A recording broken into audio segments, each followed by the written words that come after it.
Sunshine, blue skies, and friendly faces are why so many people love to call Hillsborough County home. It's all part of what makes Hillsborough County a great place to live, work, and play. But our wonderful weather comes with potential risks, so it's extremely important to always be prepared. If you have to leave your home, emergency management leaders recommend evacuating tens of miles, not hundreds, to a hotel or to a friend or family member's house. That preparedness also includes having a disaster kit ready to go at all times. Your kit should have essentials like water. Consider options like 5 or 10-year shelf life water. Food that doesn't need refrigeration. Think canned food, granola bars, peanut butter, and trail mix. A change of clothes and closed-toed shoes. A 2-week supply of medications with an updated list of dosages and important phone numbers. Important documents including driver's licenses, insurance policies, and health records. You can keep things digital by taking photos of your documents and saving them to a cloud-based application or on USB drives. Speaking of electronics, your kit should have a battery-powered radio and flashlight, as well as extra chargers and spare batteries for your devices. Consider solar-powered or crank-operated chargers. A first aid kit, a whistle, and cash in small bills. If you have young children, be sure to pack formula, clothing, and diapers. Be sure to plan for every disaster. Your kit should always include hand sanitizer, disinfectant wipes, gloves, and cloth face coverings, along with personal hygiene items like toothbrushes and deodorant. Once your disaster kit is complete, keep it in a designated place in case you have to leave your home quickly. Make sure every member of your family knows where it's located. If you have to leave your home for any emergency, the health and safety of your family and others around you is imperative.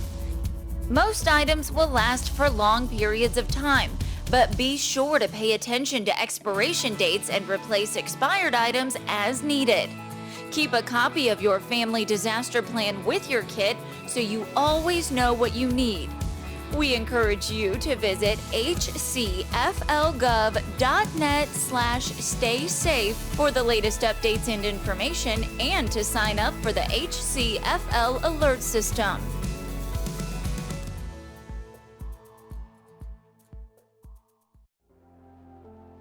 This is a battle we've never faced in my lifetime. I want to tell you about 416 of the most amazing people. Every day I get to see their skill, professionalism, and dedication. Their commitment to protect and improve the health of everyone in Hillsborough County. The last 2 months, they've been on the front line of a battle with a very dangerous enemy, COVID-19. And they've risen to the challenge in the most amazing, heroic way. Everyone has contributed, sacrificing their personal life, which they put on hold. They're making a difference for everyone they help, and every day I get stopped and told just how amazing they are. I'm proud and blessed to work with them, my second family. Hi, I'm Hillsborough County Commissioner Les Miller. We're going through an unprecedented crisis as we navigate the COVID-19 pandemic. I understand your challenges, and I sympathize with the difficulties many of you are facing during this time. Hurricane season started on June 1st. It is important that you plan, prepare, and stay safe. This year, experts are predicting 40% more storm activity than a typical hurricane season. When a storm is identified, it's important to stay tuned to your radio or television and listen to local authorities. Stock your home and vehicle with emergency supplies and make plans in advance to protect people with special needs and pets. If evacuation orders are called, heed the warnings and follow special instructions related to sheltering during the COVID-19 pandemic. I encourage you to visit hcflgov.net/staysafe for information on disaster planning, evacuation zones, shelters, and more. Make sure you and your family plan, prepare, and stay safe.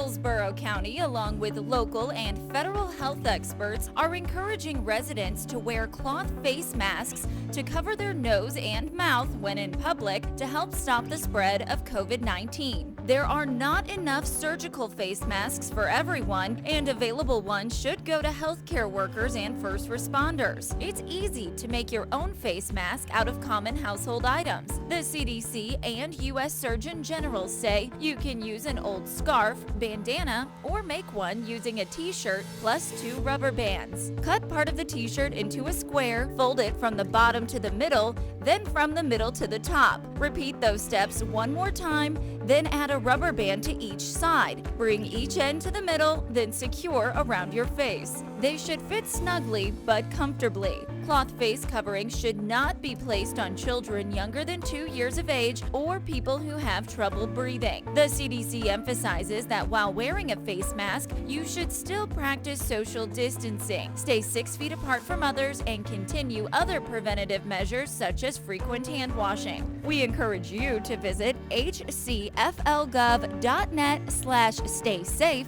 for up-to-date information.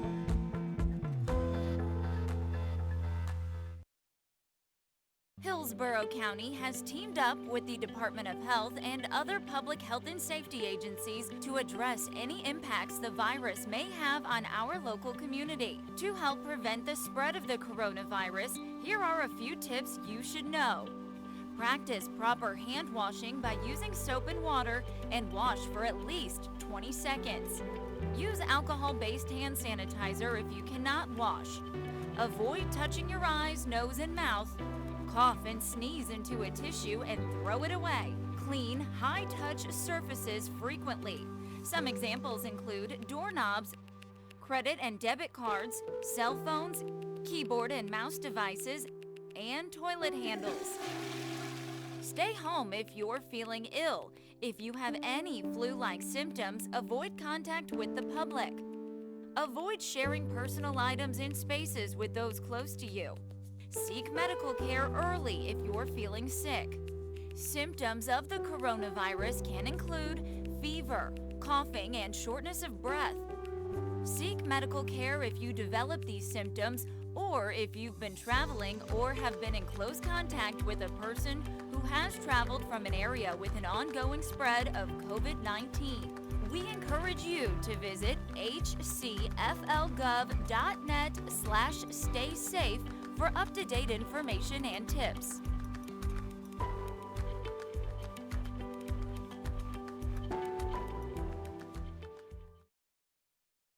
This is Dave.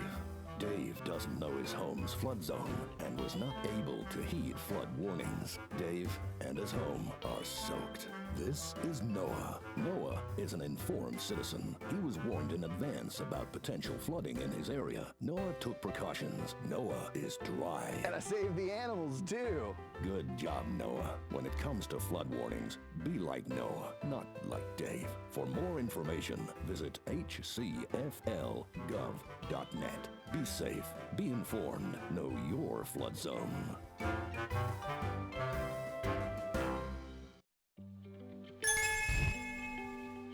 So we were very fortunate to get donations of masks, the cloth mask for our staff to wear. Getting PPE at this time is difficult, and trying to abide by CDC and AVMA guidelines as far as keeping people and pets safe. This was great because half our staff didn't have masks prior to Merciful Project making these masks for us. I've learned that when you're stressed, the best thing is to do something. And so I borrowed a sewing machine. I had some fabric I inherited from a quilting friend. Figured I'd start making masks. People who are sick are having trouble with their pets and taking care of their pets, and that a number of the pets may end up here, and that the people working here need protection when they're dealing with the sick patients who are surrendering their pets. And so I wanted to make sure that the people who are working here, when they're facing the public, are amply protected.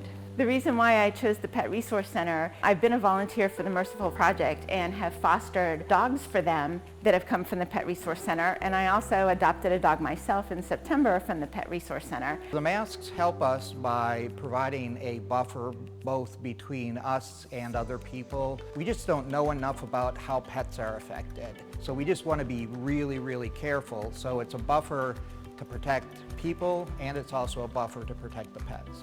I think our staff was super excited. We had a meeting the other day for everybody to bring them up to speed, and we had the masks, and I think a lot of people were sort of trying to use whatever they had at home, so these are much more comfortable.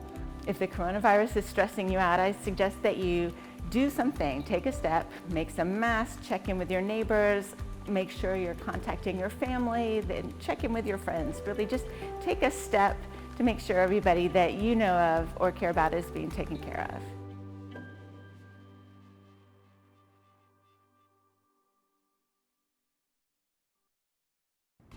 Los funcionarios de salud sugieren a que todos los residentes utilicen un cubrebocas o mascarillas de tela en sitios públicos. El condado de Hillsborough, junto con expertos en salud locales y federales, instan a los residentes a usar máscaras faciales de tela para cubrirse la nariz y la boca cuando estén en público para ayudar a detener la propagación de COVID-19. No hay suficientes máscaras faciales quirúrgicas para todos y las disponibles deben proveerse a trabajadores de la salud y a otros empleados de emergencia. Es fácil hacer su propia mascarilla con artículos domésticos comunes. El CDC y el cirujano general de los Estados Unidos dicen que puede usar una bufanda vieja o un pañuelo o hacer una con una camiseta y 2 gomas elásticas. Corte parte de una camisa en un cuadrado, dóblela desde abajo hacia el centro y luego desde el medio hacia arriba. Repite esos pasos una vez más. Luego agregue una banda elástica a cada lado. Lleve cada extremo al medio y luego asegúrelo alrededor de la cara. Debe servirle cómodamente. Las cubiertas de tela para la cara no se deben usar en niños menores de 2 años o en personas que tienen problemas para respirar. El CDC enfatiza que aún usando una máscara facial, debe seguir practicando el distanciamiento social. Manténgase a 6 pies de distancia de los demás y continúe con otras medidas preventivas como lavarse las manos con frecuencia. ¿Vio qué fácil es y sin gastar un centavo? Le recomendamos también a que visite el sitio hcflgov.net/stay safe para información actualizada. Hillsborough County has opened a majority of its conservation parks, trails, and nature preserves to give residents additional options for recreation and exercise. While parks can provide an escape and excitement, county leaders are urging residents to take precautions to protect themselves. To help stop the spread of COVID-19 while in public places, use common sense. Stay home and avoid parks if you're feeling sick. Practice social distancing.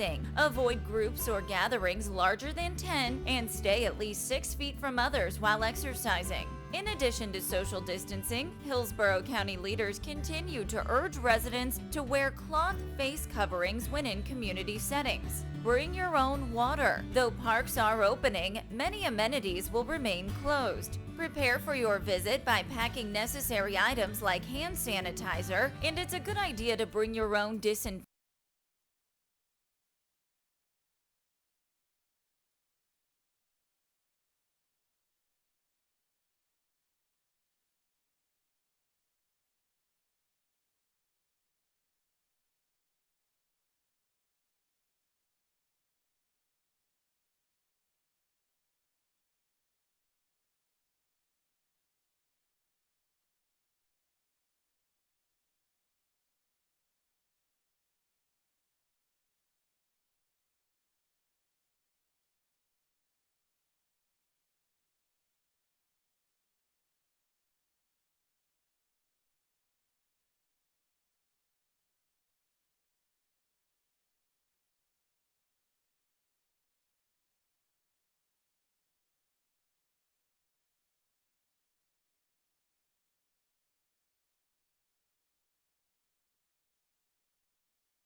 Good morning and welcome to your Hillsborough County Board of County Commissioners meeting. Today is a special day in Hillsborough County. But before we get started with that, I would like to call on our chaplain, Commissioner Stacy White, for our pledge and invocation. Commissioner White, you're recognized. Thank you, Mr. Chairman. Some of you that are watching this meeting may have an American flag automatically show up on your screen. For others, you may use the link to the American flag on the agenda. And for those of you that are watching me, I have an American flag right behind me. So at this time, I will ask that if you're able to please stand for the pledge and remain standing for the invocation. Please join me in reciting the Pledge of Allegiance.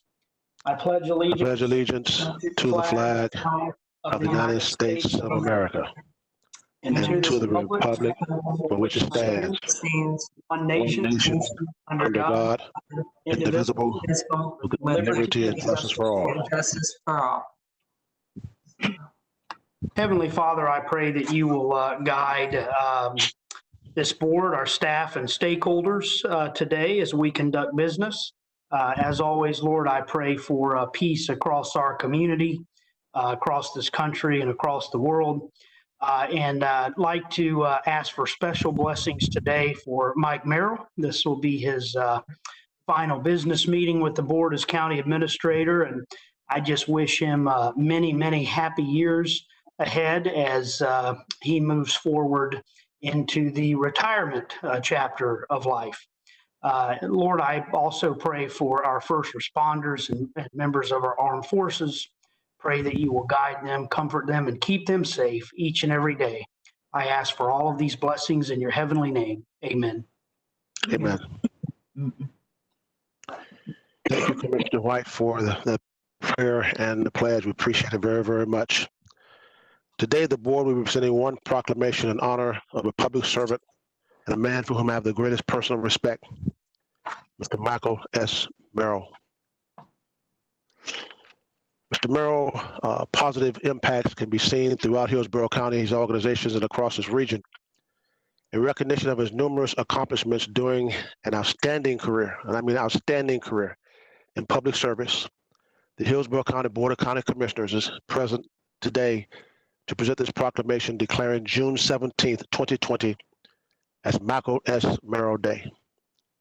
And the proclamation reads as thus: whereas a graduate of Marquette University, Michael S. Merrill has achieved exceptional careers in both the private and public sectors, helping enhance countless people's lives, quality of life, and whereas his vast experience includes specializing in real estate, corporate, and public finance as a vice president for a large commercial bank, and serving nearly 10 years in Europe as a finance director, managing the subsidiaries of public held capital goods manufacturer based in the United States. And whereas in 1988, Mr. Merrill brought his many talents to Hillsborough County government as director of the Debt Management Department, and in 2008 was appointed Assistant County Administrator for Utilities and Commerce. And whereas Mr. Merrill was named Interim County Administrator in June 2010 and hired as County Administrator 6 months later. And whereas calm, decisive, and solution-oriented, Mr. Merrill transformed Hillsborough County government with his expertise in management in multiple areas of finance, with a focus on improving stellar customer service and results. And whereas Mr. Merrill established an organization that embodies his passion to ensure all residents prosper in their personal and professional lives, where the vulnerable receive life-changing services, including affordable housing, and all are present, educated, and other opportunities to further enrich their lives. And whereas his financially conservative approach to government, including a revamped rainy day fund, adequate reserves, and austerity measures, enable the county to withstand economic downturns and achieve the highest possible credit ratings. And whereas Mr. Merrill turned Hillsborough County into a destination for business and innovation, where dreams come true and lives are better, and expertly guided the county during several states of emergency, including the COVID-19 pandemic. Now, therefore, be it proclaimed that the Board of County Commissioners of Hillsborough County, Florida, does hereby declare June 17th, 2020 as Michael S. Merrill Day in Hillsborough County. Thanks, Mr. Merrill, for his exemplary services to Hillsborough County's residents, and wishes him much happiness in the well-deserved next chapter of his life. Executed the 7th day of June 2020, signed by all 7 members of the County Commission. Mr. Merrill, on behalf of all of us, thank you very much. Now we're also going to present you with another enduring honor here today. It is one of which you should be honored and proud because it recognizes something that I know is very close to your heart. Mr. Merrill is known as an avid dog lover. Well, not only a dog lover, birds, cats, lions, tigers, and bears, oh my. One of his greatest accomplishments during his tenure at the county is the growth and development of the Pet Resource Center, or the PRC, as it's commonly known. Its mission to find forever homes for lost and abandoned dogs and cats has produced incredible results. Because of Mr. Merrill's commitment year after year, the PRC has achieved outstanding outcomes for our community's most vulnerable animals and the people who love and care for them. In fact, through the first half of this quarter, no animal lost its life because there was no space at the shelter. There are countless other, countless other examples of success across this great organization, and each of them has your fingerprints on it, Mr. Merrill. Because of your contributions and your commitment to build prosperity for Hillsborough County and all its people, this board is pleased to officially dedicate the Michael S. Merrill Pet Resource Center in your honor. Congratulations, Mr. Merrill, and I want to sincerely thank you for everything that you've done for Hillsborough County. We have a great photo, as you see it there, for the sign already in place that will show on the screen. Thank you. It's beautiful. Wow. Mr. Merrill, congratulations. It's well deserved. Thank you very much. Would any commissioners like to speak? Gosh. I don't see any hands right now. No commissioners. Y'all don't want to say nothing? Is it working? Well, I mean, I think. Okay. I think. That's okay. I think here, I'll raise my hand. Is it not working on the? Is it not working on the screen, Mr. Brewer? Because I'm not seeing anything. What was that? That was your dog. Is the hands not working, Mr. Brewer?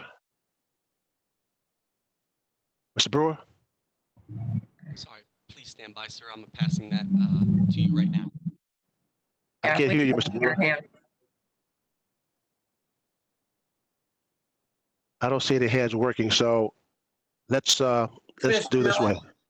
Yes, I'm gonna start with Commissioner Merrill. Commissioner Merrill, you recognize.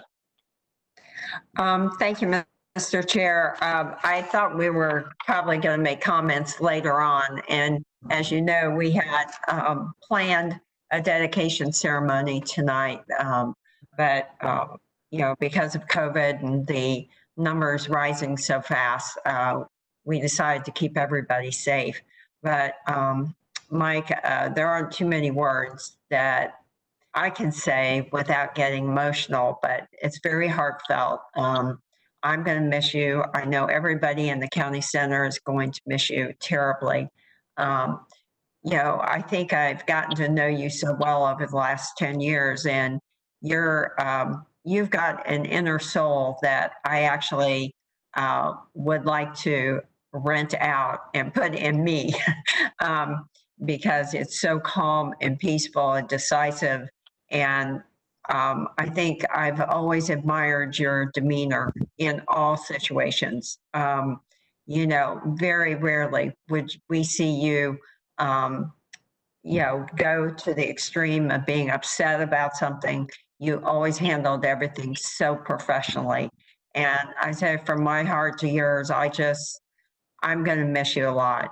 I know we've got a new era coming and looking forward to that, but for what you've given to this community and what you've given back to this community is priceless and can't be measured. So thank you from my heart to yours.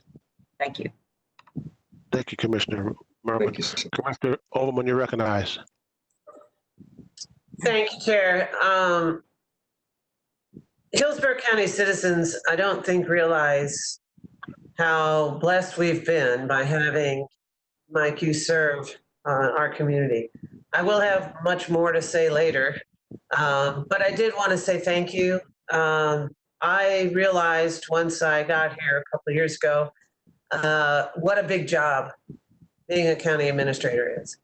And as has been said, the way you walk through the storm of the responsibilities associated with the county administrator is impressive. You do it with grace and style, and you have served us quite well.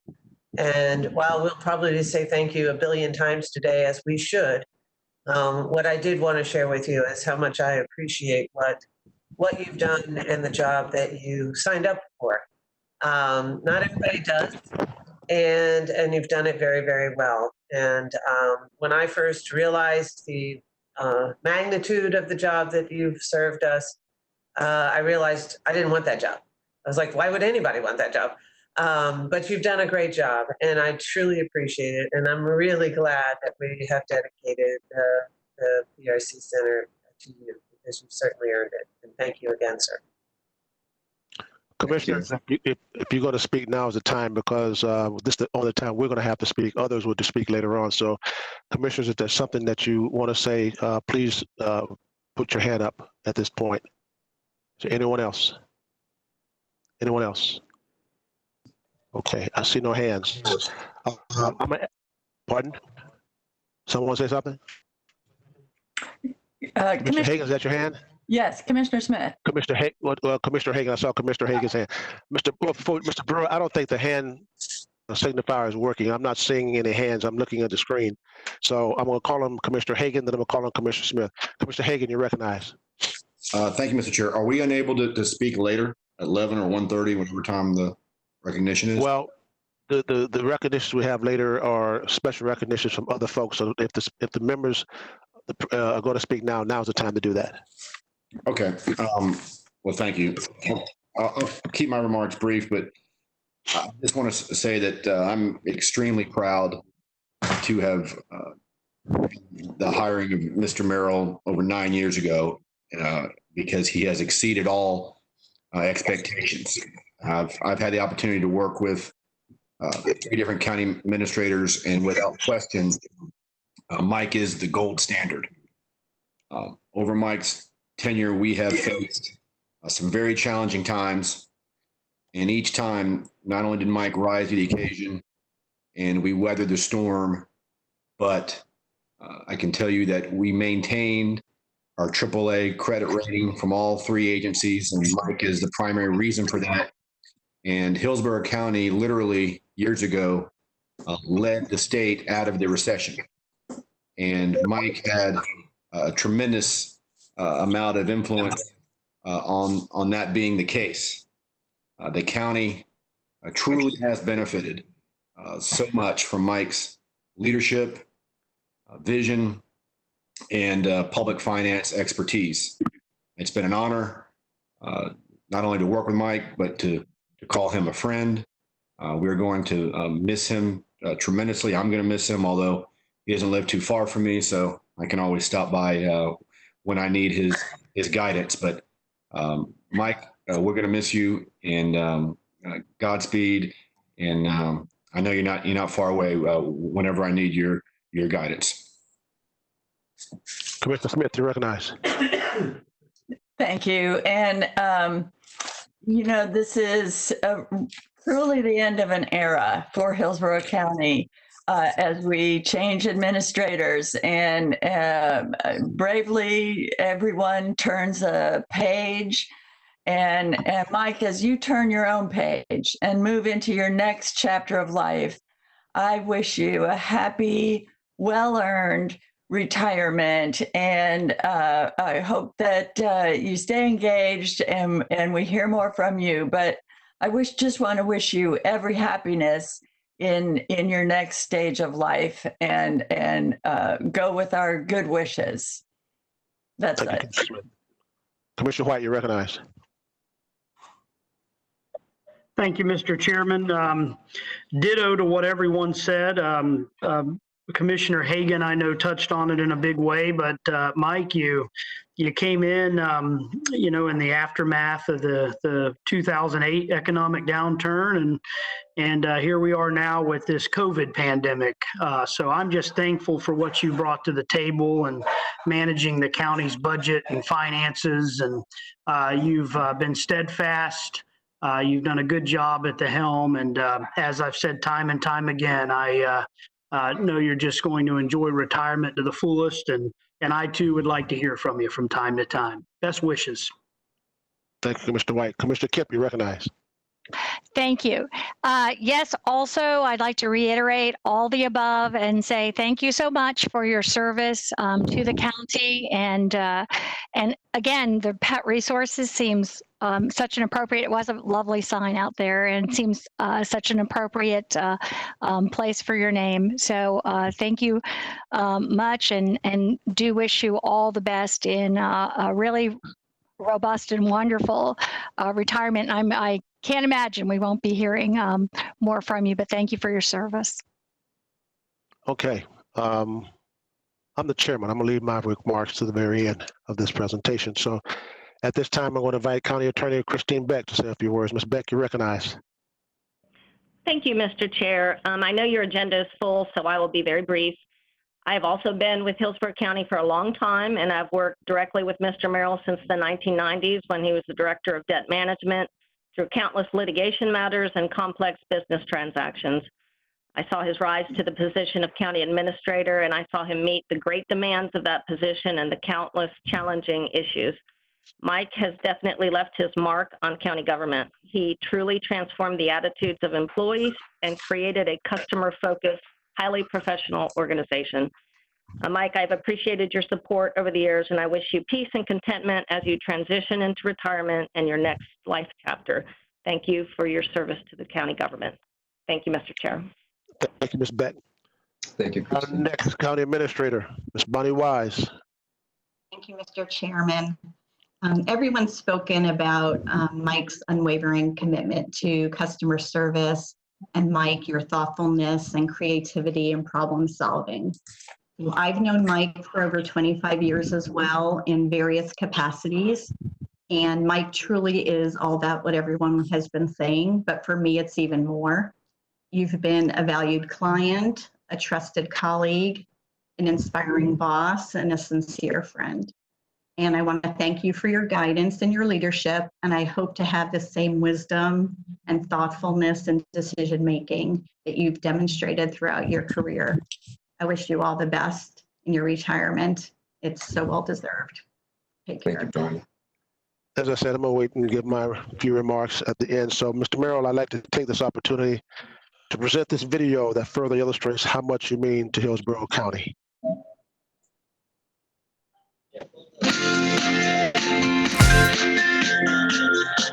Our battle cry is community prosperity. And for the community to prosper, everybody in the community has to have a piece of that. My graduate degree is in religious studies, but no, I was clearly not headed down a path to be county administrator. I mean, and some folks, I mean, they build their careers with that goal in mind, and that's a particular profession. And so I thought it would be a 6-month gig.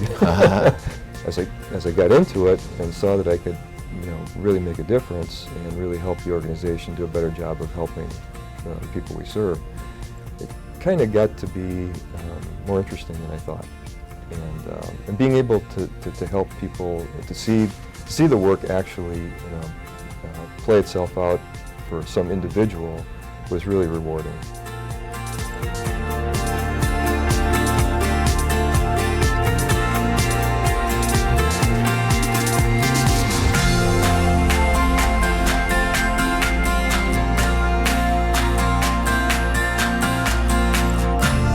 It's a very influential book that was written in 1946 by Viktor Frankl.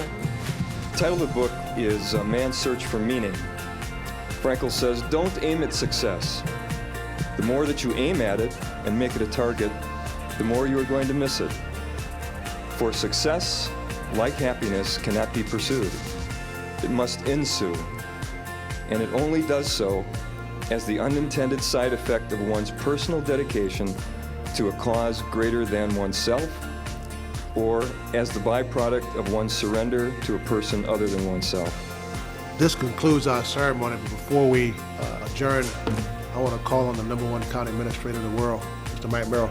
Well, thanks for giving me the opportunity. I really am just honored to have the ability to work with all of you great people. And it's been a terrific journey. We got little bit more work to do, but I couldn't be prouder, and I will always have your back.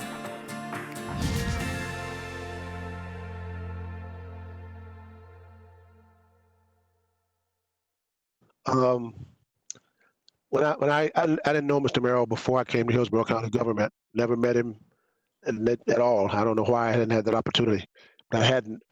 But I came to realization when the first couple of meetings with Mr. Merrill that when we were talking about hiring a permanent county administrator back in, I think, in 2010, first part of 2011, we had our person right here on board. And I was so happy when Mr. Hagan made that motion to hire Mr. Merrill. And in all these years, that was the greatest vote we've ever taken for those that was here to hire him as county administrator. And I've heard all the accolades today from the county commissioners, but I've grown closer to Mr. Merrill this last year and a half serving as the chair of the county commission. I have never met a person that is more methodical and thinks things through. And 99.9% of the time, he's right on point when we talk and he gives you the answers. We have become much closer since this pandemic.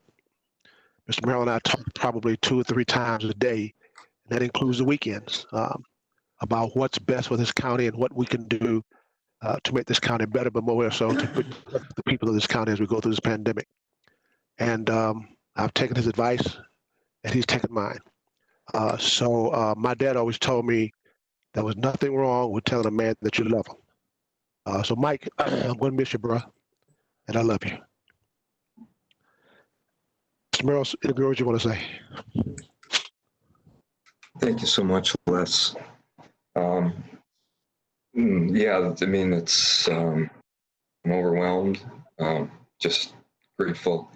I guess so much for going out quietly.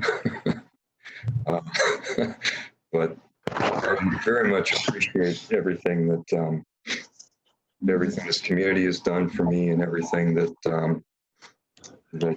I've been able to contribute, and really grateful for the community trusting me to help shape its future.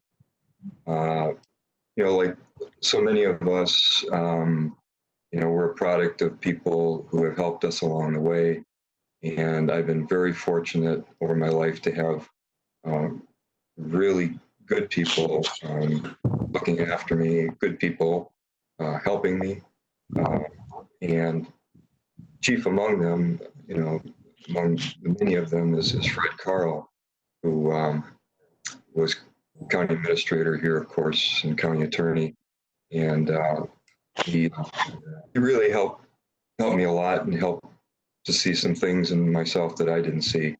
And even after I became county administrator, he came back to help counsel me and help me keep me pointed in the right direction.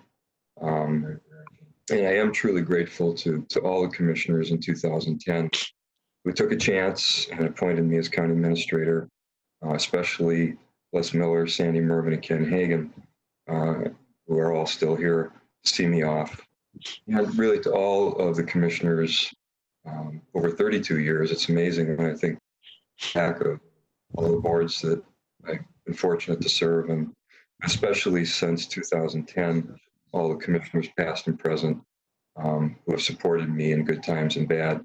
I mean, as you heard in the one film clip, I never aspired to be county administrator, and I really did think that this was just going to be a 6-month gig.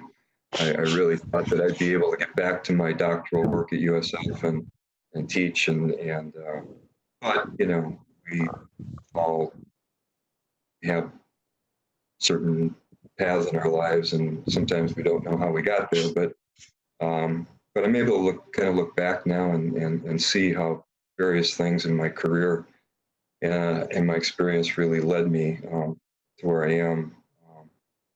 And some of them are kind of, at the time, you kind of wonder, why am I doing this? But some of those experiences include, ironically, the study of ritual mask wearing for my master's thesis. Who'd have guessed? And study of Illness, Disease, and Healing and Health Communications at USF. And so it's been really amazing to look back and see how all the different facets of my life have really helped me so much in this experience. I do want to, there's so many people to thank, and I know we have a full agenda. I do want to, make note of some individuals. Dr. Eric Eisenberg, who's the Dean of the School of Arts and Sciences, who has done so much to coach and mentor me and my leadership team, and to work with the commission as well and the community in facilitating major policy discussions, such as the transformation of our child welfare and foster care system. Dr. Ron Sanders at USF, who allowed us to mentor his capstone students in his graduate program of public administration. Education's been a big part of my life, teaching over the years, and I kind of see life as a classroom. It's an opportunity for all of us to learn and share what we've learned, and I've tried to do that with this organization. Sandy mentioned, as you mentioned, to really instill first and foremost that serving our residents and community are what we're here for. For some, that meant challenging some of their long-held beliefs about the purpose of local government. It created some uncertainty for some people who had to ask our customers if they were satisfied. But in the end, I think it really did make us stronger as individuals and organizations, and it really created greater trust among those who we serve. These are uncertain times, and finding peace and acceptance is difficult. But I believe that while there's not always an explanation for what we're going through, there's also purpose. And it's important to ask in times of uncertainty why and for what. And when we ask those questions, we're able to better learn the lessons that we're placed here to learn. Again, so many people to thank, but I do want to recognize all employees, both past and present, who have trusted me to lead and teach them over the years, because they are the ones who are on the front line every day, making a difference in people's lives. I especially want to recognize and thank my amazing leadership team of directors and senior staff, who are the best leaders anywhere. In particular,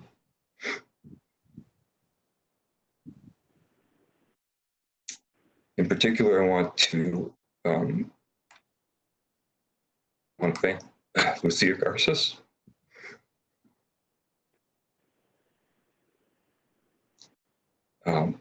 Lucia's been with me from the beginning, and she is truly the kind of friend that everyone needs, the kind of friend who will tell you what you need to know, not just what you want to hear. And of course, my incredible assistant, Michelle, who's looked after me and adored me for these past 10 years, especially in moments when I've not been so calm.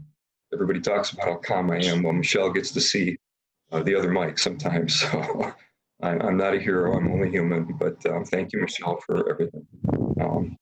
Also want to just take the opportunity to express my gratitude to all the constitutional officers for our partnership over the years.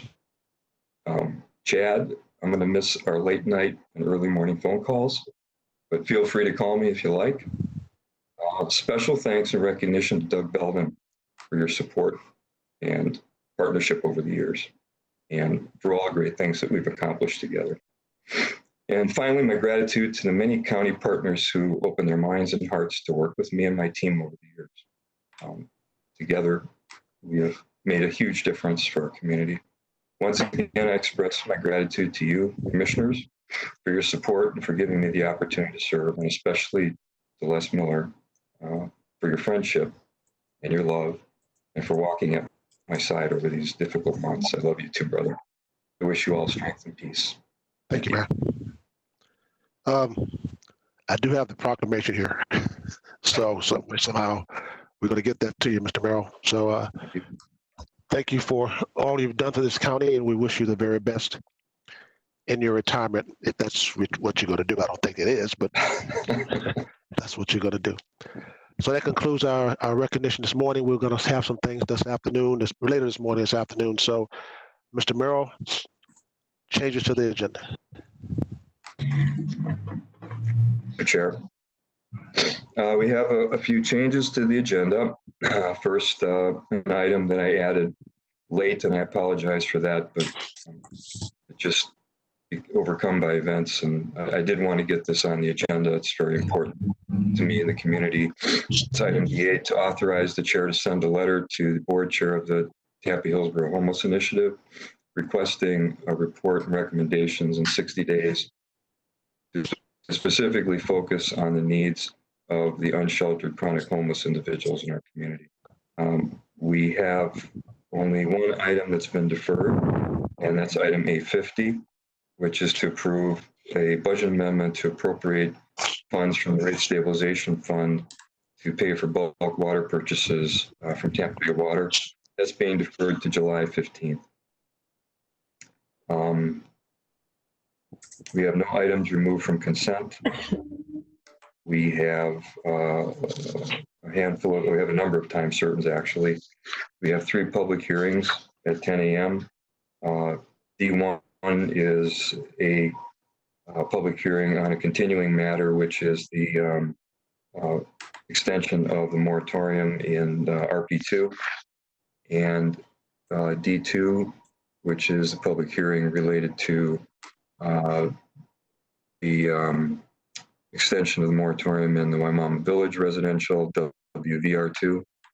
Third public hearing, D3, is to conduct a public hearing and receive the water wastewater impact fee study and rate resolution to set water resources department fees and charges. And that'll be heard at 10 a.m. as well. 10:30 is item U1. It's a special appearance by Sheriff Chad Chronister to provide an update on body camera use by the Sheriff's Office. At 10:45, item F6, which is the continuation of the item concerning the mobility fee buy-down incentive program with Pinebrook Park Commerce LLP, and B3, which is another mobility fee buy-down program with Seafried Big Bend LLC. 11 a.m. and more is a recognition for me. Thank you again. We'll break for lunch because we do have a long agenda. And 1:30, I asked if this was an error. It's another recognition for me, so apparently it's not, but looking forward to that. Thank you. Not.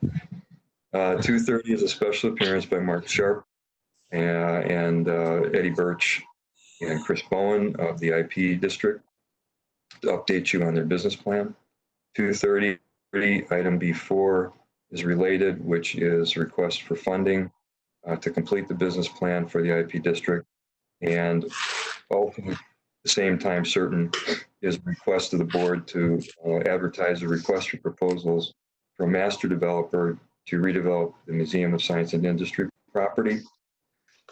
And finally, at 2:45, although I'm sure we'll be going longer, is item B7, which is to schedule a public hearing for the county solid waste enterprise for the purpose of setting, taking public comment and setting solid waste system assessments, fees, rates, and charges. And those are the changes to the agenda. Commissioner White moves the changes. There's a motion by Commissioner White, second by Commissioner Merman to approve the changes to the agenda. Seeing no discussion, please call the roll. Good morning, Miller. And this will also Miller. serve as a roll call. Hold on. This will also serve as a roll call for quorum purposes. I forgot to do that earlier, so do both of these. Just mark them as both of these. Go ahead, sir. I'm sorry. Yes, sir. Miller? Yes. Hagan? Yes. Kemp? Yes. Merman? Yes. Overman? Yes. Smith, Yes. White. Yes. Motion carried 7-0. You do have a quorum. Thank you very much. We're now moving to public comment. The board welcomes comments from citizens about any issue or concern. Your opinions are valued in terms of providing input to the board members. However, it is requested at the same time when you address the board that comments are not directed personally against the commissioner or staff member, but rather directed at the issues. This provides a mutual respect between the board members and the public. The board has set aside a 45-minute period in the morning immediately following changes to the agenda for public comments. At the discretion of the chair, the board may again hear public comment at the end of the meeting. Anyone who wishes to speak during the meeting will be able to do so by completing the online public comment form found at hillsboroughcounty.org/speakup. You'll be required to provide your name and phone number on the online form. This information is being requested to facilitate the audio conferencing process. The chair will call on speakers by name in the order in which they have completed the online public comment form. Authorization is on a first-come, first-served basis. An audio call-in number will be provided to the participants that have completed the form after it's received by the county. All callers will be muted upon the calling and will be unmuted in the submission order after being recognized by the chair by name. Up to 3 minutes are allowed for each speaker. Citizens speaking on scheduled agenda items will be heard before citizens speaking on non-scheduled agenda items. When addressing the board, please state your name and speak clearly. Our first speaker is Gerald White.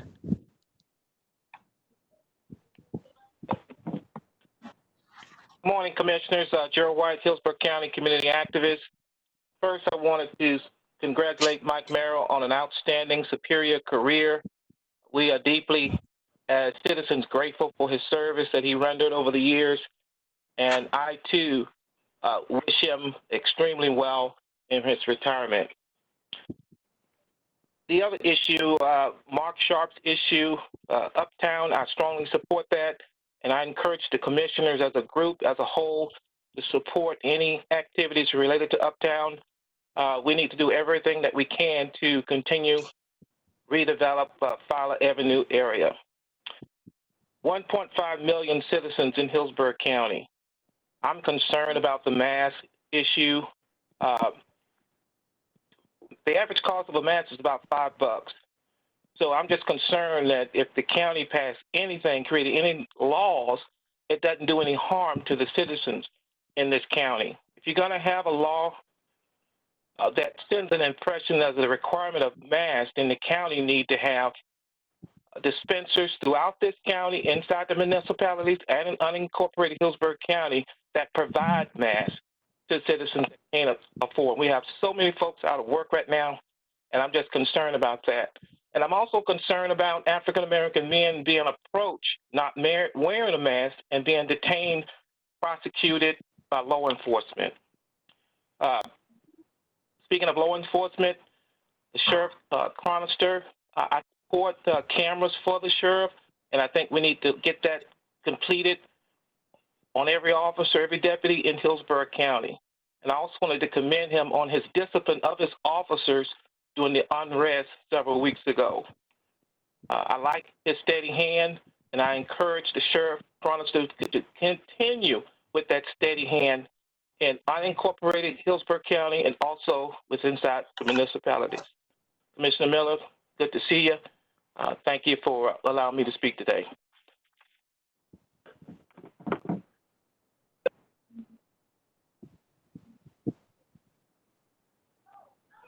Chair Miller, we can't hear you.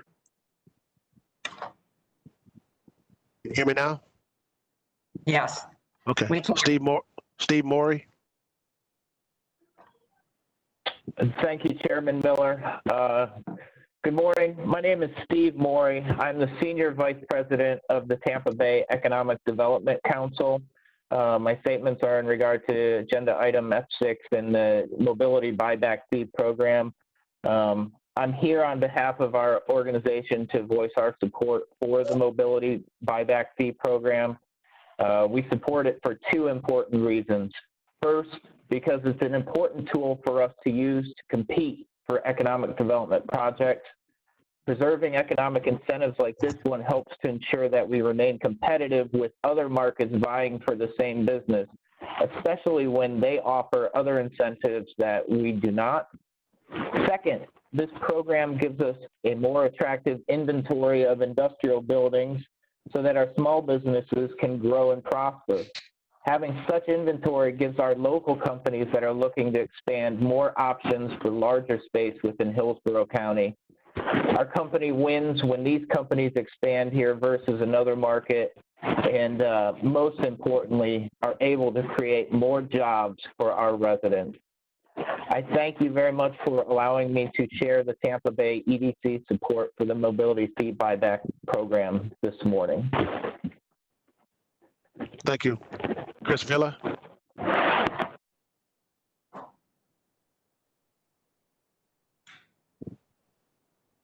Yes. Good morning, Commissioners. And I apologize for that delay. So I'm here to talk about agenda item C3 and F6.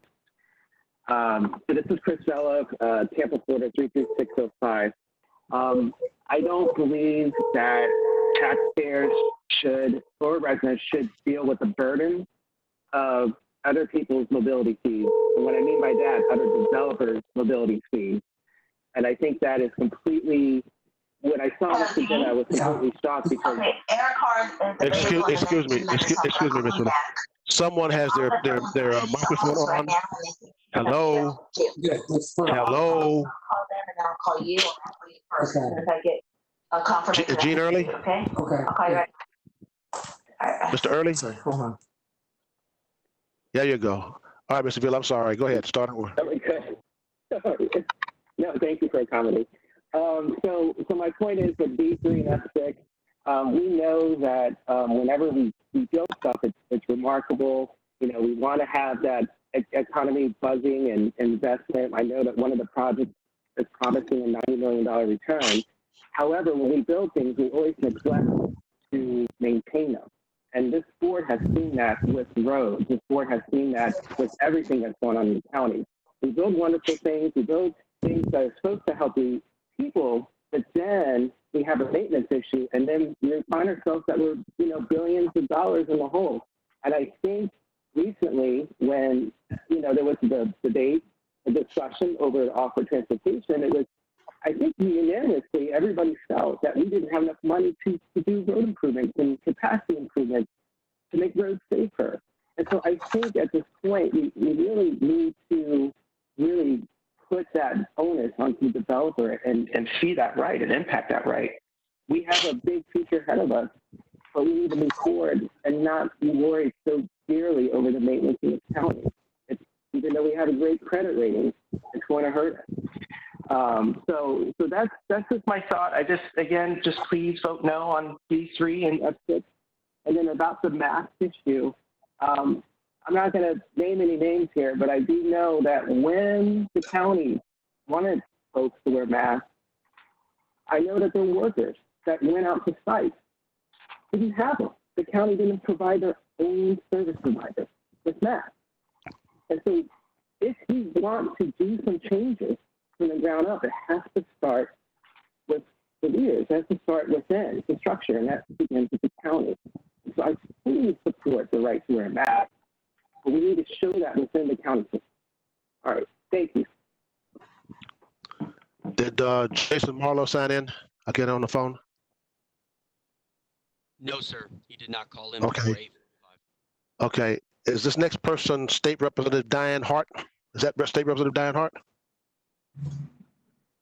Good morning, Commissioners. Good morning, Mr. Merrill. It has been a pleasure working with you down through the years, and I appreciate your working with East Tampa Business and Civic Association. I am calling in this morning as CEO of East Tampa Business and Civic Association. Just to say to you all, what a fine day when we can offer quality, affordable rental housing to our most vulnerable population. And I'm looking forward to doing everything we can. But I have to say to you all, it does not go unnoticed that the Housing Department, with the leadership of Ms. Cheryl Howell and her team, has been an amazing team to work with. And even though I know that you all play a vital role, I want you all to just know that you all have some of the best people in your housing department that I have worked with, and I've been working with you all more than 20 years now. So thank you all so much for everything that you all are doing to create this affordable housing that's so badly needed in our county, city, and county. As you all know, most folk are paying more than 50% of their income. So I thank you all for taking that leadership and making these things possible for people who may not be able to afford their rent. And this housing subdivision that we are acquiring will allow us to serve people at 80 and below, people who are retired, people who are on the front line. Those are our workers in stores and restaurants, and the folk who really need some really good affordable housing, safe, affordable housing. So I'm looking forward to that. I also want to let you all know that we have gotten some masks from the Tampa Hillsborough Homeless Initiative. So have we been able to provide them to Riverview, Wow Mama, and a couple of other locations. So I don't know at what point Tampa Hillsborough Homeless Coalition will share pictures and all with you all of the senior citizens that we've been able to give them out to. But if there's somebody out there that are looking for masks and we still have them, I look forward to being able to provide them. They are free. And I just want you all to know how happy we are to be able to help people who can't buy them. And yes, they're probably a little more than $5 in some places, but the seniors were just elated on yesterday as we passed out when we were able to provide masks to them. And some said this was better than getting groceries today, that we were able to get these masks. So you all, please don't hesitate to reach out to us. We're happy to be able to share what we have received. So just know that we are looking forward to that. So whatever you all decide, we're going to do our part at East Tampa Business and Civic Association to try and ensure that we keep our community safe. So I thank you all for allowing me an opportunity to just thank you all. And I know all the other organizations feel the same, to be able to help our most vulnerable population here in Hillsborough County. And the body cameras, I fully support the body cameras. We need them. If you all could do one thing for me, please advise our officers to please wear masks. Thank you. Thank you, Representative Hart. Appreciate it very much. Connie Burton. Yes, good morning, commissioners. I would just like to first say that having respect for people's ideology, commitment,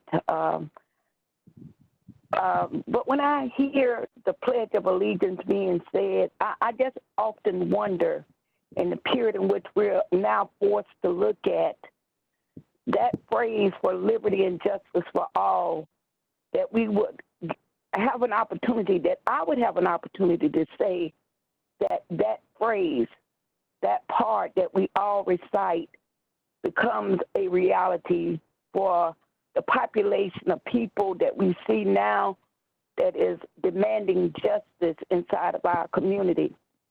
First, I would like to say as we move through this COVID-19, that some communities have been experiencing these distress for a very long time. And we've seen it in terms of early death, whether it was by natural cause, some violence. We see all of the economic disparities that exist in our community, the lack of affordable housing.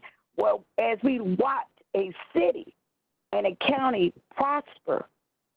And so I'm hoping that people would look and see, what can we do better?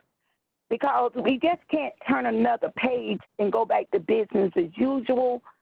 I want to thank the leadership of Kim Oberman as she leads in the affordable housing arena, along with Cheryl Howell and their work.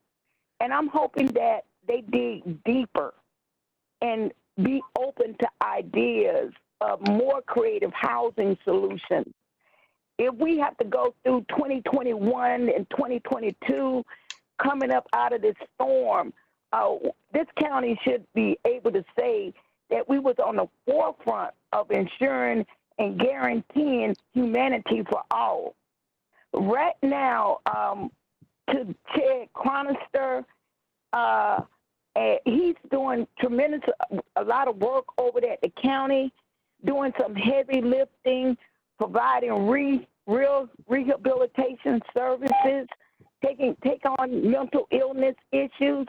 But I say that for a sheriff department have to do that much lifting on the front end of social justice, that means that other partners are not doing enough. That the Hillsborough County Sheriff's Office should not become the permanent housing solution for people who can't afford housing in our community. For people who are suffering from mental crisis, they should not have to go through the doors of the Sheriff's Office to get services. So I'm hoping that as you move forward, we all do better. Thank you so much, and congratulations to Mr. Merrill on his retirement. Thank you. Thank you. Thank you. Thank you very much. Nina Jones. I'm calling in reference to the Confederate flag located off of 10418 U.S. Highway 92 in Tampa. I am asking that all county commissioners, including you, Mr. Lester, if you can look over the Florida ordinance and maybe amend your ordinances to match Florida's. This flagpole only costs $400 to illustrate hate. You guys approved a code enforcement permit, a permit, and it just demonstrates hate. In that file, if you look through it, there was notations on that file that said this was a conflict. You guys knew it was a conflict back then in 2007, and somehow he was still approved, citing that he is exercising his right to freedom of speech. Now, if I exercise my right to freedom of speech and I'm belligerent, I would be arrested for it, for disturbance. This is disturbing the community of Tampa, and it's gone on for too long, and it's time for Hillsborough County to address it. My daughter's grandfather came over here, who is a white man, last weekend, and he came over to our home, and he said Hillsborough County knows that this flag would not be displayed in the Avila, Cheval, Carrollwood. It wouldn't be displayed in the Channelside district, the new downtown district, because you know and I know that white trash would not be in those neighborhoods, because those people would lawyer up and they would have guns blazing with lawsuits. But the Sons of the Confederacy, they get the approval, a first-class meal ticket to post their flag in the African-American community. Back when the African-Americans were looting, when all of this took place, you know, we had a broadcast on the television where Commissioner Lester, the NAACP, and the Sheriff's Office told us it is a right way and a wrong way to do things. And I am coming to you trying to do this the right way, and I'm hoping it won't be ignored. And lastly, if the chaplain is going to pray, I am a Christian woman, yes I am, but he needs to pray at the next meeting for equality for African Americans. I thank you all very much, and I appreciate all of you for serving our community, and I hope this matter gets addressed sooner than later. Thank you. Our last speaker is Noel LaCour.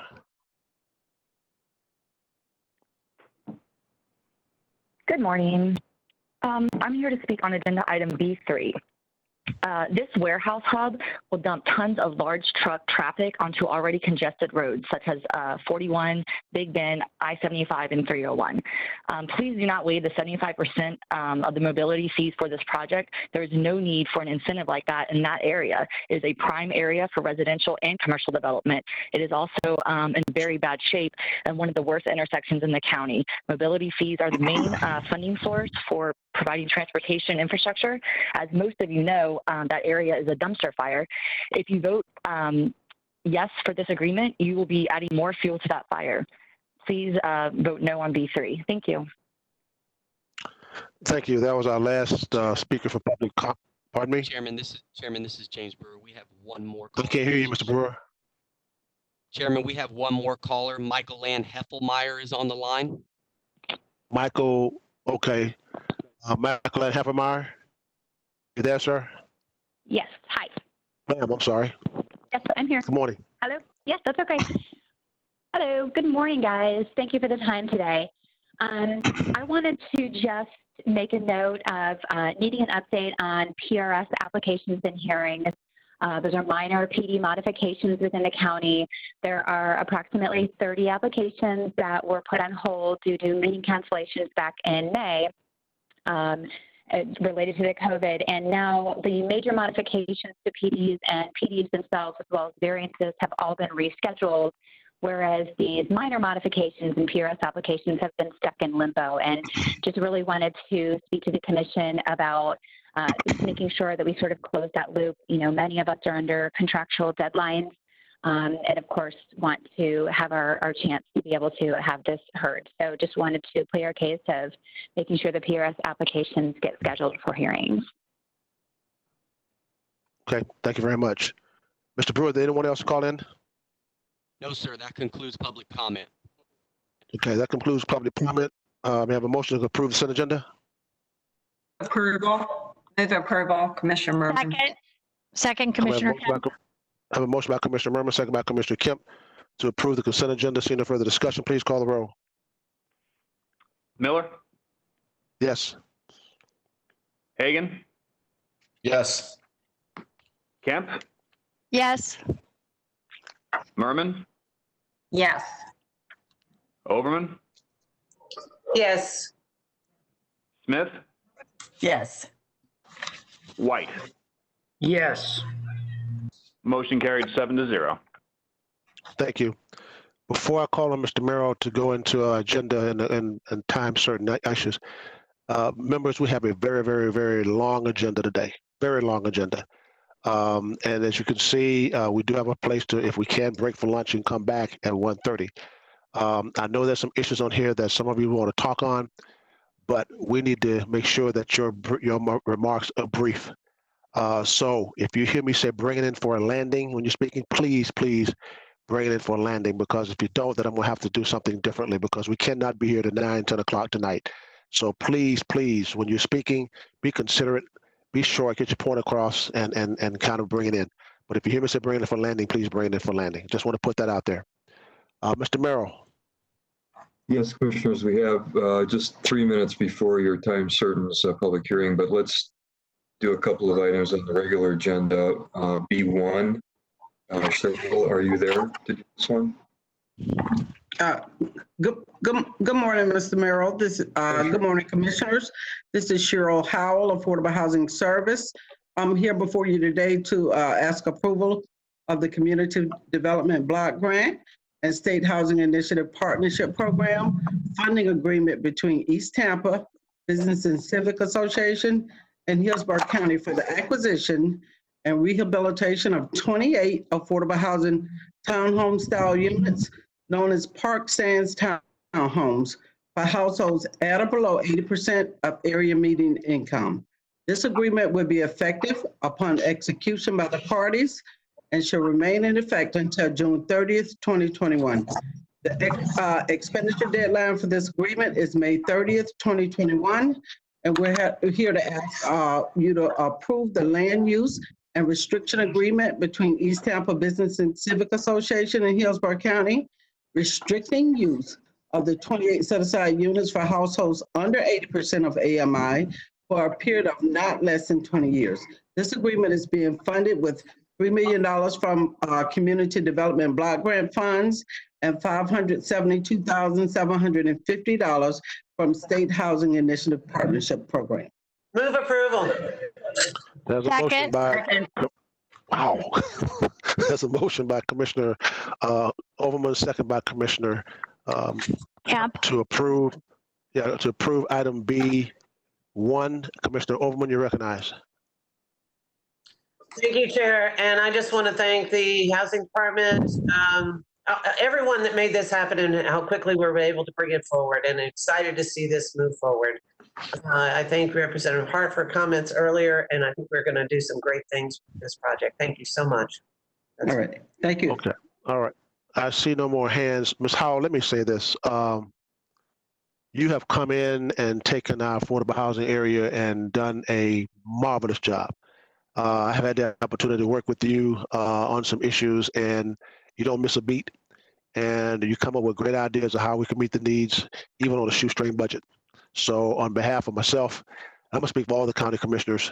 Thank you for what you do. We appreciate it. Okay. Absolutely. We have a motion by Commissioner Overman, second by Commissioner Kemp. Seeing no further discussion, please call the roll. Miller, Yes. Hagan, Yes. Kemp, Yes. Merman, Yes. Overman, Yes. Smith, Yes. White. Yes. Motion carried 7-0. Thank you. Mr. Merrill. Okay, we're at 10 a.m., so we'll start our time certains with public hearing D1, which is the RP2 extension. Good morning, Board. Good morning. Johanna Lundgren, the County Attorney's Office.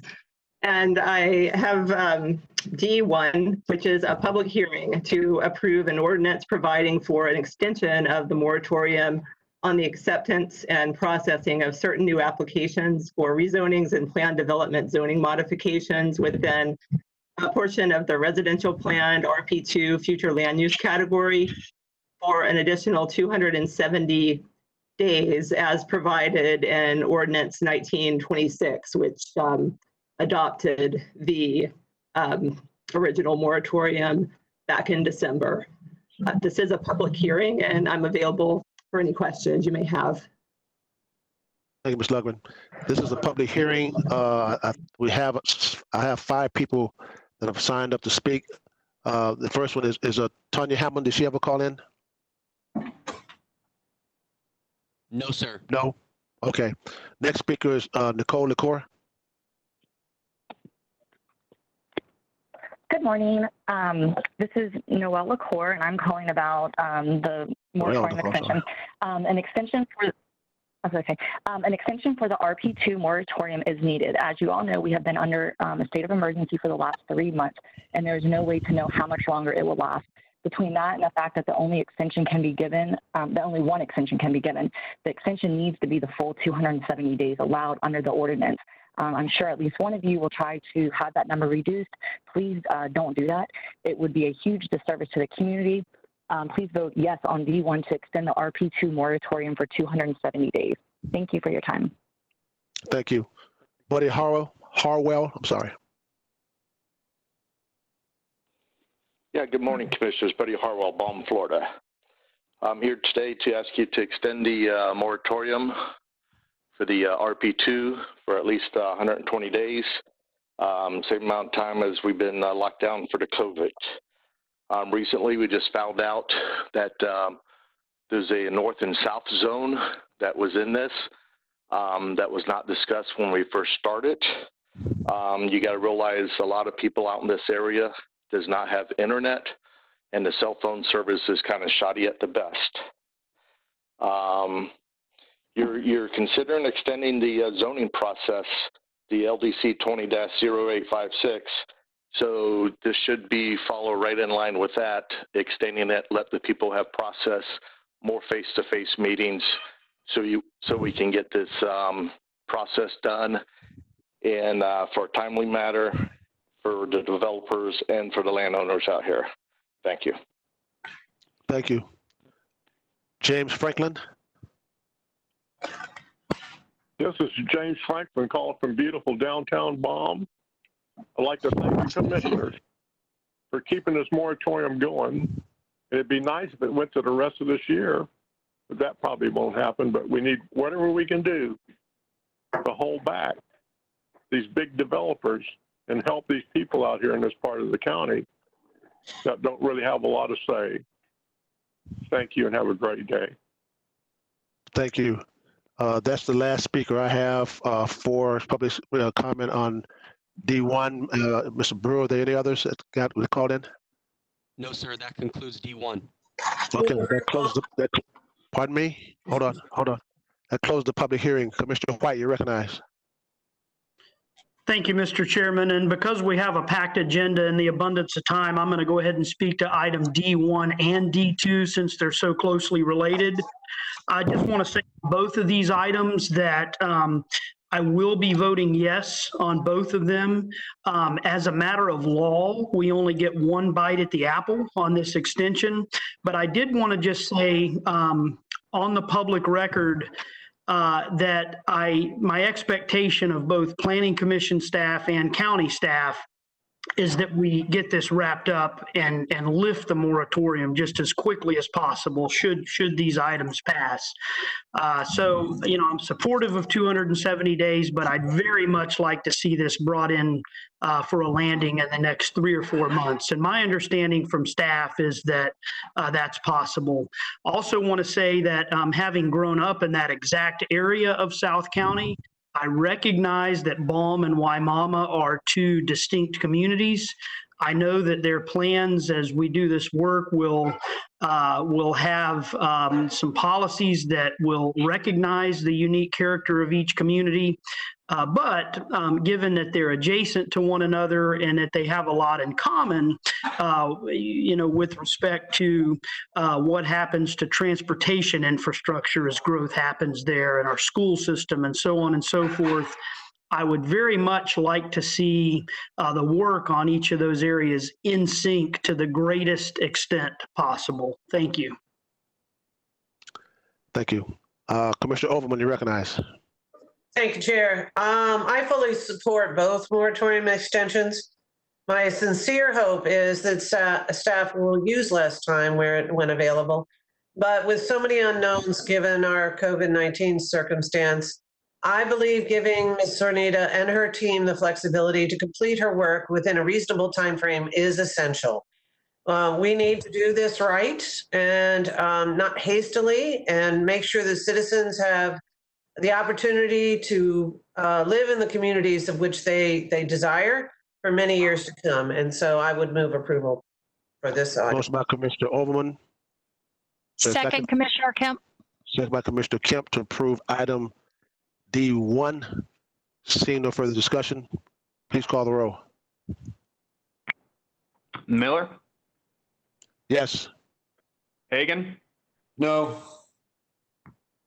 Kemp, Yes. Merman, Yes. Overman, Yes. Smith, Yes. White. Yes. Motion carried 6-1. Commissioner Hagan voted no. Mr. Merrill. That takes you to your second public hearing, D2, which is the consideration of the moratorium extension on the Waimama Village, our WVR2. Okay. Yes. Board members, this is D2, and it is the public hearing for approval of an ordinance which will provide for an extension of the moratorium on the acceptance and processing of new applications for rezonings and plan development zoning modifications for certain applications within the Waimama Village Residential 2, WVR2, future land use category of the comprehensive plan for an additional 270 days as provided for in Ordinance 1927, which was the ordinance that adopted the moratorium originally back in December. This is a public hearing, and myself, Melissa Zornita, we're available for any questions. Thank you, Ms. Lundgren. We have, I see, it looks like, well, let me do this. Noel LaCour. Good morning. It's Noelle LaCour again. I'm going to not waste anybody's time because I see that you guys are probably going to vote for this extension as well. And plus, what I was going to say was the exact same thing for the RP2 for the WVR2. So please vote for the extension. Thank you. Okay, that's the only speaker I had on D2. What's your pleasure? Move approval. This is Commissioner Kemp. I'll second it. Commissioner Kemp moves approval, second by Commissioner Overman. Seeing no further discussion, please call the roll. Miller, Yes. Hagan, No. Kemp, Yes. Merman, Yes.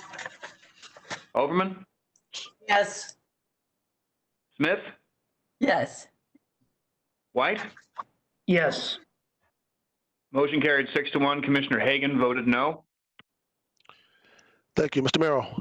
Your final public hearing, D3, which is to consider the rate study and set rates for the wastewater system.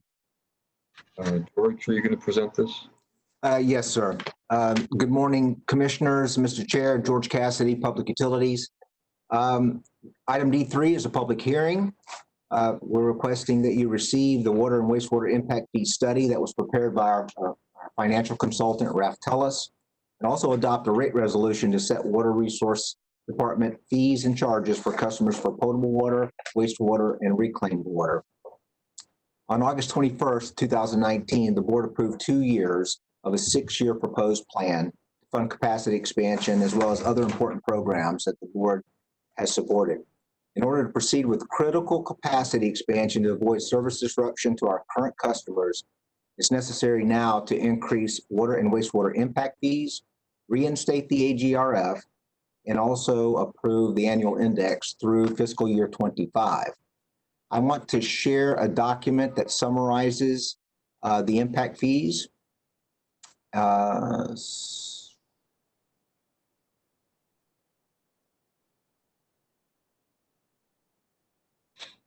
Beth Chanella put this document together. Can you see this, Commissioner? Not yet. Can you make it bigger? Let's see. Let's see if this does it. Well. No, I might need to go to my support team. Stand by, George. I will share on your behalf. Thank you.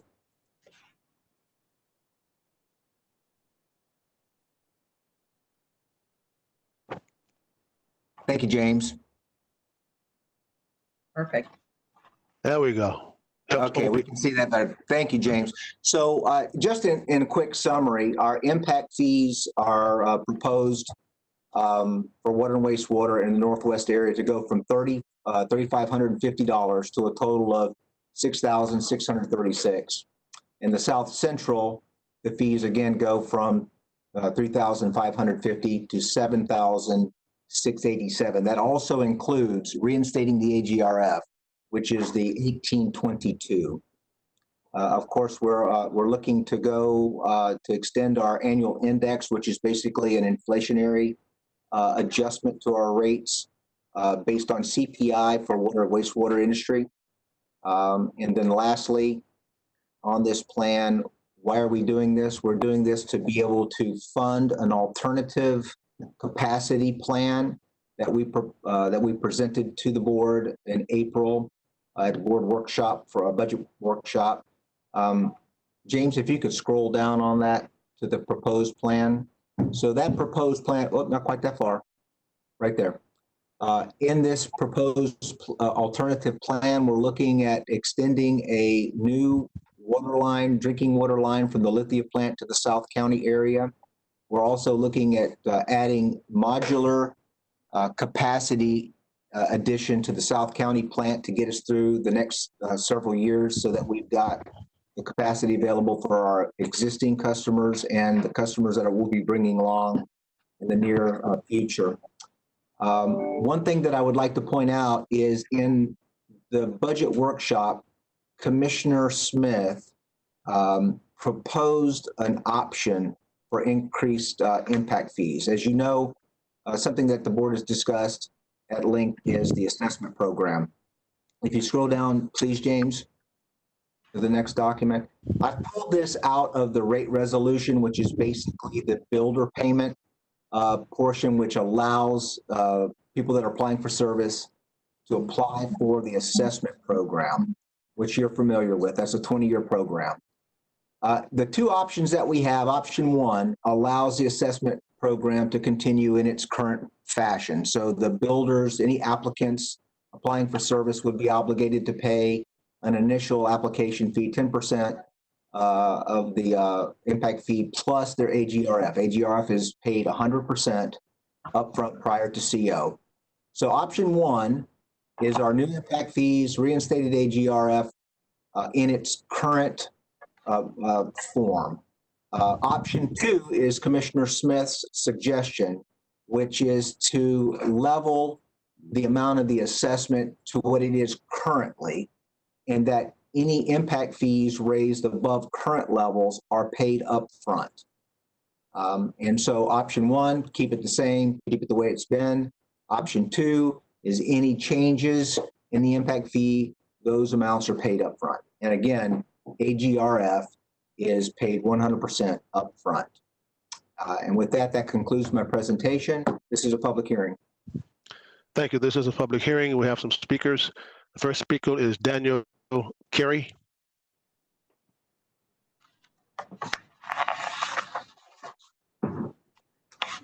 Daniel Carey.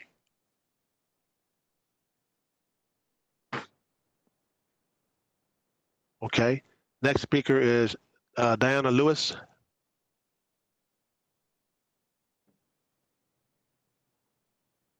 Diana Lewis. Okay, next speaker is Chris Villa.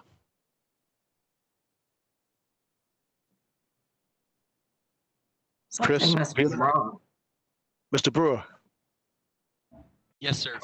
Please Are these stand by. people? Let me Pardon me? check on this, sir. Stand by. Let me check on this, sir. Okay.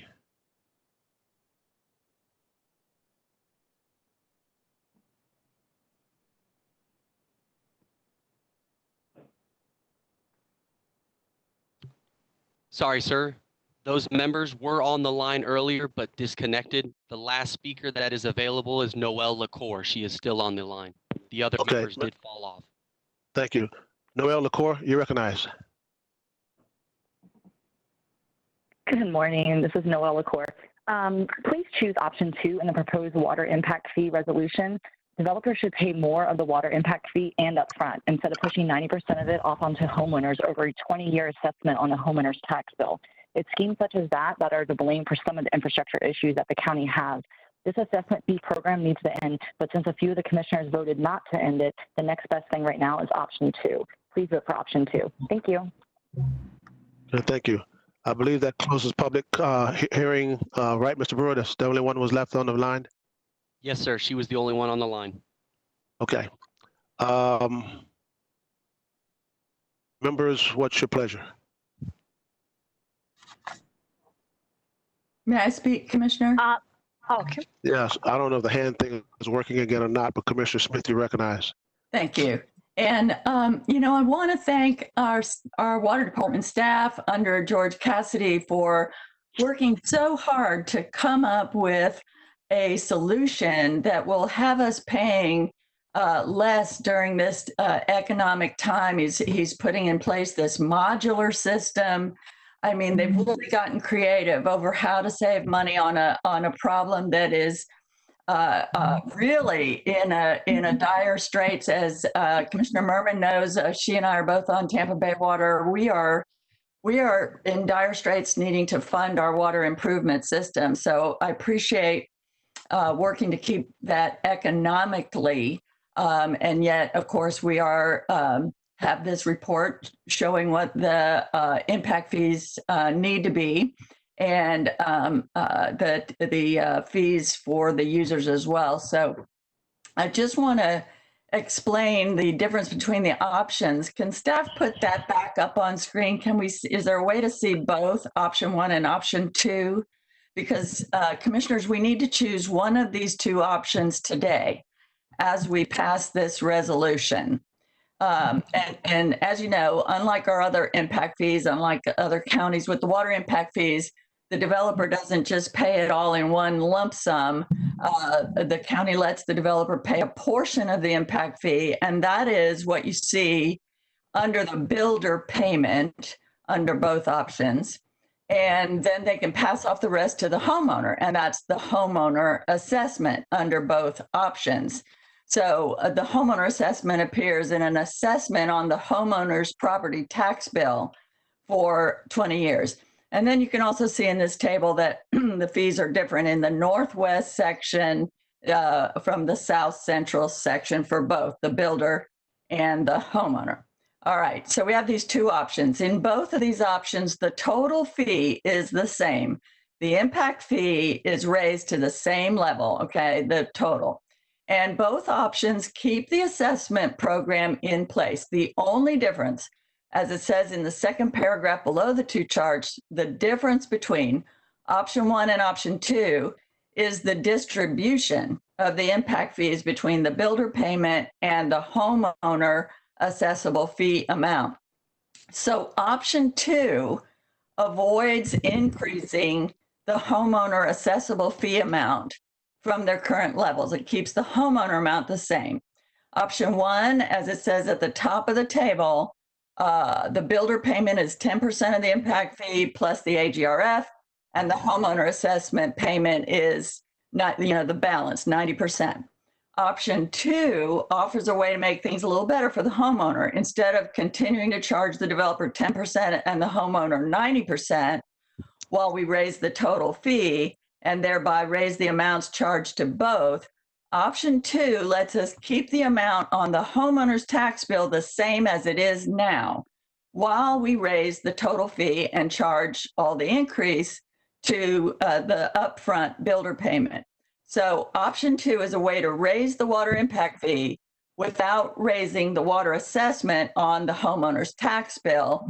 And that's the way I think we should go, especially in this economy when I know we are all working to avoid raising our citizens' tax bill. And I just want to make a final point, and that is that the homeowner actually ends up paying much more than the share that we assess them. That's because in addition to the numbers that you see under the homeowner assessable fee, the homeowner also ends up paying interest. Commissioner Smith is bringing it for landing.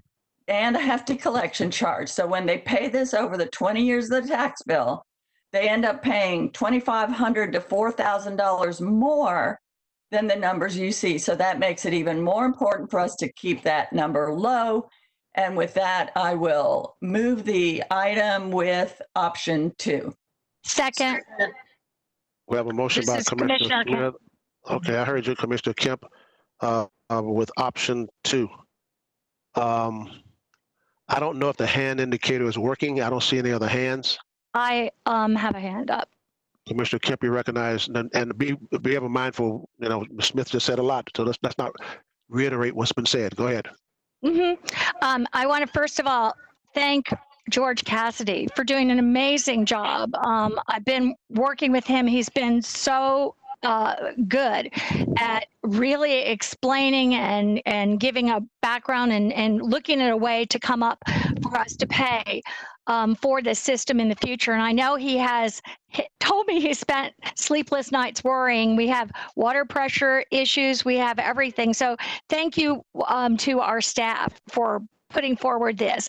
I am so pleased that we are here to among this, reinstate the AGRF, the capacity fee that we had from 1996 to 2014. Since we dropped it in 2014, I wasn't on the board then, but we've lost $100 million that could have been used for capacity in South County. So it is utterly essential, critical that we put that fee back in, and I'm glad to have it presented. I'm also very pleased to thank you, Commissioner Smith, for the work you did on the impact fee assessments on option 2, which I'm obviously totally supporting.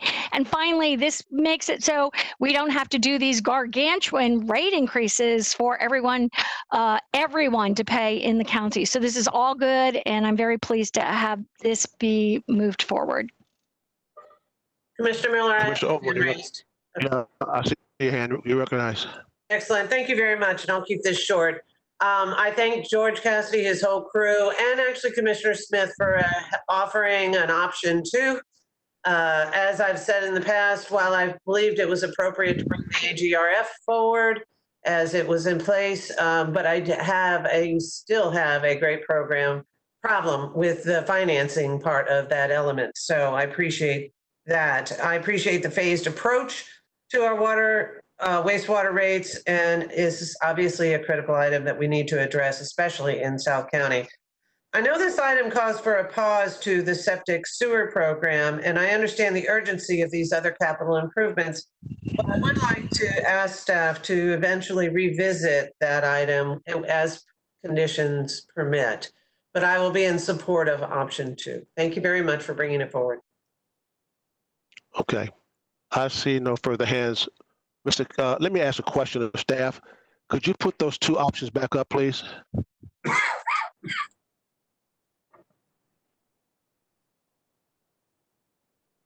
Mr. Cassidy, of these 2 options, will we, if we select 1 or 2, are we meeting the needs that is anticipated that we have to have out in that area? If we select 1 or 2, are we either one?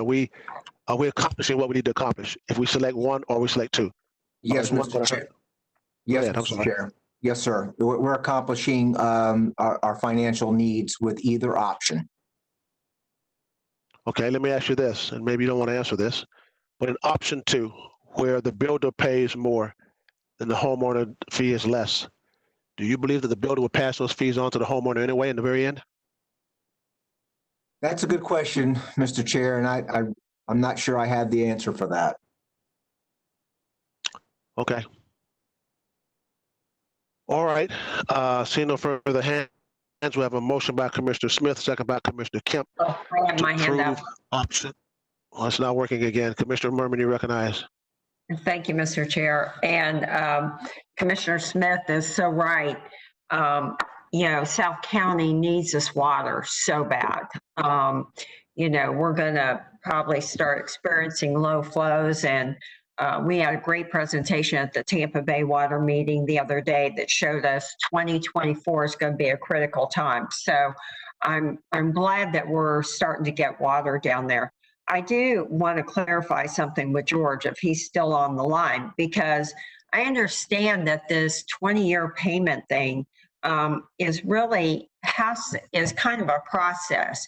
They have to set up a time payment district, which we've had before us, as you know, and there's always been discussion with that, with buyers having the option to pay, the option of void by paying all the fees up front. So they have the option, and it is a choice.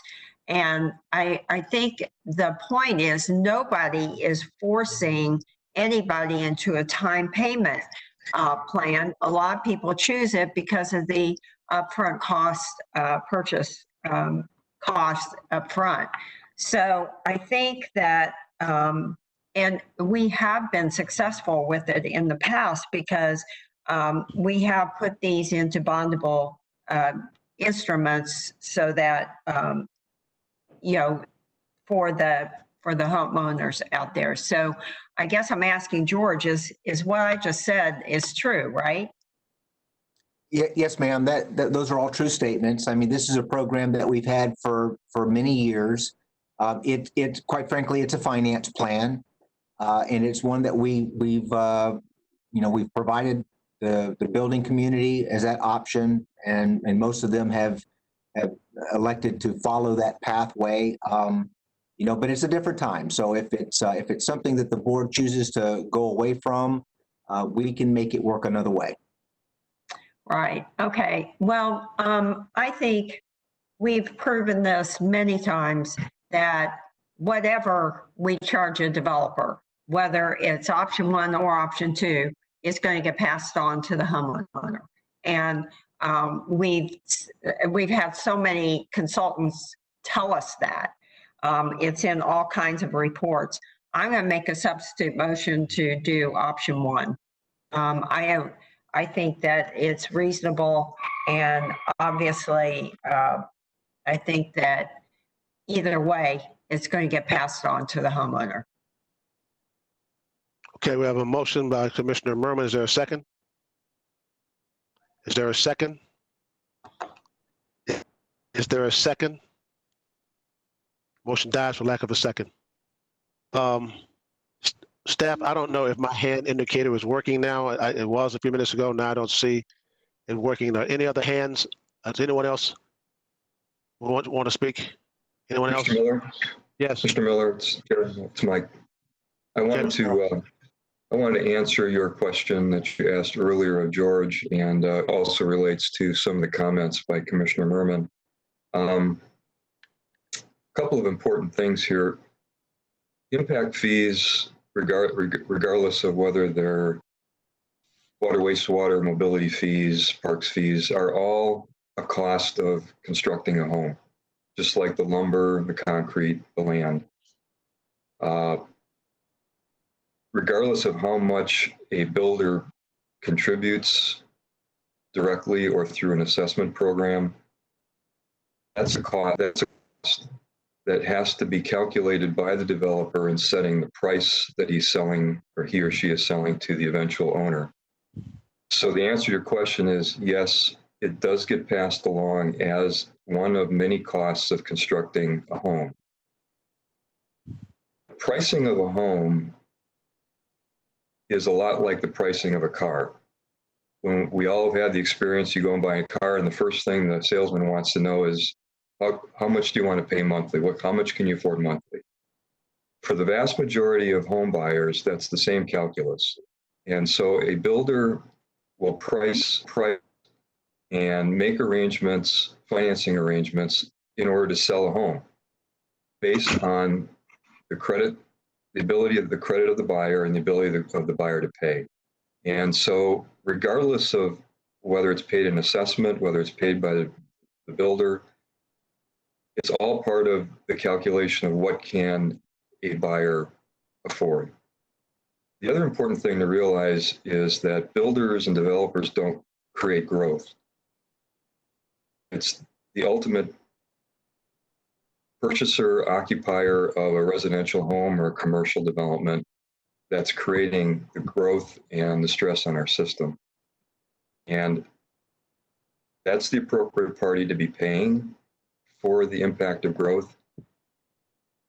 It is paid for, as I said, either way, in the price of the home or through an assessment.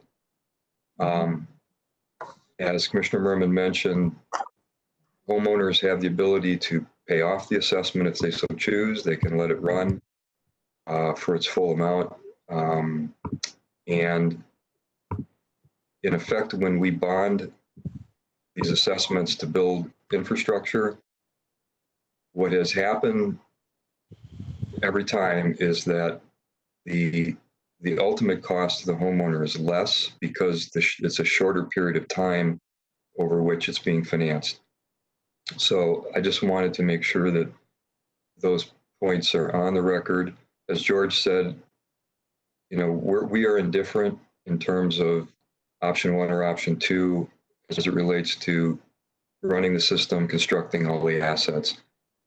He can do what he needs to do either way, but I just wanted to answer your question and also support Commissioner Merman's comments. Thank you, Mr. Merrill. Having said that, Commissioner Merman, you made a motion, a substitute motion, which did not get a second, which means we can't not make that again, but you can make an amendment to the motion to put in option 1 if you want to do that again. Sure. I'll make an amendment to the main motion to change, to not do option 2, but to do option 1. Okay. Is there a second? Is there a second? I'll pass the gavel and second it. Well, I think we have a substitute motion by amendment. Sorry, an amendment motion by Commissioner Merman and seconded by Commissioner Miller. Is there any discussion? Anyone have questions or comments? I see no hands. Okay, great. Call the roll, please. Take the vote, please. I think we're having technical difficulties. I beg your pardon. Miller? Yes. Hagan? Yes. Kemp? No. Merman? Yes. Overman? No. Smith? No. White? Yes. Motion carried 4-3. The amendment carried 4-3. Commissioners Kemp, Overman, and Smith voted no. Okay, we're back now on the main motion that was amended. I don't see any further hands at this time. So therefore, please call the roll on the passage of the motion with option 1 as amended. Miller, Yes. Hagan, Yes. Kemp, Yes. Merman, Yes. Overman,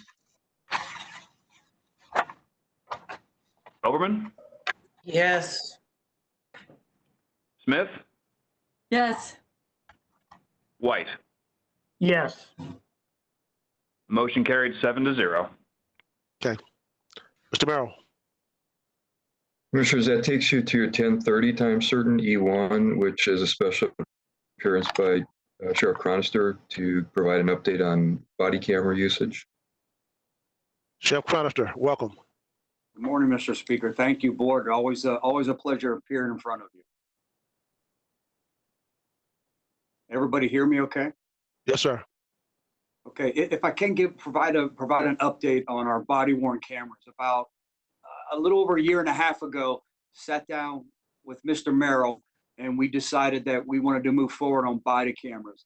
At the time, we looked at weapons activated camera system, and what that meant is whenever a deputy needed to draw his firearm, we would capture the 2 minutes before leading up to that deputy using, or I should say, removing his or her firearm from their holster. I felt at the time that this would be a compromise. I thought it'd be a compromise in building that trust through transparency by capturing that footage. At the same time, thought it would be budget responsible because again, 18 months ago, it was a lot less expensive technology. So I felt it would be budget responsible. Over the last 18 months, we've done a lot of work, a lot of testing, working with different vendors to try to get it to where we needed it to be to capture the footage we wanted. During this time frame, as we were approaching the finalization, getting ready to enter into contract phase in the beginning of June, the George Floyd murder happened. Back in touch with Mr. Merrill, and what I would like to update the board and ask for, again, your continued financial support. I think there's an opportunity to make history. I think there's an opportunity to take a giant leap, not a step, a giant leap forward in building trust through transparency by asking for approval to go to full-time body-worn cameras. The price difference is not significant when you talk into terms of what the cameras would cost. But I think there's an outcry for our public, as we know, to be even more transparent. And as your sheriff's office, we want to be transparent. We know the trust through transparency that body-worn cameras provide. And at the same time, and some people may find this hard to believe, our deputies are calling for this as well. They know that how it protects them to have this video footage. It's been shown over agencies that have this, that use of force complaints are down. Complaints are down in general, because a lot of times a complainant will come in for retribution because they're upset that they were arrested or they received a speeding ticket, whatever the case may be. And the Internal Affairs Department is able to turn around, show them the footage, and they get up and walk away and withdraw their complaint. So I think there's a lot of benefits, but again, at this time, I find myself back in front of you asking for your support, asking for your financial support and approval in helping your sheriff's office take a giant leap forward, and again, providing that trust through transparency that we want to provide to this community. Sheriff, thank you very much. Appreciate that. And let me comment before I call on other members. In this day and time of what we're going through, not only in this county, but across the state and this country, our law enforcement are held to a standard that's unbelievable standard. And we in Hillsborough County should be very much wanting transparency by our sheriff's department. And let me thank you, sir, for what you've been doing. You've been doing an admirable job during this pandemic. You're keeping us abreast of what's going on, and we want to thank you for that.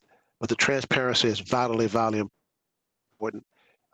If we don't do this, I think we're going to have some feedback that we would not want to have. I know it's going to be additional cost in this. I'm going to hear what the other commissioners have to say. I know Mr. Merrill has his hand up, but I think this is something that we must consider it today because it's vitally important and the transparency is vitally important. I know your officers, your sheriff deputies have said this is something that they want. So if there's a motion today, I might have to make that motion to do that. I will, but I just had to say that. Okay, Mr. Merrill.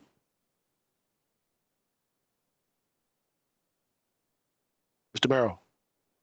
Mr. Merrill, we can't hear you. Go. Sorry.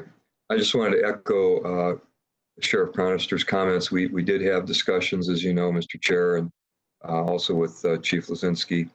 And I do believe this is the right way to go. I support it. I've asked our budget department to expect a change here to support the additional cost and to look for grant funding wherever it's available to help defray some of the costs. But the additional cost is well worth the benefits to the community. So I just wanted to confirm that for you. Thank you, Mr. Merrill. Commissioner Overman, you recognize. Thank you, Chair. Thank you, Sheriff, for being here today. I inviting you here was top of the line, and I wanted to do for a while. As I've gotten to know you as a partner in the efforts working with the Commission on Human Trafficking. When the events of the recent weeks unfolded, the tragic death of George Floyd and so many others before and after his death, it's become important to me to find out your agency's position on body cameras. But I'd also ask you to discuss with us the Campaign Zero's 8 Can't Wait principles that you've adopted in your department, if you have a few moments, because I think we need the public to hear how you're addressing a lot of what is being discussed in our communities. And I know you've done some great work in this area, and I'd like for you to take the opportunity to share that with us, if that's okay. Yes, ma'am. I would love to. I think it's extremely important. Over 2.5 years ago, we started our approach into implementing a lot of different policies that we thought would build, again, that community trust, reduce racial tensions. And it's a complex problem. It wasn't a simple solution. And we began by modifying our hiring standards. We knew that we wanted to be more diverse as an agency. Matter of fact, I demanded that we have a workforce that reflects the community that we serve. It's vital, critical, if we're going to be successful in today's law enforcement environment. I'm happy to report that over the last 2.5 years, our diversity rate in hiring is at 59.9%. Almost 60% diversity over the last 2.5 years. So we're really building towards having that workforce that reflects the community that you serve. So it starts with hiring, starts with who you hire. Then it goes into training. It goes into how you train your people and the training that you provide. That's how you start to establish that culture. I'm proud to sit in front of you and tell you that 8 Can't Wait are very important use of force principles. And I'm excited to announce that the Sheriff's Office has every single one of those principles already implemented. It has for so many years. We exceed those principles. When you talk about de-escalation training that's required every 4 years, your deputies get it every year. Implicit bias training, that's required every 4 years. We provide in some shape, fashion, or form every year. Mental health training, that's so vital. Why is someone being combative? Are they being resistant, or are they suffering from some type of mental health crisis? We implemented a mandatory 40-hour advanced training course to every one of our deputies. And it expands and grows from there. You guys have helped us financially and supported. We're the only jail, the only detention facility in the whole state of Florida that has a state-certified drug rehabilitation center inside our detention facility. So we expanded mental health. We expanded our addiction programs. Our goal was to get people healthy. Then we have 41 educational programs we've implemented. Let's give them some training. Then we opened our vocational trade center where they're learning basic automotive mechanic techniques. They're learning forklift operator. There's a basic welding course and 2 other courses that we work with. And once we teach them that, provide them a skill set, the last missing ingredient is to get them gainful employment. We're working with Career Source Tampa Bay. We're working with their local trade unions to get these individuals gainfully employed. And it's this holistic, solution-based approach to truly break the cycle of recidivism here in Hillsborough County. Before there was such an antiquated approach, it was go arrest everybody, lock everybody up, and never fixed anybody. We wanted to be smart on crime, not just tough on crime. And it's really helped out. And again, you're seeing it as we experience this population boom in Hillsborough County. We've had 2 years with double-digit crime reductions. So we know it's working. So once you're done with training, it's who you hire, how you train them, and then it goes into that vital component and it's community outreach, building relationships. And I tell people all the time, there's no magic solution. There's no magic wand that you get and you go waving around and you build trust in the community. It's one relationship, one encounter at a time. And what you're seeing across the nation now is how one bad encounter can ruin it for every law enforcement officer in our entire country. So it's absolutely vital. We implemented a walk it like you talk it, where the deputies have to spend so many hours a day outside their cars, getting to know the community that they serve. You're going to drive through that apartment complex. You're going to drive through that business complex. You're going to drive through that neighborhood. Get out of the car and do it. And the only requirement is it's absolutely no law enforcement related duties. This isn't to pat people down to search. This is getting to know the community that you serve. Our community resource deputies that we dedicate to each of the 5 patrol districts, how we divide the county. They're out there attending to the needs of that community, regardless of what those needs may be. Our behavioral health deputies, we're the only ones that have behavioral health deputies that have advanced training. I hired 3 social workers to work with behavioral health deputies. Once we get this individual stabilized and they're released from our detention facilities, the problem was they fell back into the same unhealthy pattern of behavior because they didn't have the medication. Well, you helped us fix that. They leave with 30 days worth of medication. Even if they're being transferred to another detention facility. When they leave our detention facility, they have 30 days of medication to keep them stable. Then we have our behavioral health deputy go out with our social workers and help act as that conduit, that facilitator, to get them the mental health treatment that they need. Same thing with our homeless initiative. We're not just arresting our way out of the homeless problem. We're actually out there working with local charities, working with mental health care providers. We're getting them gainful employments, whether it's their veterans benefits, whatever the case may be, housing, getting them the help that they need. And again, this all for selfish reasons. It's just not only the right thing to do, it's gonna impact our crime rate because we're fixing people, we're getting the help they need. They don't have to turn to that life of crime. And our Boys and Girls Club. We have deputies in every one of our Boys and Girls Clubs out in the county to build those vital relationships, to be that mentor, that guider from day one when they enter. And it's having a tremendous impact. Our Crystal Ray High School Work Release Program, where they go to school a half a day. These inner city kids, these kids in lower socioeconomic neighborhoods are coming to the sheriff's office and working here a half a day, going to school a half a day. Our summer employment program is set up the same exact way. And our junior achievement, I'm proud to announce that's our latest program that we've implemented here at the sheriff's office, where we're working with junior achievement, where kids, instead of going to traditional school and headed to that college path, they have a different course. And just like some of the art schools, some of the technical schools, vocational technical training schools, they have a public safety course where the kids come in and they develop the curriculum. So listen, we know there's a divide between law enforcement and community. Isn't it absolutely going to be impactful to have kids develop? How do we bridge that gap? How do we solve that gap? That's their curriculum. Now, for selfish reasons, I'll be the first to tell you, I'm hoping as they become so invested in this, that they develop an interest for law enforcement and public safety, and we end up having them here serving our community.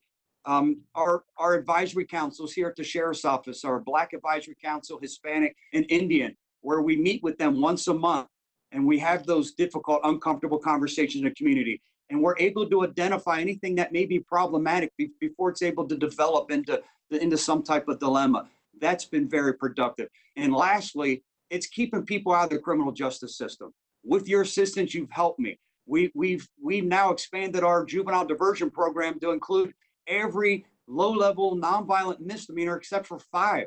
And it's really 4 because with your help now, domestic violence, they're getting that help. So we're down to 4 misdemeanors where a child's even going through the criminal justice system. You know, keeping them out of the criminal justice system, that vicious cycle, saddling them with a criminal history and then sitting back scratching our heads and wondering, why are they suffering? Why aren't they prospering like we would like them to? Well, of course, that program worked. I was back in front of you and you guys approved the use of an adult diversion program. We're not putting them in our detention center where it costs an average about $127 a day. And more importantly, they're not losing that income, that family income.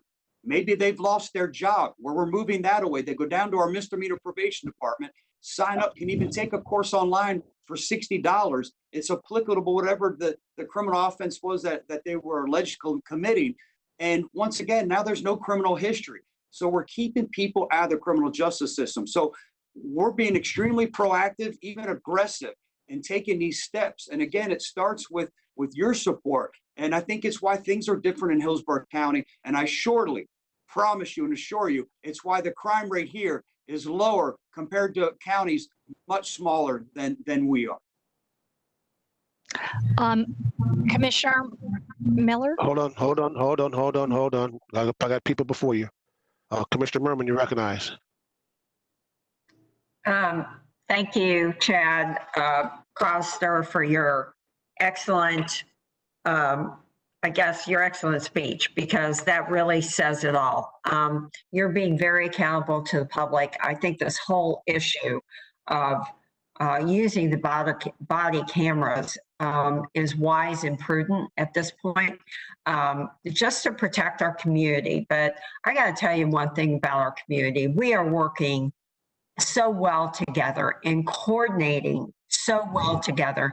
Knock on wood, we have not had any bad law enforcement situations that I can even think of.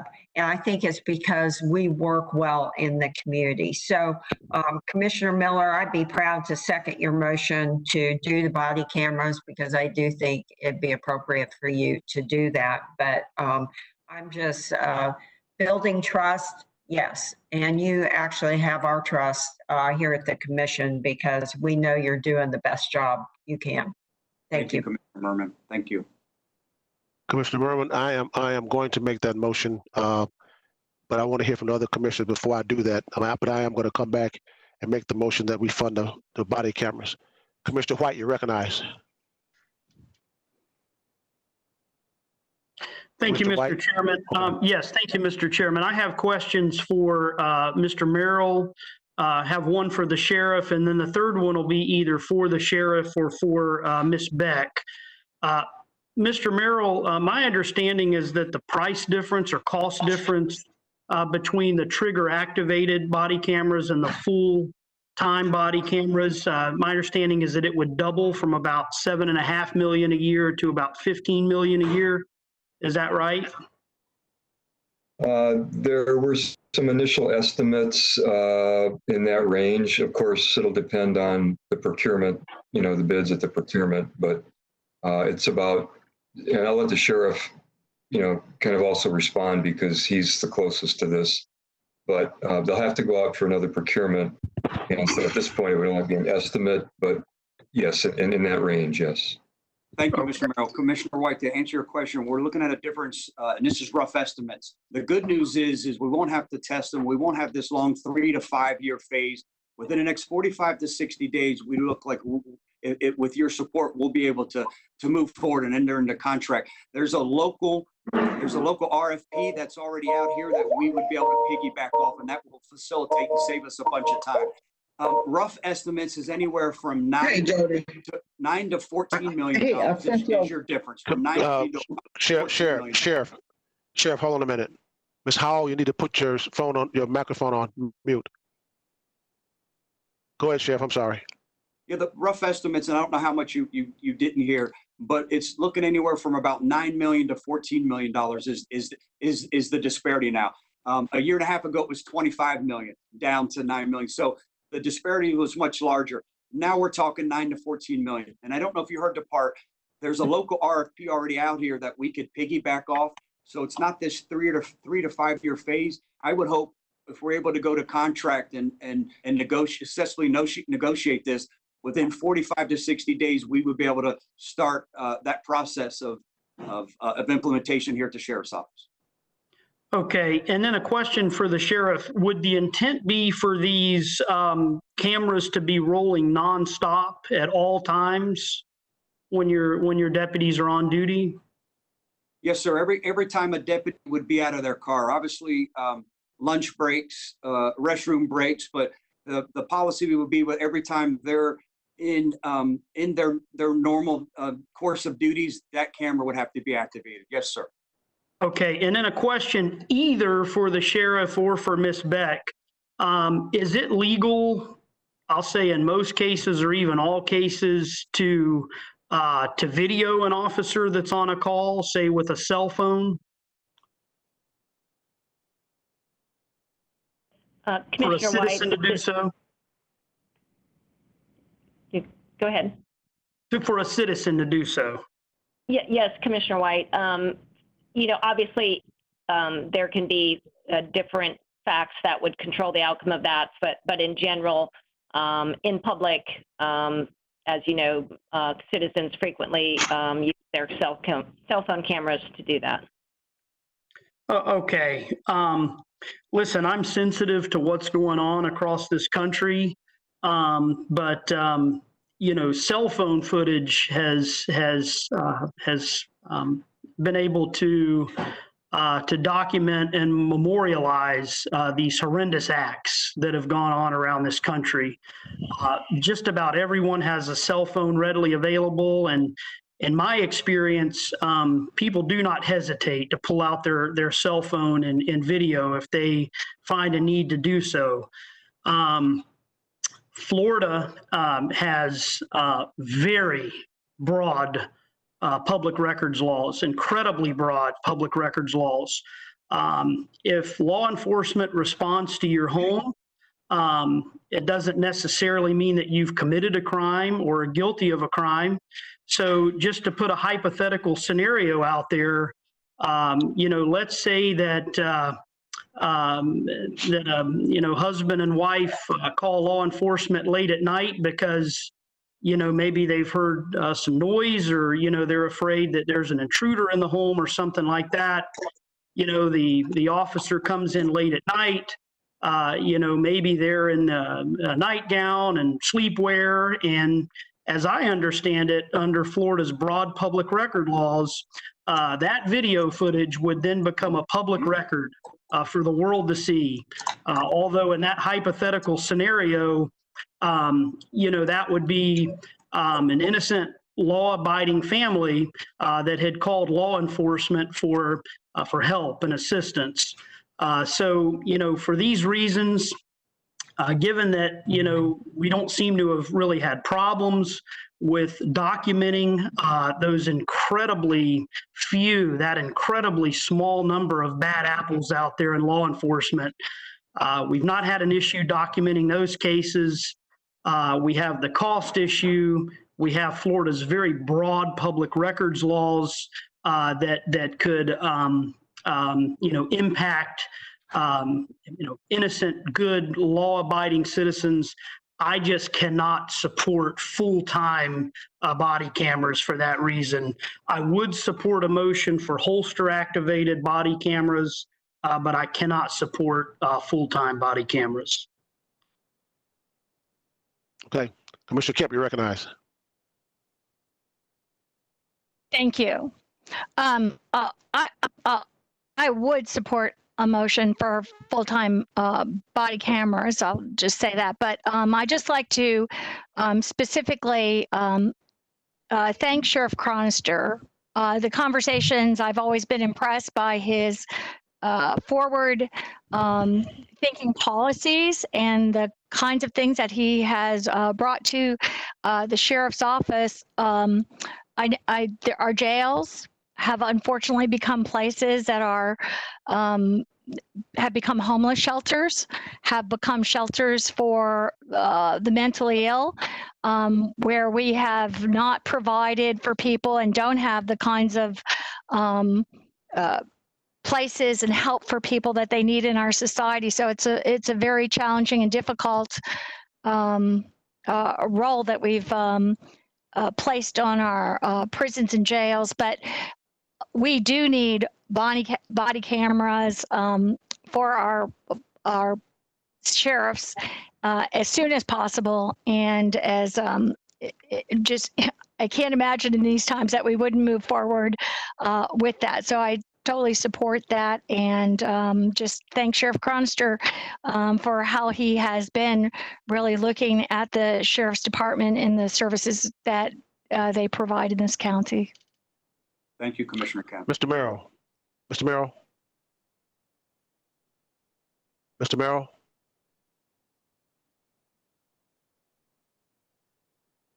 Is he there?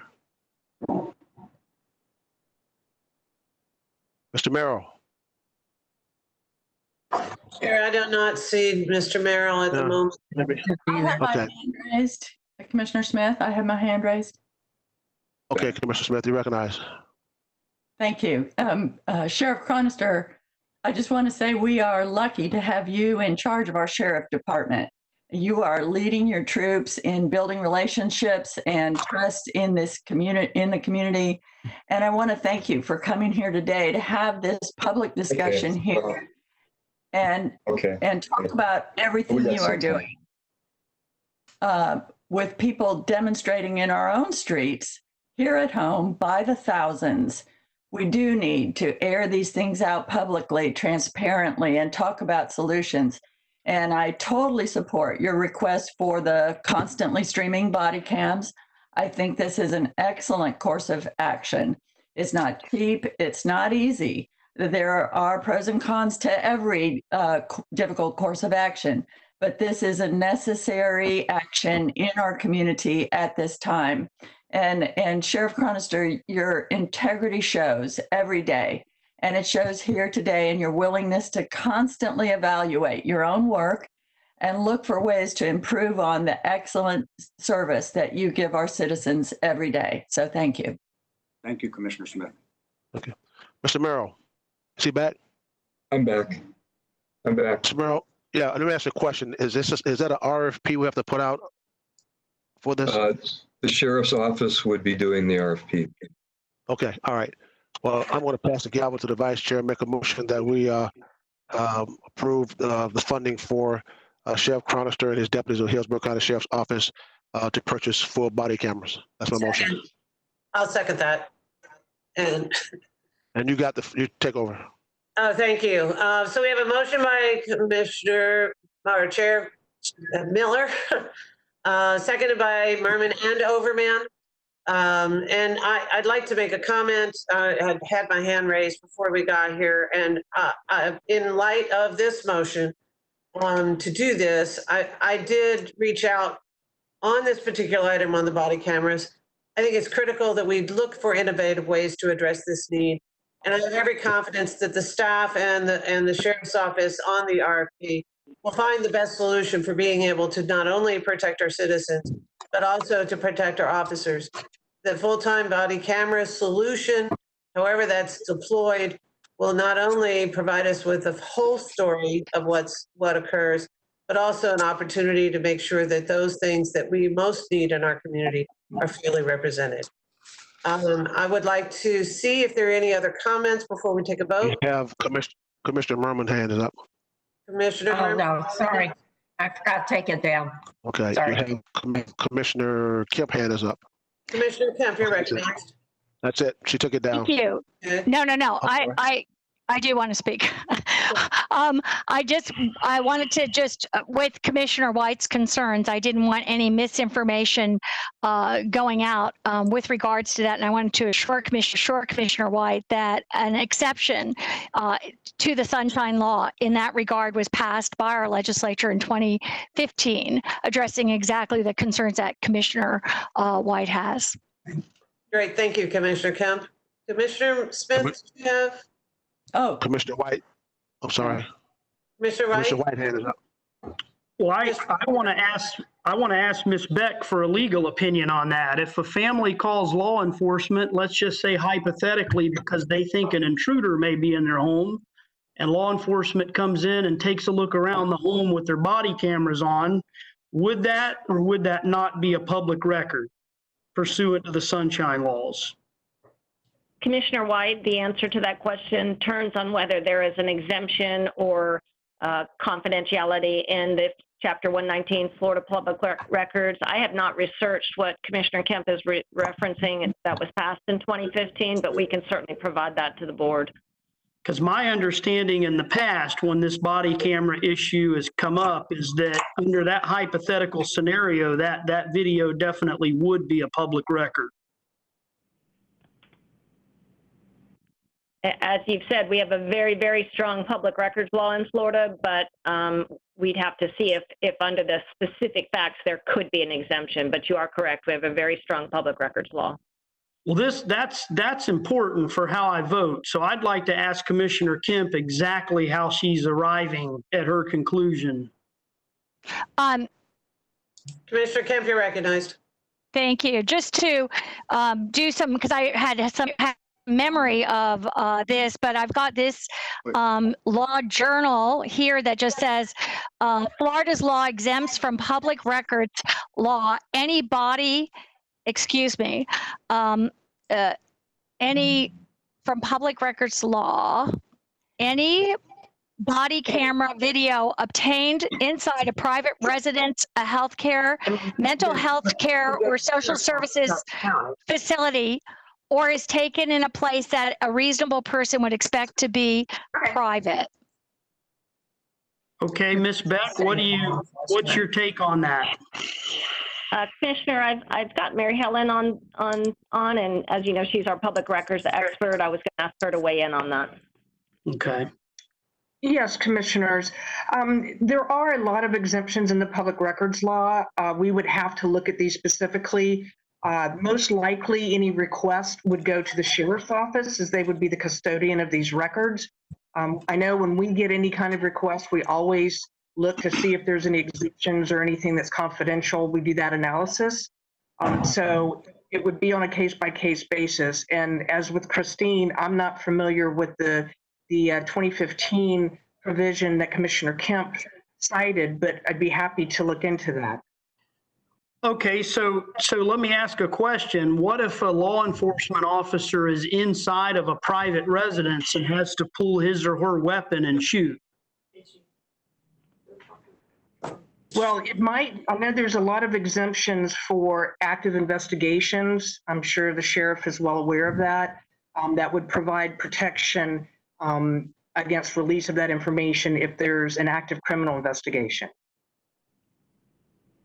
Okay, that actually makes me want to vote against the item even more. I mean, if there could theoretically be cases where the body camera footage is there and not even available, then I just don't see the value in the expenditure under that scenario. So I'll just say, generally speaking, because of the concerns that I have with Chapter 119, is it, Mary Helen?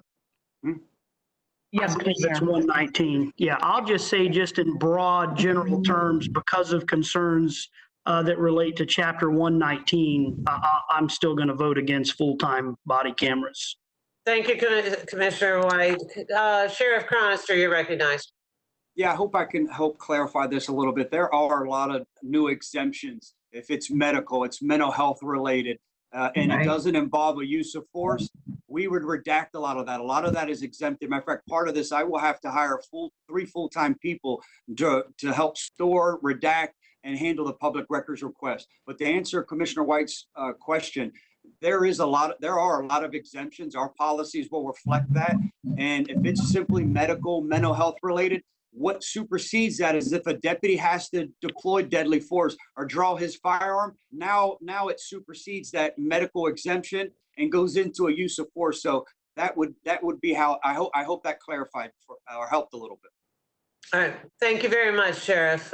With that, are there any other comments before we take a vote? No, there's not. Please take the roll and take the vote. Miller, Yes. Hagan, Yes. Kemp, Yes. Merman, Yes. Overman, Yes. Smith, Yes. White. No. Motion carried 6-1. Commissioner White voted no. Thank you. Sheriff, thank you very much. Thank you. Appreciate it. Mr. Merrill.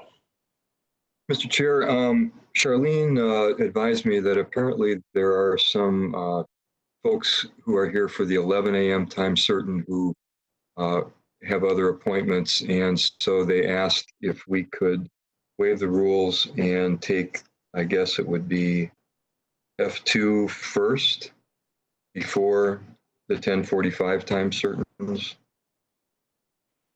Okay, move to waive the rules. I don't know who those people are, so. I know, so just keep cool. Second. The motion by Commissioner Merman, second by Commissioner White, that we waive the rules and take up F2. Seeing no further discussion, please call the roll. Miller, Yes. Hagan, Yes. Kemp, Yes. Merman. Yes. I'm sorry? Yes. Thank you. Overman, Yes. Smith, Yes. White. Yes. Motion carried 7-0. Okay. It's going to be an honor for these folks to come forth and recognize Mr. Merrill on his day. At this time, it is the board's honor to recognize some members of the community who wish to thank Mr. Merrill for his service. We have on the call numerous guest speakers who want to share their thoughts and express their wishes. Is Dr. Douglas Holt on the line? I am, sir. Can you hear me? Yes, sir. Dr. Holt, he's the director of the Department of Health in the county, is on the line. Dr. Holt, you make your remarks, and I think you're going to introduce everyone else that's come to say great things about Michael S. Merrill. So you recognize, sir. Yes, sir. Thank you for this opportunity. Mike, we've been through a lot together, from the 2014 hurricanes now to our ultimate challenge, the COVID-19. With your leadership, you've enabled us to best respond and eventually win this battle that we're in. Personally, I recall our first meeting. You had a presence about you. You've demonstrated highest levels of leadership qualities. You treat everyone with respect and dignity. You combine humility and a sense of humor. You demand a lot of yourself, and you demand a lot of others. You surrounded yourself with the best, and you get out of their way. You've provided an outstanding successor in Ms. Wise. Personally, I want to thank you for being a mentor to me. I've greatly benefited from your guidance and advice of counsel over the years. On behalf of the entire community, I want to thank you for all you've done for public health to protect, promote, and improve the health of all of our residents in Hillsborough County. I didn't have time to get you a plaque that really deserves and you recognize. So instead, I would like, at some time, maybe face-to-face with mask on, I'd like to present to you the highest honor I bestow on my team members. It's called the Director's Coin. It's modeled on a military tradition. On the back is a motto that I believe you've lived by, and I asked my staff, and it reads, "Proceed until apprehended." You've always done what's needed. You've done the right thing, and I thank you for all your help. You'll be missed, but you will not be forgotten. We've assembled a fantastic, prestigious group representing all the partners that have come together to prepare us under your leadership for the COVID-19 response. I'd like to first begin and ask Secretary Mary Mayhew, she's the Secretary of the Florida Agency for Healthcare Administration, to speak. Secretary Mayhew. Thank you. Thank you, Dr. Holt. Can you hear me all? Yes, ma'am. Well, I appreciate the opportunity, Mike. So grateful for your leadership, 32 years of public service, and I am honored to have had the opportunity to work with you, especially in the response in our state and in Hillsborough to COVID-19. And what you have accomplished and your efforts have had such a significant impact. We often cite in our conversations around the state the regional collaborative in Hillsborough, and you have been pivotal in leading that charge. I think when we think about responses to emergencies, and especially to a public health emergency, it's the local coordination and leadership that matters most. And you have epitomized that leadership. And I think Dr. Holt spoke to the characteristics that make for effective leadership. And that really is the humility, the calm, the recognizing the expertise around you, and convening folks to make the best possible decisions with the strongest commitment to those you are serving. And you have had such a laser beam focus on protecting our most vulnerable throughout this public health emergency. I'm grateful to you. We need your leadership, your commitment to public service. That's what matters in our state, to make a difference, to save lives. So I'm grateful that I've had the opportunity to work with you and to see your leadership and how you've made such a difference in responding to this public health crisis. So thank you for all that you've done, for your innovation in responding, for how you have brought people to the table to make the best possible decisions in response to this public health crisis. Thank you for all that you've done, your service to Hillsborough, to our state. You're a true public servant. Thank you, Mike. Best wishes. Secretary Mayhew. Next, I would like to introduce and ask Dr. Stephen Corral, President of USF, to speak. Well, thank you, Dr. Holt. And Mike, it's really a thrill to be with you here today. And I want to thank you for your extraordinary leadership in tackling the public health challenges that we're facing right now. And I convey that gratitude on behalf of the Morsani College of Medicine, the College of Public Health, the College of Nursing, College of Pharmacy, all of our USF health partners. And so it's really been great to work with you, and we're committed to continuing to be a partner with you, Mike, and the county. I also wanted to add my voice to the chorus of praise and gratitude to you for your broader contributions, leadership contributions, especially in the areas of economic opportunity and creating processes, structures, mechanisms for upward economic mobility in the Tampa Bay region and Hillsborough County. And I have in mind the work that you and I have done together on the area right around the University of South Florida campus in the Fowler and Fletcher area. This is a place where there are great opportunities for us to try to promote opportunities for upward economic mobility. And you are a champion and an advocate for upward economic mobility. And it's just such a thrill for me to be able to work with you and to have a kindred spirit to take those ideas forward and try to make contributions to our county and our city. So I'm just so grateful for the opportunity to work with you. I want to thank you for welcoming me so warmly when I arrived here in Tampa. And so I look forward to, even in your new roles and beyond this upcoming transition, I look forward to continuing to be a partner with you and advancing these ideas that we've been working on now over the last year. So Mike, thanks again. Thanks a million for all your your great work and for being such a great partner and colleague. And best wishes in your next career adventure. Thanks so much, Steve. Thank you.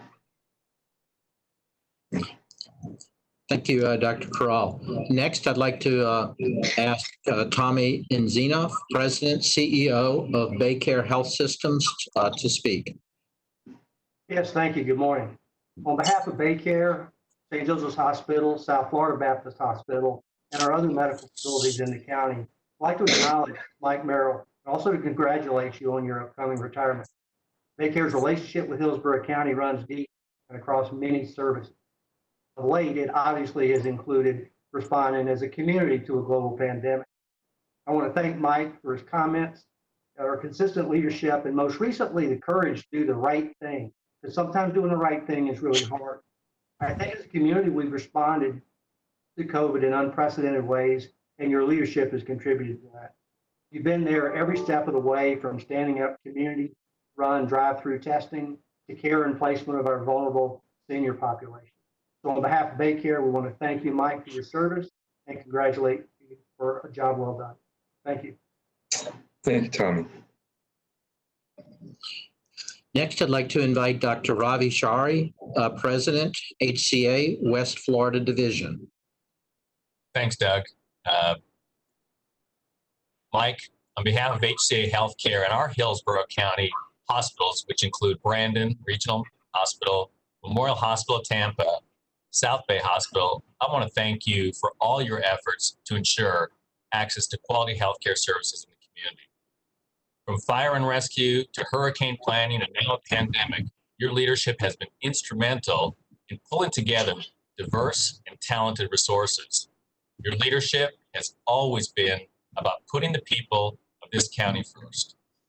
Personally, in working with you in this recent crisis, I found you to be an attentive listener. You're engaging and inclusive and decisive. Above all else, I found that everything you do sparkles with precision and, more importantly, integrity. As Dr. Corral said, beyond healthcare, from public to private sectors, Mike, over time, as county administrator, you have addressed the changing needs of one of Florida's largest, youngest, and most diverse populations. Your efforts to create safe, self-sufficient, and economically strong communities will continue, and we'll strive to build upon this strong foundation that exists because of you. We appreciate all that you've done over your last 32 years, and all of us at HCA Healthcare wish you much success in your future endeavors in your next adventure. Thanks, Mike. Thank you, Robbie. Appreciate it. Yes, next I'd like to ask John Corus, President, CEO of Tampa General. Mike, can you hear me okay? We can hear you, John. Okay, thank you. I'm probably one of the newer executives in healthcare to this community. I've been here about 2.5 years. And Mike, I've had the opportunity to get to know you pretty quickly. And we've gotten to know each other through this pandemic. And I have been struck by your willingness to listen, but not just your willingness to listen, your willingness to hear what the issues are and then respond decisively to those issues. And that is a hallmark of one of many hallmarks of great leadership, is that ability not just to listen, but to hear and then to act on the needs of the institutions in the county as it relates to taking care of the health and wellness of this community. Your leadership has been outstanding, and through this entire pandemic, you have been very, very consistent. You know that Tampa General Hospital has a very rich history with this county and a very strong relationship with the county. And over 30 years, you have shepherded that relationship. And we are a stronger institution for it. We are a stronger community for it. And we appreciate everything that you have done for us, for this community, and for the county. And we wish you well in your retirement. Thank you, John. Next, I'd like Belinda Grant. She's the Vice President, Strategic Planning, West Florida Division of Advent Health. She's representing Michael Schultz, President and CEO of Advent Health West Florida Division, and who will follow her with a video. Belinda? Good morning. I'm honored to represent Advent Health at this very momentous occasion. Our president, Mike Schultz, is sorry that he cannot be present today. However, he felt very strongly that he wanted to contribute his best wishes and thanks. And so he has recorded a video, and we will watch that at this time. Good morning, Hillsborough County Commissioners. It is indeed an honor to be invited to speak and pay tribute to our County Administrator, Mike Merrill, and speak specifically regarding his leadership during the most recent pandemic, COVID-19. Unfortunately, I've had the opportunity to work with Mike on 2 crises over the past several years. Unfortunate only from the standpoint that nobody really wants to deal with a crisis. So 2 crises with Mike, one being the most recent pandemic, and the second being Mosey 15. And I believe some of you were present at the Commission office when we addressed that crisis in 2015. Although each crisis was different in terms of cause and effect, I experienced the same leadership abilities in each circumstance. Mike's calm demeanor, I find, always lent itself well to coming to solutions quickly, which is always important during crisis management. He listens, allows for conversation, and encourages differences of opinion. And he rarely comes in with predetermined solutions that may impact many. Mike clearly articulates the issues, and you never leave a meeting with Mike without knowing what needs to get accomplished. Regardless of the type of crisis, financial in the case of Mosey or healthcare related, Mike's first priority is always the assets and residents of Hillsborough County. And in the case of this most recent pandemic, the health and well-being of the residents of Hillsborough County are first and foremost in every element of planning. Mike, you will be missed. Thank you for your services this past 10 years for me personally and my experiences, as well on behalf of Advent Health, who has partnered with you in the county and our other healthcare partners in this community to ensure that we get through this current pandemic safely.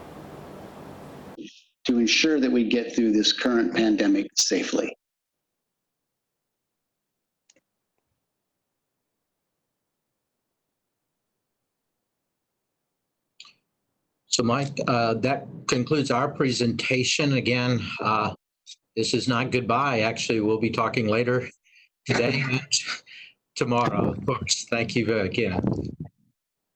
Commissioner? Dr. Holt, Commissioner, Mr. Merrill, any comments, sir? Yeah, I'm just completely surprised. I had no idea why this was on, and I'm just really humbled and overwhelmed. And it's thank you so much, Doug, and everyone for taking time out to say such kind things. It has been quite an experience for all of us, and I have found you all to be just fabulous partners and coming together at a time of great need. And we've done some really great things together for the health and well-being of the community. So I thank all of you for what you're doing. You're on the front line.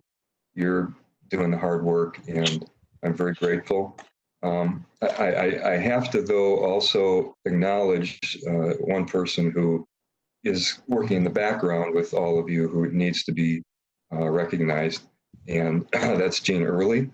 Jean is the director of our county healthcare plan, but because of Jean's experience and partnership with everyone on the line here prior to COVID, just in normal business, he was able to step in and educate me and help me to act in a decisive way with all of our partners to get things in place. And so, Gene, as I've said to you, I couldn't have done it without you, and you need to be recognized as well. So thank you. And thank you all very much. This is, it feels really good. Hey, Mike, thank you. Dr. Holt, thank you very much. And all those that were here today to make presentations, we appreciate you being here. Thank you so very, very much. Mr. Merrill.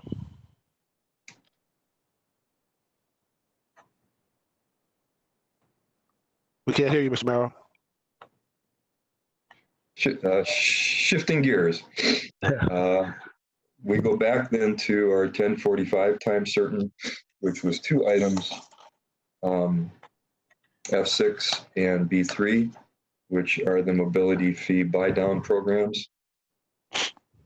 So F6 is first.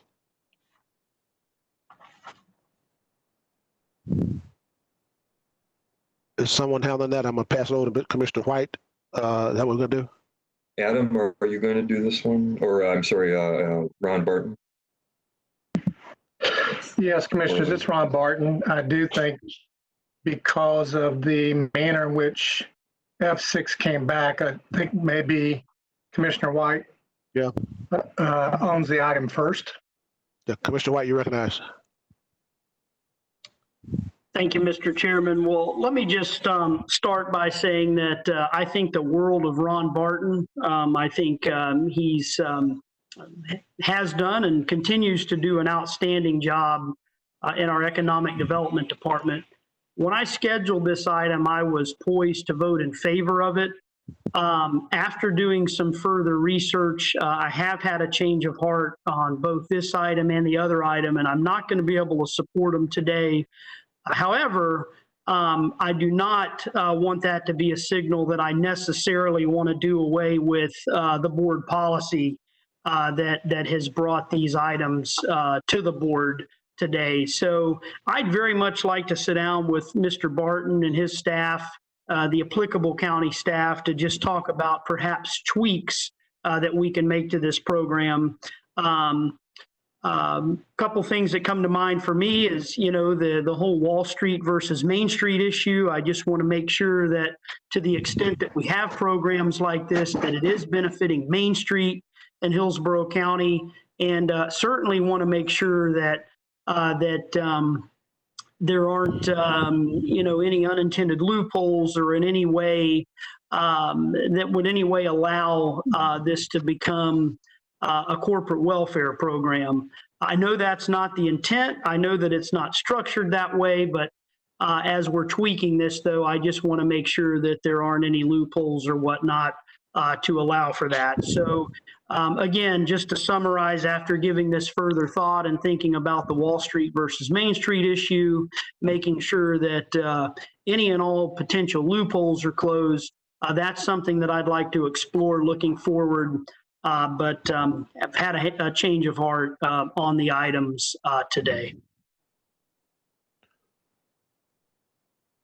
Mr. Barton, is there anything you want to say before I call on commissioners to speak?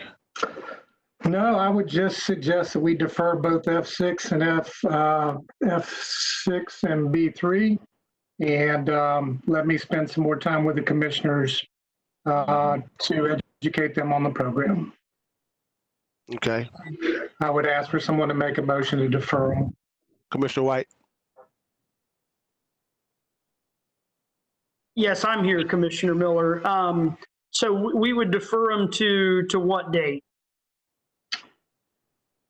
We can just, I guess, make a determination later. I certainly can get with all the commissioners between now and the next meeting. So if you want to defer it to the next meeting, that's fine with me. Okay. Tell you what, just as a gesture that I do have an open mind and that I do want to sit down with Mr. Barton, I will make a motion to defer items F6 and B3, is it? B3. Yes, yes. I move to defer items F6 and B3 to the next meeting. I'll second, Commissioner Merman. Okay. There's a motion by Commissioner White, second by Commissioner Merman to defer F6 and B3. Now I see some hands and the motion has already been deferred. So you still want to speak on this, ladies and gentlemen? It's been deferred to, Yes. why do you want to speak? I mean, God almighty. Commissioner Merman, you recognize. Oh, no, I just wanted to be recognized to make that motion, so I'm fine. Commissioner Overman, you recognize. Thank you. I too have struggled with this mobility feed buy down program, and I see them differently. But in light of the idea to defer, I'd like to suggest or to direct staff to meet with or offer a substitute motion. That Well, what are you gonna do now? I'd like to offer a substitute motion, if that's an option. Okay. To direct staff to work with each of the commissioner's office to schedule a workshop to bring back recommendations to modify the mobility fee buy down incentive program. With that, we could defer these two items, so it wouldn't replace it. It's just and defer these two items as part of the motion. It's clear there's some issues. Commissioner Overman, before you go any further, is your motion to defer and then have a workshop? Is that your motion? Yes, sir. Okay, all right. Yes, sir.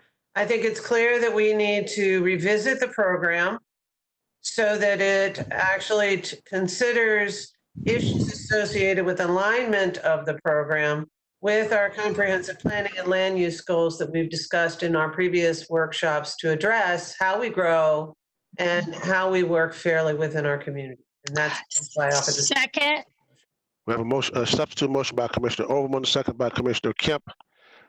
Commissioner Kemp, you recognize to the substitute motion.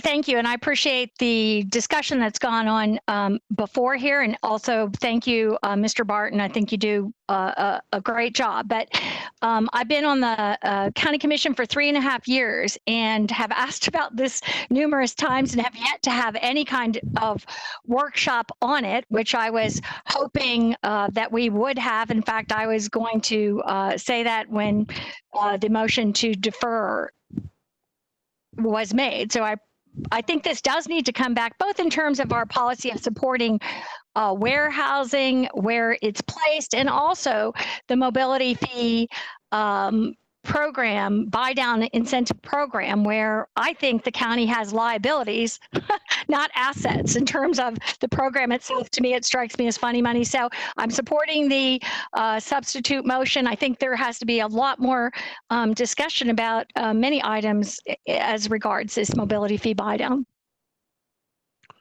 Okay, we have a substitute motion by Commissioner Overman, seconded by Commissioner Kemp to defer items F6 and B3, and within that to have a workshop on these two issues. See no further hands, please call the roll on the substitute motion. Miller? Yes. Hagan? Yes. Kemp? Yes. Merman? Yes. I'm sorry? Yes. Yes. Thank you. Overman? Yes. Smith? Yes. White? Yes.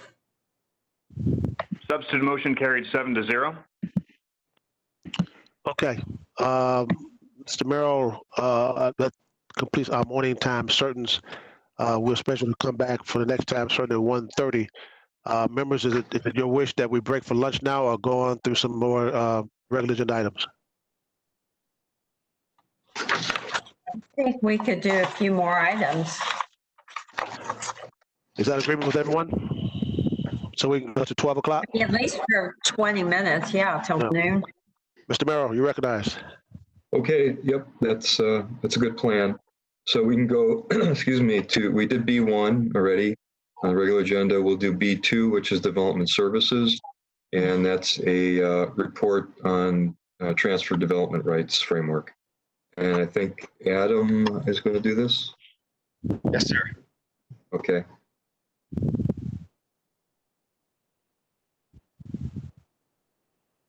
All right. Good morning, Gormley? Yeah. Yes. Good morning, Commissioners. Adam Gormley with Development Services. Item B2 is a request for the board to approve a consultant report regarding a transfer of development rights program. Currently, this is actually a implementation of a concept that was presented to the board at the February 6th land use workshop, and as part of the 12-month work program.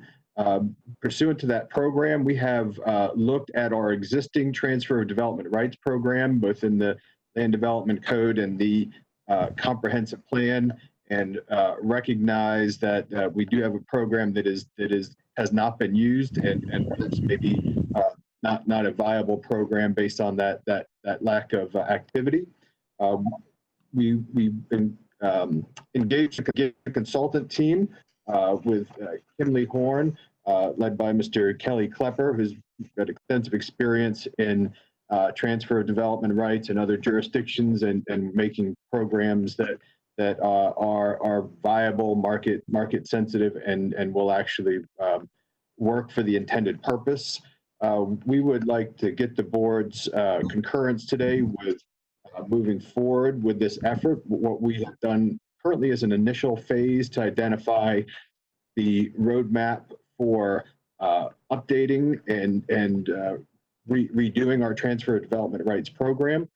As we were engaged in this work, the RP2 and Waimama Village studies both touched on some transfer of development rights programs, as well as a infrastructure analysis has begun for the I-4 corridor, both of which we believe are efforts that need to be coordinated with any update to our transfer development rights program, and would like to bring this item back to the board for further specific discussion on some of the what I'm calling, report is calling legislative intent and the structure of the program, to get the board's input on that, and then move forward with developing a comprehensive plan and land development code amendments to implement the program. So today's item would not bind the board to any particular details of that program. We would come back to the board to discuss those and get the board's input for moving forward. But we would like to get your concurrence today with us moving forward and to bring this to the next phase. I'm available for any questions. Commissioner White moves the item. Motion by Commissioner White. Is there a second? Second that. Okay, you have a motion by Commissioner White, second by Commissioner Overman. Commissioner Overman, you recognize. And Thank I'm you, sorry, I Chair. didn't mention, Commissioner, I apologize if I didn't make this clear. We would bring this back in a workshop format.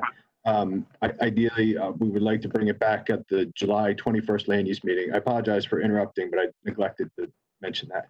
Okay. All right. Thank you, sir. Commissioner Overman? Thank you. And that's basically the gist of my comments. I do believe this TDR project and the framework actually does need to travel with the moratoriums to ensure the framework is aligned with those community plans, and especially as the TDR element has become a subject of those studies. I'd also, encourage not only meeting with staff prior to a workshop. This item was brought to us for review, prepared for today, was 242 pages. So I'm just going to suggest that maybe between EPG and regular BOCC robust agenda we've had today, it's a little much to try and absorb in like 24 hours. I was reading it at 1 o'clock this morning. So I really would like and appreciate the idea of having a workshop on this. But I do believe it's going to be important for all of the commissioners to be sort of educated on this program and have time to digest it before we schedule that workshop. So I appreciate that and appreciate the deferral until July. Thank you. Commissioner Kemp, you recognize. I'm sorry, I didn't realize that my hand was up, but I'll just say that definitely we need more, excuse me, we need more discussion on this item. Again, just what Commissioner Overman said, we really didn't see this 240 pages till the last minute with so much to absorb. And there's a lot of information in here, including some things that I think are very concerning, like the transfer of development rights to outside of the urban service area, make them receiving areas, which I think is the opposite intent of this. So I have concerns about this moving forward, but I'm very good with workshopping it. Commissioner Merrill, you recognize. Thank you, Mr. Chair. And I think this is a good start. And as long as we can get in the comp plan cycle, but we definitely need a framework. I think my concerns would be, because I'm definitely not sold on this at all. Not yet. Somebody's going to have to end that 250 pages was, I'm glad you mentioned that, Commissioner Overman. It was a lot to absorb in a quick amount of time. But I definitely think the willing participants are going to be a big issue for me. I'd like to see how other counties are looking at it and how successful they've been. So I think, and why are we doing this? I guess, what is our goal? What are we trying to achieve by doing a policy like this? So that's my comments going forward. If it helps you, Adam, in preparing for the workshop, and I'll try and keep an open mind. Thanks. Thank you. Commissioner Smith, you recognize. Thank you. And I'm very glad we are trying to figure out how to do transfer of development rights. We have policies in our comp plan for a long time trying to do this. There's a lot of good that can come of it. And I hope we can use this concept to protect and preserve rural lands. I agree with commissioners who've said it's a lot to look through in the short time we've had it. So I'm glad we're just receiving the report and glad we're going to get a workshop before we take any action. I would like to point out a couple of my concerns with this report, just to try to get off on the right foot from the beginning in preparation for the workshop. This report is already suggesting preliminary sending zones and receiving zones in the county. And I have concerns about the receiving zones that are listed on pages 3 and 4 with a map. The sending zones are where you would transfer development rights out, but the receiving zones are where they would then get the extra density more than they are currently allowed. And I see receiving zones include areas outside the urban service area. And I agree with Commissioner Kemp that that's the opposite of the usual goal of transfer of development rights, which is to protect rural lands, not transfer development in ways that make rural areas gain urban density. And I was just in a meeting with the Agency on Bay Management, and an old friend who works with Pasco County's Environmental Lands Program gave a presentation on their program of connecting their environmental lands with wildlife corridors. And one of the tools in their toolbox is a transfer of development rights program. So I think we should look at their program for ideas. But Appendix C of this report does look at 8 other counties for examples of TDR code and policies, but it doesn't look at Pasco, and they're our next door neighbor. So I think we should check them out and add them to the list in case we can get some ideas there. It is difficult to make TDR work, but certainly worth a try. And I look forward to the workshop. Thank you. All right. Seeing no further hands, we have a motion by Commissioner White, second by Commissioner Overman. Please, Mr. Gorman, you have something else you want to say? No, I'm sorry. My hand was raised from initially. Sorry about that. All right. Okay, we have a motion by Commissioner White, second by Commissioner Overman. Please call the roll. Miller, Yes. Hagan, Yes. Kemp, Yes. Merman, Yes. Overman, Yes. Smith, Yes. White, Yes. Motion carried 7-0. Mr. Merrill. Yes, the next item would be B6, management and budget. Kevin? Yes, Commissioners, Kevin Bricky, Management and Budget. Item B6 is asking you to approve by supermajority an FY20 budget amendment to transfer $18.1 million from the Catastrophic Disaster Fund reserves and appropriate in the Disaster Events Fund, where we are currently funding COVID-19 health emergency responses. And this will continue to fund those related costs. It's anticipated that approximately 87.5% of these allowable and incremental expenses will eventually be reimbursed by FEMA and the state of Florida. Thank you. Move approval. Move approval. Commissioner Merman. Motion by Commissioner Merman. Second. Second by Commissioner Kemp. Commissioner Kemp. Motion by Commissioner Merman, second by Commissioner Kemp to approve item B6. In their hands, please call the roll. Miller, Yes. Hagan, Yes. Kemp, Yes. Merman, Yes. Overman, Yes. Smith, Yes. White. Yes. Motion carried 7-0. Mr. Merrill. Yes, Commissioners, item B8 is an item that I placed on the agenda. It's under management and budget, but I'll address it. Your last meeting, you heard from Antoinette Triplett, who's the CEO of Tampa Hillsborough Homeless Initiative, about all the good work that they have been doing and the good work they are doing in their 560 and 560 plan and other initiatives. Before the COVID event took our attention away, we, together with the city of Tampa, were taking the next step in dealing with and helping and assisting the population of homeless that, you know, we've always known from the beginning have the most needs, the most challenges, and that is the unsheltered chronic homeless. And Commissioner Merman, you know, knows this from the beginning. We were both founding members of DHHI and have a really excellent board.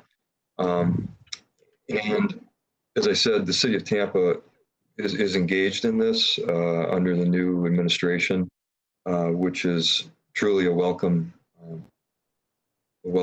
partner to have.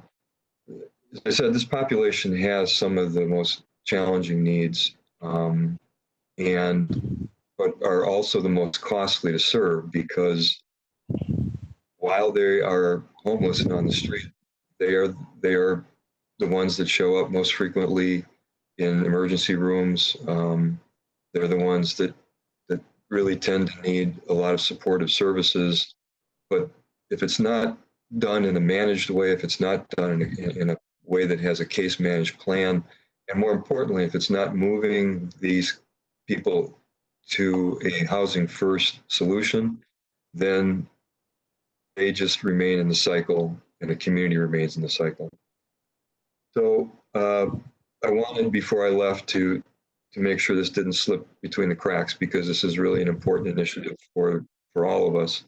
And the item just simply asks your approval to have the chairman send a letter to the board chair of THHI requesting that they prepare a report and recommendations back to you all in 60 days with specific targeted solutions for this population. And included in that would be establishing some sort of contracted assessment center where these individuals could be fully assessed as to their needs, and then a case management plan developed. Importantly, placing these individuals in transitional and eventually permanent housing, supportive housing. So that would be the recommendation, and they would come back in 60 days to let you know what they found. I did run this item by the chief of staff at City of Tampa, and he was supportive of it. I also ran it by Antoinette to be sure she was fine. So with that, that's the recommendation. Happy to answer any questions. I'll move. Okay.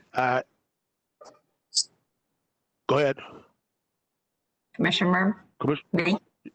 There's a motion, Commissioner Merriman? Yes, okay. Thank you. Is there a second to the motion? Yes, from Commissioner Overman. Okay. Motion by Commissioner Merriman, second by Commissioner Overman. Commissioner Merriman, you recognize. Brief comments. Mike, you have, I remember when I came on this board, and that's probably the first thing you and I talked about getting to work on, and we've worked side by side on the homeless issue for just almost the 10 years, and the whole time you've been administrator. And I think you've been everything, all the comments people have said about you, being solution oriented and just listening and hearing the problem. I think we all know we're down to the hardcore chronic homeless in our community. And we've got to, I think that the solutions, the 560 plan is going a long way, but there's another step we have to take. And I think that this, bringing this to the THHI board is going to be a great thing for them to work on and decide how best they are going to develop a place where we can have homeless. I think you and I have even talked about duplicating what we're doing with the new child welfare program.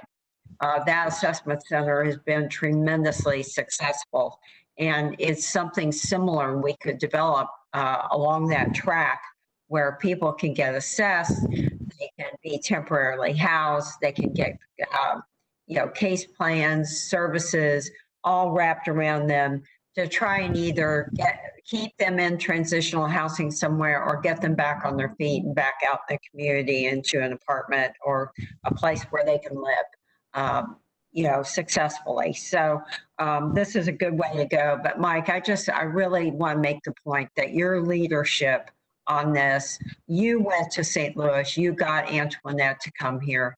You've been there for the homeless. And if there was a plaque or something we could give you that would say, Mike Merrill helped solve the homeless problem, I think we will do that probably from THHI, but I know we want to recognize you there also for the service that you've given us. It's been very exciting to see the progress we've made actually in 10 years. So it's all because of you. So thank you. Thank you. Thank you, Sam. Commissioner Overman, you recognize. Thank you very much. And yes, Mike, thanks for bringing this forward and getting it on our agenda before you took a stage right or left, whichever direction. Yes. But I fully support this item. These are essential resources, programming and services that our communities needed. And the need is going to be even greater now with the COVID-19 response. We will have not only these chronically homeless folks and families within our child services area, but we're going to have a lot more families that unfortunately are going to find themselves wrestling with homelessness. And so working as collaboratively with the city of Tampa through THHI and these communities, I'm very pleased that we're not working in silos, that we're working together to provide this solution. And your guidance here has made a huge difference.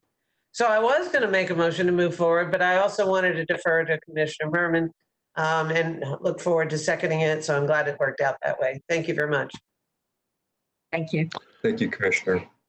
Okay, we have I forgot to mention, Mr. Chair, that an essential part of this is for THHI to look for both federal grant opportunities and private investment. We actually were just awarded, THHI was awarded I think it's $6.8 million in emergency solution grant money that is specifically earmarked for homeless. I think that together with getting the private sector engaged, as she has been, she's been doing that. But I think with our budget situation going forward in both the city and the county, I think we want to start drawing in others into this solution. So just mention. Okay, thank you, Mr. Merrill. We have a motion by Commissioner Merman, second by Commissioner Overman on B8. See no further discussion. Please call the roll. Miller, Yes. Hagan, Yes. Kemp, Yes. Merman, Yes. Overman, Yes. Smith, Yes. White. Yes. Motion carried 7-0.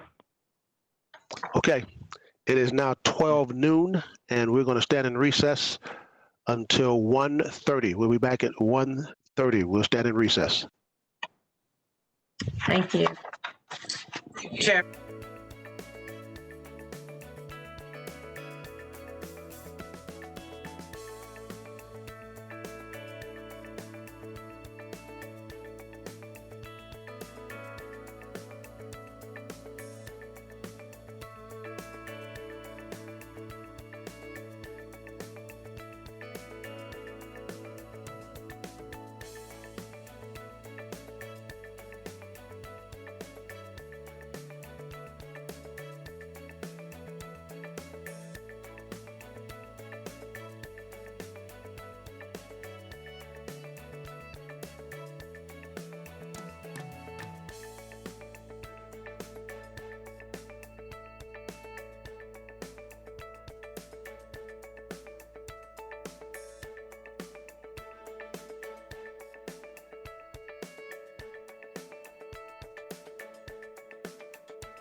Sunshine, blue skies, and friendly faces are why so many people love to call Hillsborough County home.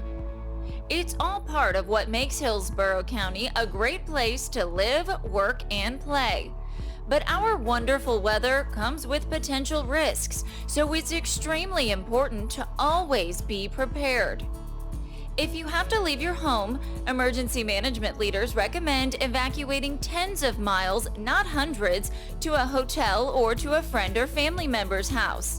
That preparedness also includes having a disaster kit ready to go at all times. Your kit should have essentials like water. Consider options like 5 or 10-year shelf life water. Food that doesn't need refrigeration. Think canned food, granola bars, peanut butter, and trail mix. A change of clothes and closed-toed shoes. A 2-week supply of medications with an updated list of dosages and important phone numbers. Important documents including driver's licenses, insurance policies, and health records. You can keep things digital by taking photos of your documents and saving them to a cloud-based application or on USB drives. Speaking of electronics, your kit should have a battery-powered radio and flashlight, as well as extra chargers and spare batteries for your devices. Consider solar-powered or crank-operated chargers. A first aid kit, a whistle, and cash in small bills. If you have young children, be sure to pack formula, clothing, and diapers. Be sure to plan for every disaster. Your kit should always include hand sanitizer, disinfectant wipes, gloves, and cloth face coverings, along with personal hygiene items like toothbrushes and deodorant. Once your disaster kit is complete, keep it in a designated place in case you have to leave your home quickly. Make sure every member of your family knows where it's located. If you have to leave your home for any emergency, the health and safety of your family and others around you is imperative. Most items will last for long periods of time, but be sure to pay attention to expiration dates and replace expired items as needed. Keep a copy of your family disaster plan with your kit so you always know what you need. We encourage you to visit hcflgov.net/staysafe for the latest updates and information, and to sign up for the HCFL alert system.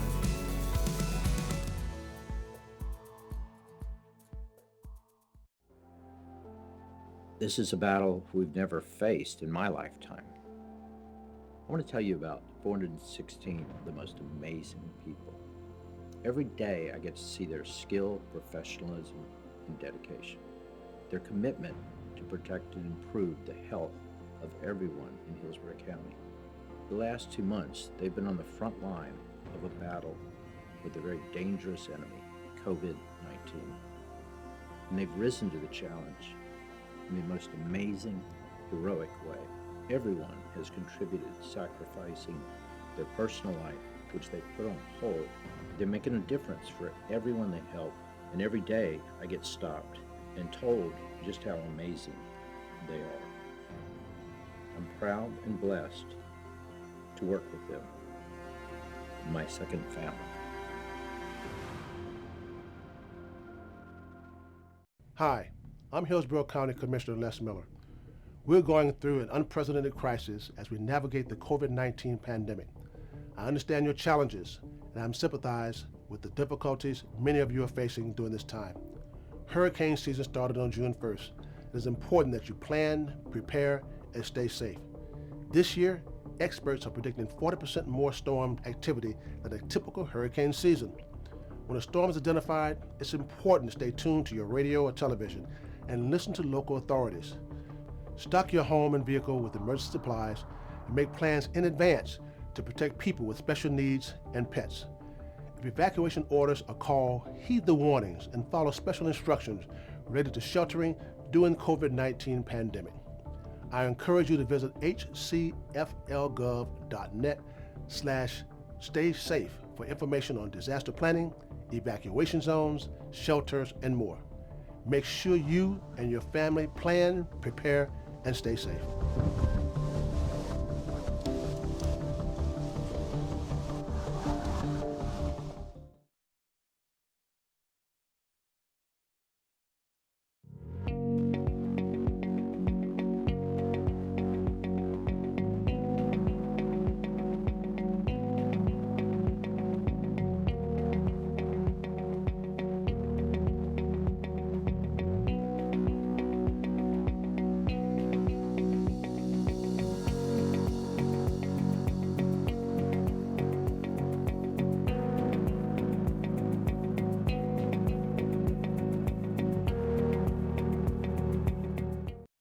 Hillsborough County, along with local and federal health experts, are encouraging residents to wear cloth face masks to cover their nose and mouth when in public to help stop the spread of COVID-19. There are not enough surgical face masks for everyone, and available ones should go to healthcare workers and first responders. It's easy to make your own face mask out of common household items. The CDC and U.S. Surgeon General say you can use an old scarf, bandana, or make one using a t-shirt plus 2 rubber bands. Cut part of the t-shirt into a square, fold it from the bottom to the middle, then from the middle to the top. Repeat those steps one more time, then add a rubber band to each side. Bring each end to the middle, then secure around your face. They should fit snugly but comfortably. Cloth face coverings should not be placed on children younger than 2 years of age or people who have trouble breathing. The CDC emphasizes that while wearing a face mask, you should still practice social distancing, stay 6 feet apart from others, and continue other preventative measures such as frequent hand washing. We encourage you to visit hcflgov.net/stay safe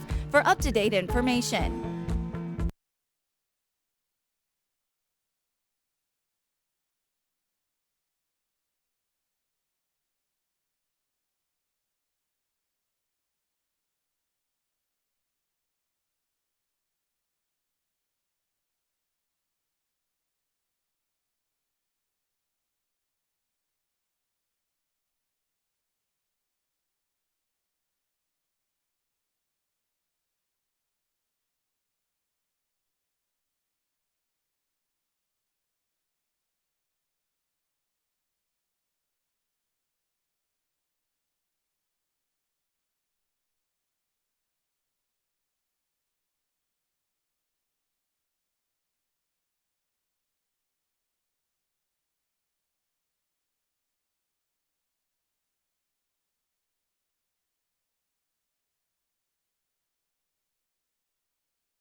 Thank you. I'd like to call the Board of County Commissioners meeting back to order. Will the clerk please call the roll to establish a quorum? Miller, Here. Hagan, Here. Kemp, Here. Merman, Here. Overman, Here. Smith, Here. White. White? I'm here. Very good. You have a quorum, sir. Good. Mr. Merrill here? I am here. Okay, just sit back, relax. I'll take over here, okay? You're flying? I'll take over. I'm flying here. Okay. As we continue to honor you, Mr. Merrill, for your service in Hillsborough County, I'm pleased to welcome some guest callers who have taken out of their busy schedule, time out of their busy schedule to recognize you today. And we have a long list, so just sit back, relax, and enjoy it all, okay? Take it in. First, we have Tax Collector Doug Belden. Thank you, Mr. Chairman. Mike, I want to thank you for all your years of hard work, dedication, and loyalty to the citizens and employees of Hillsborough County.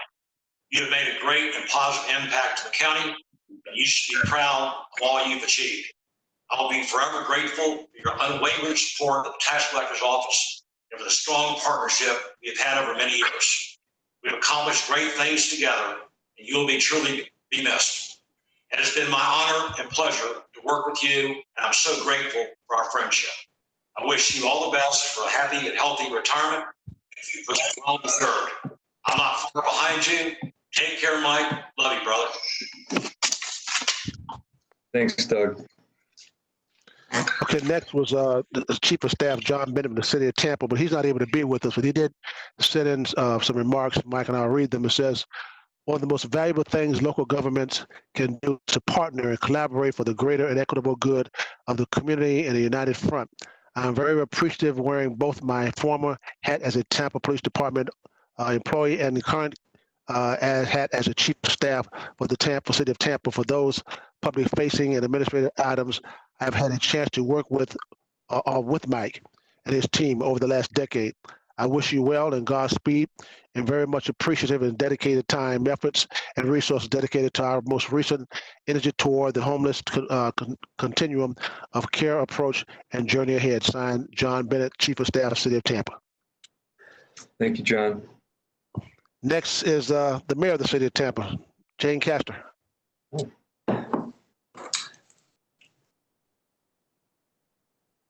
Ms. Castor? She has not joined the session yet, She has sir. not joined in yet? Okay. Next is Hillsborough County Sheriff Chad Chronister.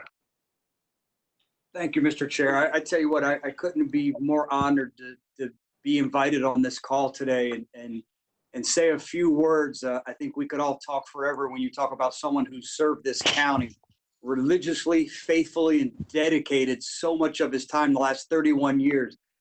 Mr. Merrill, there's no doubt because of your calm and steadfast leadership that our county is safer and better than any other county that I could ever imagine being a part of. I'm beyond grateful and sometimes find difficulty in the words when we talk about our partnership and how much better the sheriff's office is because of you, your open mind, your passion, your holistic approach and what you do and your belief in public safety. I'm proud to call you a partner. And I guess today, this is the perfect forum to make it known. After your last day, when you're finally retired, I'm officially making you an honorary deputy. Your credentials will be delivered to your house, sir. So don't think you're doing public service to this community.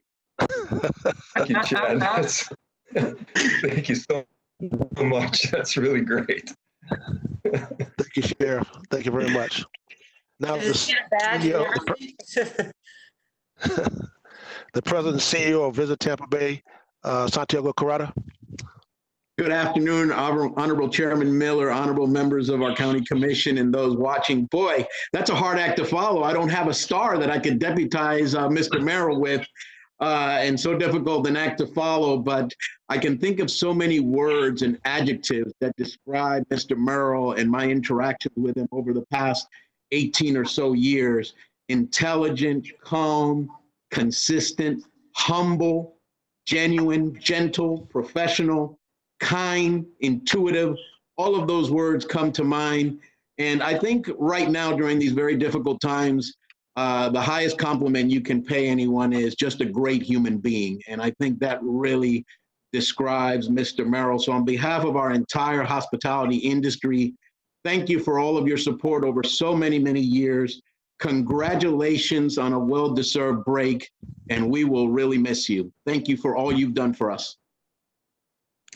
Thanks so much, Santiago. It's been great working with you too, and been a long time. I also want you to know, up until yesterday, my hair was longer than yours. I got it cut yesterday.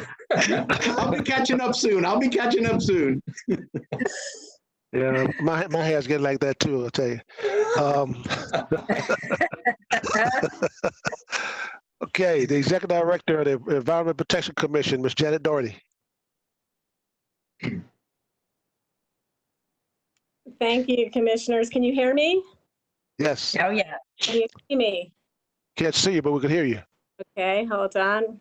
Click on your camera. I'm trying. It just shows red. Can you skip me and come back as I get my picture up? It was just working. Okay, I'll come back to you. 13th Judicial Circuit Court Chief Judge Ronald Figueroa. Good afternoon, everybody. It's an honor to be with you. Thank you, Mr. Chair. Mr. Merrill, congratulations. We wish you a healthy, happy retirement. On behalf of all of the judges here in Hillsborough County, the 13th Judicial Circuit, 62 judges, we appreciate everything that you have done for us and that Hillsborough County does for us on a daily basis. Our circuit is very, very fortunate to have such a great working relationship with our county commission and with our county administrator. And we really appreciate everything you've done for us. We're here for you. We've got the Rubber Gavel Award for you, which we'll send over your way. And maybe in a few years, they'll be wheeling both you and me over whenever we break ground on our criminal courthouse complex. But I hope so. I hope so too. But on behalf of all the judges, sir, thank you very much for your service. It's greatly appreciated. Thank Thank you, Ron. It's been a pleasure. Pleasure to work with you. Thank you, sir. All right. Bye-bye. Ms. Doherty, you up and running yet? I think so. Can you see me? Yes, ma'am. There you are. Excellent, excellent, excellent. Thank you so much, Commissioner Miller, for allowing EPC to take just a moment to thank County Administrator Mike Merrill. We had planned a celebration at the Saunders Library in March and then again in June before the coronavirus hit. But we were able to have a Microsoft Teams meeting with him last Friday. Mike, staff really enjoyed meeting Abby and Augie, and I forget your other dog's name, and just hearing your philosophy on life. And but we did want to publicly recognize you with just a few things. One of the things is our EPC bird, which beautiful. we will send with all your goodies over with Michelle Sikori tomorrow. Obviously, the Giving Tree book, which we typically the Giving Tree with our lucky turtle, which will be coming your way. And finally, I'd just like to read a certificate of appreciation for you as well. With sincerest appreciation for the vital assistance provided to our agency during your service as County Administrator, your invaluable support over the years enhanced EPC's ability to protect our natural resources and the quality of life for the citizens of Hillsborough County. Your actions have helped us achieve our mission, positively impact the environment and the lives of many within our community. Congratulations and best wishes on your retirement. And on a personal note, I heard Commissioner Miller this morning tell you he loved you. We love you here at the agency. We had directors that probably have 200 years worth of service between our senior management, and an individual with over 4 decades talked about how positively Mike Merrill had impacted our agency and our environment. And finally, I really, quoting Viktor Frankl, you cannot graduate from Eckerd College without reading that book about servant leadership. And Mike, you truly are a servant leader. You've been a mentor, a friend. You turned me on to Sweet Caroline's Bakery, and I appreciate all of that. I hope you stay in touch, and best wishes.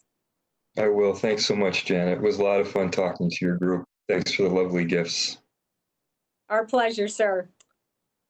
Now someone, Mike, who will be following us in retirement also, the clerk of the circuit court, the comptroller, the Honorable Pat Frank. Well, Mike, I just want to say you picked a wonderful day. No, now you're talking. I just want to say, Mike, that you picked a very appropriate day, the anniversary of the Emancipation Proclamation. So I think you're getting out of slavery. Perhaps. No more, or at least work release. No more having to work every day or getting up early or having to answer reporters if you don't want to. The life is going to be yours from here on out. It's bittersweet. And that's the sweet part of it. And the bitter part is we're going to miss you. I worked with you when I was a commissioner and now as a clerk. I saw you from different perspectives. And I want you to know that it's very hard to work as an administrative person with 7 elected people and have harmony when you get issues resolved. But you do that with great grace. You do it with integrity, with accuracy, and you're accountable for what you do. And you are both a follower and a leader. You take the lead from the public and from your bosses, the county commissioners. But you also follow when you follow and you lead at the same time. And I admire you. And one of the things that I really give you kudos for is you had a succession plan in your mind, and you're leaving the county with the capable hands of some people that you work very closely with, and we've all worked closely with. And this is a time that we all need peace, tranquility, and have a continuity of succession in whatever we do. I admire you for that. Thank you, and God bless you. May you be kept in good health for many years so that you can travel if you want to, or if you don't want to, you can just stay home. Thank you so much, Pat. Thank you for all the years of friendship and leadership. And it's been a real journey, and I'm glad I could go on the journey with you. I want to remind you that I wanted you to come over to the clerk's office when I became a clerk, but you were wise. You knew what your fate was, and it was a good one. You've done a marvelous job. Well, thank you very much, Pat. Thank you so much. Okay, the President and CEO of the Tampa Sports Authority, Eric Hart. Thank you, Mr. Chair. Can you hear me? Yes. Thank you. Mike, I just wanted to say a couple of brief words. I don't know if a lot of people know this, but how influential, as much as Mike is probably the least athletic interest person in the world, more of the arts guy, he has been a big supporter of professional and recreational sports here in this county. And I'm not really sure if people really understand that, Mike was at the beginning when Amalie Arena was built and Raymond James Stadium and Steinbrenner. And through the years, he's been a big supporter of helping keep these venues is the state of the art that they are. One anecdotal piece that I really thank you for, Mike. When I came here, there was some challenges that we worked through with our agency, and you supported me through some very difficult times. And additionally, most people don't realize that you were one of the influential people who helped make Kenny Chesney and all the concerts at Raymond James possible. Mike took a risk on me and on some things that we did, and that leadership showed a lot of great things for this county, and you can see the rewards of how busy these venues have gotten over time. So I've said to you numerous times here, probably in the last 2 weeks, about you cannot be more excited about leaving at this time. So we will miss you, and I do thank you for everything you've done for the TSA and for the citizens of Hillsborough County, and for what you've done for me, Mike. Thank you. Thank you, Eric. It's been a pleasure, and we have been through a lot. And I think you're right. There's probably a lot of really diehard sports fans out there that would have loved to have my job in dealing with building sports stadiums and dealing with sports teams, and I'm the guy who would rather go to the opera. So, but I appreciate everything, and I appreciate you, and it's all part of the fabric of our community. So thank you. Yeah. Property appraiser, Honorable Bob Enriquez. Good evening. Good afternoon, Mike. I know that just said that you weren't very sports minded, but certainly you've navigated the combat sport of being our county administrator for a number of years. And I know, as with everyone, we all value you, your talent, your demeanor, certainly your friendship. And I can tell you that you've been invaluable to me and in my position. I know for all the constitutionals, as someone that we can go to, that we can work with. And the thing that's always been so impressive to me has been how you've been able to maneuver the balancing certainly the political world that all of us are in, but you've been nothing but about what's good policy, what's good for the county, and didn't care about necessarily the other side of it, and that's not easy to do, especially when you're dealing with us. So I know in particular there was a few years ago, and one of the many failed attempts there's been to try to create more revenue for transportation or other needs in the county. And there was a meeting in which you spoke, and you'll remember it, over at West Shore at the movie theater. And it was a group of real estate folks, commercial real estate and others. And I just remember how passionate and cogent and coherent your message was. It may not have been necessarily the most popular position to be taking at the time, or maybe even a little bit of a leap to step out as a county administrator and be so on the forefront of advocating for something that may not have been, universally popular even with some of your bosses. But you knew it was the right thing to do. And in this world today, to do the right thing, to advocate for the right thing is not always the easiest thing to do, but you've never had an issue doing that. And we will miss you for that reason. And look forward to hearing what your future endeavors may hold. But certainly we'll miss you, and we value you and love you, and Godspeed. Farewell. Thank you, my friend. Thanks, Bob. Thanks so much for everything over the years. It's been a great partnership. Public Defender, the Honorable Julianne Holt. Good afternoon, Mr. Chair, Commissioners. Mike, I have been listening most of the morning and then this afternoon, and I want to echo all the comments that everyone else has made. In particular, I would be on behalf of our office, I would like to thank you for how you have embraced social justice and restorative justice.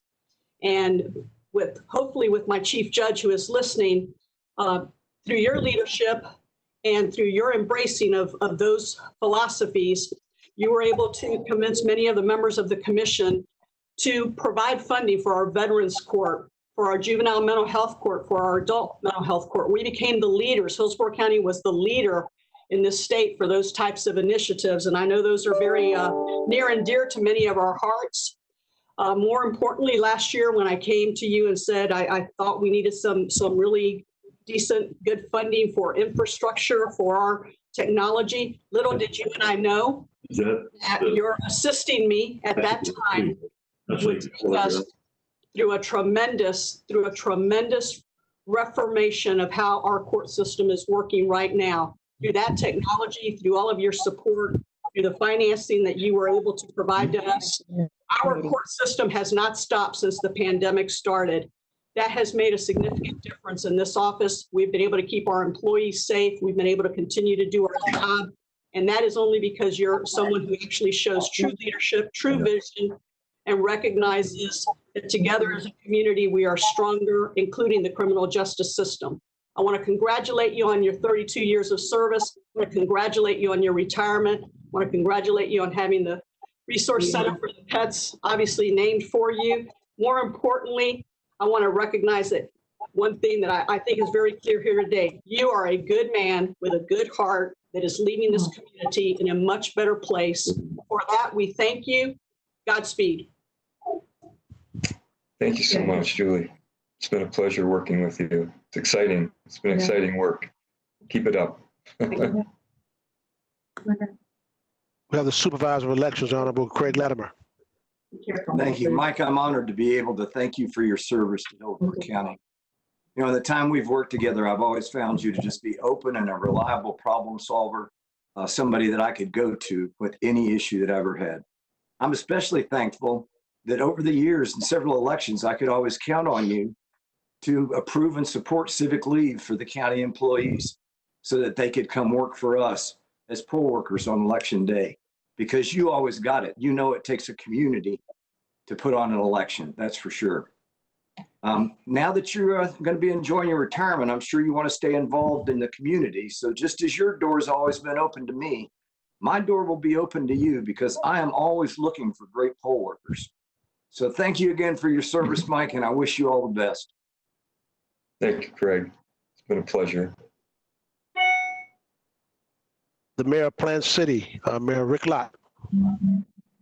Mr. Chairman, Commissioners, it's an honor to be a part of Mike Merrill Day today, and it's fittingly so. So, Mr. County Administrator, we love you so much in Plant City that it took two of us to come together. They'd be able to share all the love from Plant City. So I'm going to confer to our city manager, Bill McDaniel, and then I have something at the end. Bill.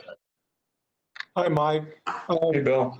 Thank you for your outstanding service to Hillsborough County, and congratulations on your impending retirement. I've truly enjoyed working with you the last several years, and I want you to know that your knowledge, your wisdom, and especially your calm demeanor, which I've been trying to emulate, but I've got a long way to go, have been truly a benefit to everyone in Hillsborough County. Thank you for being a great professional partner and all you have done to support Plant City. On behalf of the entire staff of the city of Plant City, I want to wish you all the best in health, happiness, and prosperity in all the years to come. And thank you for everything that we've enjoyed working together. Thank you, guys. I couldn't imagine two better partners. Well, on behalf of our city, Mike, we just want to say how much we appreciate you bridging the gap between Plant City and downtown Hillsborough County.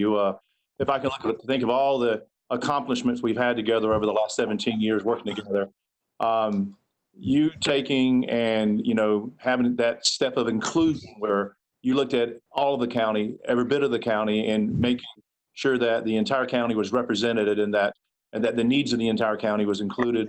I have to praise you there the most because this is a really large county and it's a very diverse county. And your calm demeanor, I see that as strength. I tell you, I've told you often, you're a mentor of mine. I try to emulate you in so many ways, and you'll continue to be that mentor. But again, we just want to say thank you from our city. You have definitely your footprint, your handprint is all throughout our city of where you've been able to help us, develop and grow it and build a better city in Plant City that helps out Hillsborough County. On behalf of the city and on behalf of my fellow commissioners, we would like to present you a proclamation. I will read it real quick. And then when everything's a little bit normal, we want to have Mike Merrill Day in Plant City as well and present this to you in person. And hopefully that'll be very soon. So, we love you and Plant City loves you. And thank you for being a great friend as well. And the proclamation reads as so. Whereas County Administrator Michael S. Merrill has served Hillsborough County and its citizens for 32 years, and whereas his career in Hillsborough County began when he became director of the county's Debt Management Department in 1988, and in 2008, he was appointed Assistant County Administrator for Utilities and Commerce. Whereas in 2010, Michael S. Merrill began his decade-long appointment as County Administrator. Whereas the role of County Administrator requires skills and experience in finance, management, and composure in crisis situations, have you so well displayed. And Michael S. Merrill has exhibited all of those qualities and has steered the county through many challenges. Whereas on June 30th, 2020, Michael S. Merrill will retire from his distinguished career of 32 years of service to our community. And whereas for many years of service and his love of animals, the Hillsborough County Commission has renamed the county's Pet Resource Center the Michael S. Merrill Pet Resource Center. Whereas through his leadership and commitment to the citizens of Hillsborough County, Michael S. Merrill has been a timeless example of the highest standards of professionalism. Now, therefore, I recollect by the virtue of authority vested in me as mayor of the city of Plant City, Florida, do hereby recognize Michael S. Merrill for his dedication and service to our citizens and congratulate him on a well-deserved retirement. We love you, Mike. Love you guys too. Thanks so much. My adopted home, Plant City. You always have home in Plant City. Thank you so much. Thank you, guys. Thank you. Now I have the President and CEO of the Tampa Bay Economic Development Council, my good fraternity brother of Kappa Alpha Psi fraternity, Greg Richard. Good afternoon. Thank you, Mr. Chair. Commissioners, good to see everyone. Mike, on behalf of the EDC, I want to thank you for your many years of service and particularly your unwavering commitment to economic development. Over the past 3 decades or so, our local economy has gone from largely a tourism and agriculturally based economy to now one of the most diversified local economies in the U.S. Actually, we're ranked number 8. And your calm and steady leadership was needed then and is certainly now greatly appreciated. So, Mike, when you wake up in the morning and pour yourself a cup of coffee or whatever else that may want to go in that coffee, and you're contemplating what you're going to do with all this newfound time that's on your hands, I hope you pour that cup of coffee or whatever beverage you like to put in this new EDC coffee cup right here. And remember that we are proud to partner with you and your team, and we wish you all the best in your next chapter. Thank you. Thanks, Craig. All the best to you too. Thank you for everything you've done. It's been great. Now I have the Vice Mayor for Terrace, Vice Mayor Andy Ross. Well, Mike, there's been so much said. I just want to echo everything. I want to particularly thank you for your calm and reasonable and logical leadership. Throughout the years, I've worked with you both in my career at the sheriff's office and now in my new role here. And I've always found you to be responsive and reasoned and measured. And as everybody has said, those are very rare leadership qualities. You have definitely moved the county forward, and we certainly appreciate that. So on behalf of the entire city council and all the residents of Temple Terrace, I just want to thank you. When you get tired of living in Plant City, we can hook you up here in Temple Terrace. Unfortunately, I can't deputize you, and I don't have a gavel to give you. I've been outdone with that, but I'm pretty sure that I could get you a tea time at one of our nation's. So let me know when. Best of luck to you always, Mike. Thanks, Andy. It's been great working with you, and look forward to more in the future. Thanks so much. Now the city manager of Temple Terrace, Mr. Charles Stevenson. Mr. Moore, can you hear me? Yes, sir. Yes, thank you. Mike, it's an honor to be in great company with all the people that are paying tribute to you. I can say that it's an honor that I sit here and the ability to thank you for your service. The relationship between Temple Terrace and the county has always been very, very, very good. We certainly appreciate all that you do for the city of Temple Terrace. I personally am grateful for the collaboration and issues that you have given me. You have always made time for me when I needed to have a sit-down meeting with you. Leadership and service is certainly going to be missed. The recent events that we're going through and 2 past hurricanes, the county under your leadership has always been very supportive of Temple Terrace and has always been there to help us. We were in need. Congratulations on your retirement, and thanks, Mike. It's been an honor working with you. I thank you again. If there's anything that we can do while you're on your retirement that you need from me or something that I can do for you, please, you've got my number. Don't hesitate to call me. I will say this, as a manager to manager, one of the things that we are always taught is to leave your community and your jurisdiction in better shape than you found it. And I certainly can say without a doubt that you have done that and accomplished that. Thank you, sir. I appreciate it. Congratulations on your retirement. Thank you. Thanks, Charles. It's been a great friendship and partnership, and always there for you. From the Office of the State Attorney, Chief of Staff Gary Wiseman. Mr. Chair, can you hear me okay? Yes, sir. Wonderful. We're proud also to join in Mike Merrill Day. It's an honor and privilege to share with this board as well as the community our agency's view and our gratitude for Mike Merrill. Our agency, the 300 men and women of the State Attorney's Office, are more prepared for the continually evolving nature and challenges of the criminal justice system, in large part because of the partnership we've enjoyed through the years with Mike Merrill. Whether it was seeking his support to help meet the changing technology needs to be successful in the courtroom, or having a space in our building to have the best trained prosecutors in the state of Florida, or most importantly, having the county support always to help with walking victims of crime through the criminal justice system. Mike has been a partner and an ally for our agency's service to the community.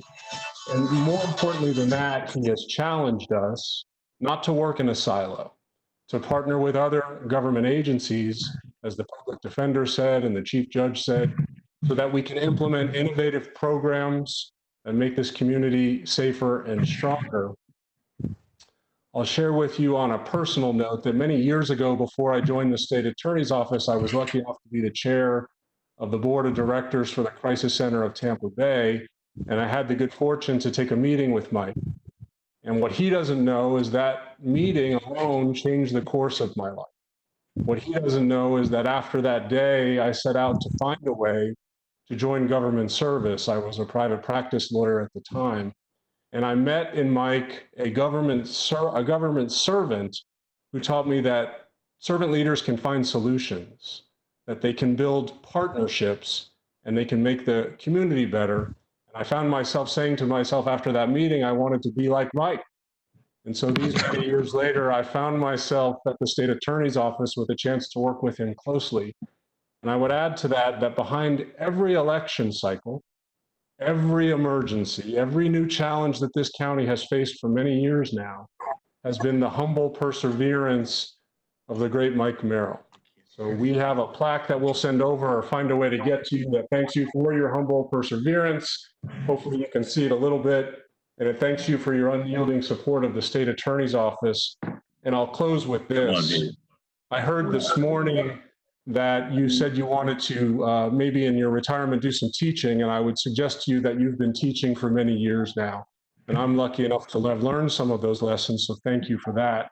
I also heard this morning in the video that you quoted Frankl's Man's Search for Meaning. And I would remind you, Mike, that Frankl wrote that it's not what you expect from life, but it's what life expects from you. And I think every person on this call, every person in this community knows that every expectation that we've had of you as our county administrator have exceeded with grace and dignity and perseverance. And so I say on behalf of the state attorney's office, on behalf of this community, we are all better for you. Thank you, Mike. Thank you so much, Gary. I would have never realized I had that kind of impact on you. And so I'm glad you're part of the team. Thanks so much. Did Mayor Castro get on? Yes, sir. Mayor Castro. Yes, I am. Good eyes, Mayor. Yes, Mike, I can't imagine why anyone would retire when things are going so well. And, I mean, it is smooth sailing right now. So I just don't know. I'm perplexed. But That was cute. I too am so grateful for your mentorship. You have graciously taken my calls and listened to me at times that certainly weren't, needed or necessary on your end, but you have provided a great deal of guidance for me, and for that I will be forever grateful. You truly have a servant heart, and sometimes that is difficult to find in government, and it certainly is tested often. But you always, you not only survive the test of time, but you rise above it all. So I am so thankful for your steady hand, for your intellect, the patience of a saint. I'm not sure I've ever met anyone that is as good of a listener as you. And I do believe, although I haven't heard you say it, I do believe that your guiding principle has always been to make decisions in the best interest of the community. And for that, I know that there are over 400,000 citizens in Hillsborough County that are grateful for your dedication to our county for all of these years. I know that there are a number of individuals, 7 main ones, and 4,000 members that will be sad to your guidance. But I have no doubt that you will continue to stay in touch. We too here in Tampa have proclaimed it Mike Merrill Day, and apparently it's Mike Merrill Day all over the county. So feel free to take this as a coupon and trade it in on another day. And you can have Mike Merrill Week in the city of Tampa. So you are more than welcome at any time. But we are so thankful for all of your service and dedication to the community. As was listed, it is many decades of selfless service in a number of different positions. But I'm not sure that that there is anyone who has provided the service that you have in such a patient and gracious way. So thank you from the bottom of my heart, and I'm sure I speak for all our city council members as well. Godspeed to you, whatever your next chapter in life is. I wish you happiness and good health. And I also want you to know that there's a more important thank you here, and that is from Dessa, the office dog. That are not heard. She wants to say thank you. Thank you for standing up for those that don't have a voice. So thank you so much, Mike. So cute. Godspeed. I see your dog and I raise you a cat. Ah, there you go. Well, she might, let's see if she might be a little upset about that. That's great. Thank you, Mike. Thank you so much, Jane. We've been through a lot this past few months, and we've done some great things together. I appreciate your patience with me at times too, and it's been a good partnership. We've done some really good things for this community, and I'm very proud to call you friend and a partner, and wish you well in your career as well. Thank you. Same here, Mike. And it is all about what we can do for the community. So thank you. And God bless. Mr. Merrill, as you know, we named the Pet Resource Center after you today. They call it the Michael S. Merrill Pet Resource Center. But right now, we want to have the director of the Pet Resource Center, Mr. Scott Trebatowski. He wants to say something.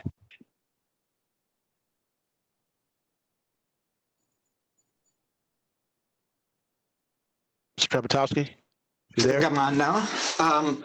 So shortly after Mike took over as the county administrator, this county embarked on a huge goal to save as many pet lives as possible. I'm telling you, that mission was an incredible step forward, but it wouldn't be possible without Mike Merrill. He made changes. He was committed. His knowledge, his commitment, and his understanding of the dilemmas facing this community are unparalleled. I've got 2 decades of public service, and I've done work throughout this country. And the one thing that I always hear when we're talking about pets is we all wish we had your county administrator. And I think that's one of the greatest praises that you can have in an industry where positivity is not always known to be the greatest asset. To kind of give everybody one little quick snapshot look at why this is the great idea to name this building after Mike. The county's been keeping official statistics for about 40 years. In 40 years, the county has saved roughly 250,000 pet lives.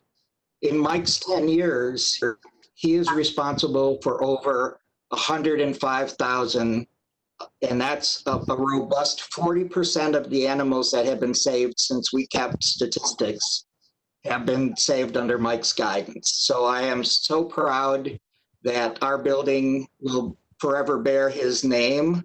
And I want to give Mike something he can wear proudly. And we have got you a nice little shirt with your name and the logo of your building. And the one thing I can tell you is the one unspoken thing that every one of my staff appreciates is 10 years ago, 8 years ago, you didn't want to be out in the neighborhood with your shirt on because you got everybody's bad stories. You can proudly wear this shirt because you will only hear great stories about how new family members have joined people's families. As recently as lunchtime today, I had the waitress tell me 2 years ago she adopted her loved one from the Michael S. Merrill shelter. Oh, thank you so much, Scott. It truly has been a labor of love, and a lot of credit goes to you. I mean, there's certainly a lot of people that, have built this, but, you came in and stood on their shoulders, and you really took this thing where it needed to be, and I appreciate all your hard work. I was hoping I'd get one of those shirts. I've always been envious of one of those shirts, and you were reading my mind, so thank you. I thought maybe you were going to give me another dog, but, Okay, Mr. Merrill, I have a note here. I remember all the hard work you did in working with Mosey.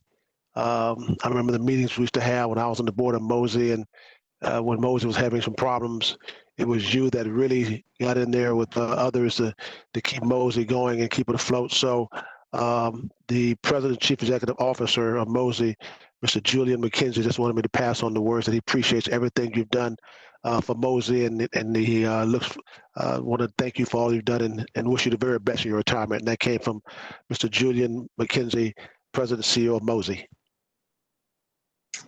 It's great. Thank you very much. And thanks to everybody. And this is, again, a huge surprise and humbling, and just can't imagine a better group of partners. It's, it's been a long journey, but, I couldn't have asked for better partners along the way. And sitting here listening, I'm kind of having an out-of-body experience because I can't kind of match up here who you're talking about. And it's like, but I love you all, and we all love the community, and that's the most important thing. And I'll always be there to support you if you need me, and wish you all very well. Thank you. Well, on behalf of the county commissioners, I want to thank all those that took the time out to pay homage to a great guy, a great man, Mike Merrill. Mr. Merrill, you can see many people are going to miss you from around here. Your dedication to service and your combination of compassion, professionalism, respect for others have made Hillsborough County a great place for all of us to live, work, and play. So on behalf of all of us, thank you very much for all that you've done for this county. Thank you. Thank you. And I also want to make sure that I acknowledge, as Pat Frank had said, leaving the county in good hands with Bonnie Wise, and it'll be a good transition. As Bonnie said, we've known each other for a long, long time, and I fully support her, and I know that she'll make a great county administrator, and look forward to seeing all the great things that she does with all of you. So go get them, Bonnie. It's all yours. Mr. Merrill, it's one thing when Pat Frank speaks, you have to listen. So, Ms. Frank, you had something you wanted to say, ma'am? I just said, could we give him a round of applause? Yes, ma'am. We sure can. Let's give him a round of applause. Oh. Job well done. Thank you all. Thank you all for being on here. Appreciate it very, very much. Well, Mr. Merrill, back to work. Back to work, boy. No rest here. Okay. Well, we have 15 minutes before our 2:30 time certain. We could either waive the rules, or we could finish off a couple of regular items here. You have some appointments to be made, F1, if you want to do those. We can do those.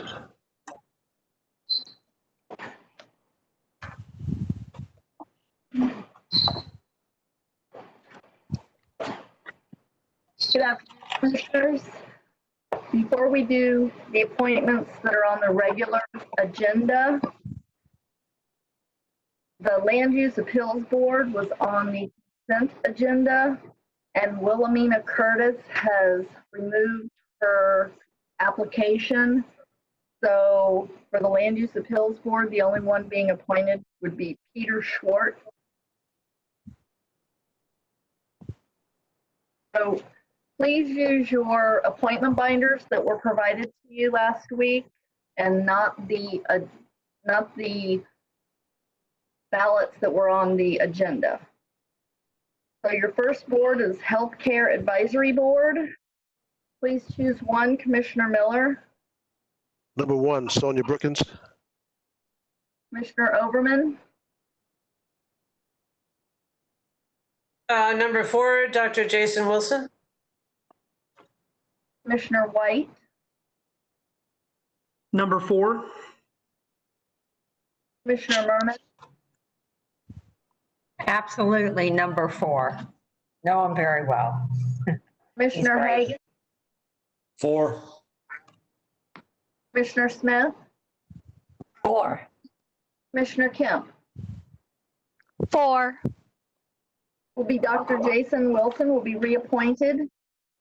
Your next board is the Housing Finance Authority. Please choose one, Commissioner Miller. 5, Michael Kelly. Commissioner Overman, Sorry. Also 5, Michael Kelly. Commissioner White, 5. Commissioner Merman, Number 5. Commissioner Hagan, 5. Commissioner Smith, 5. Commissioner Kemp. 5.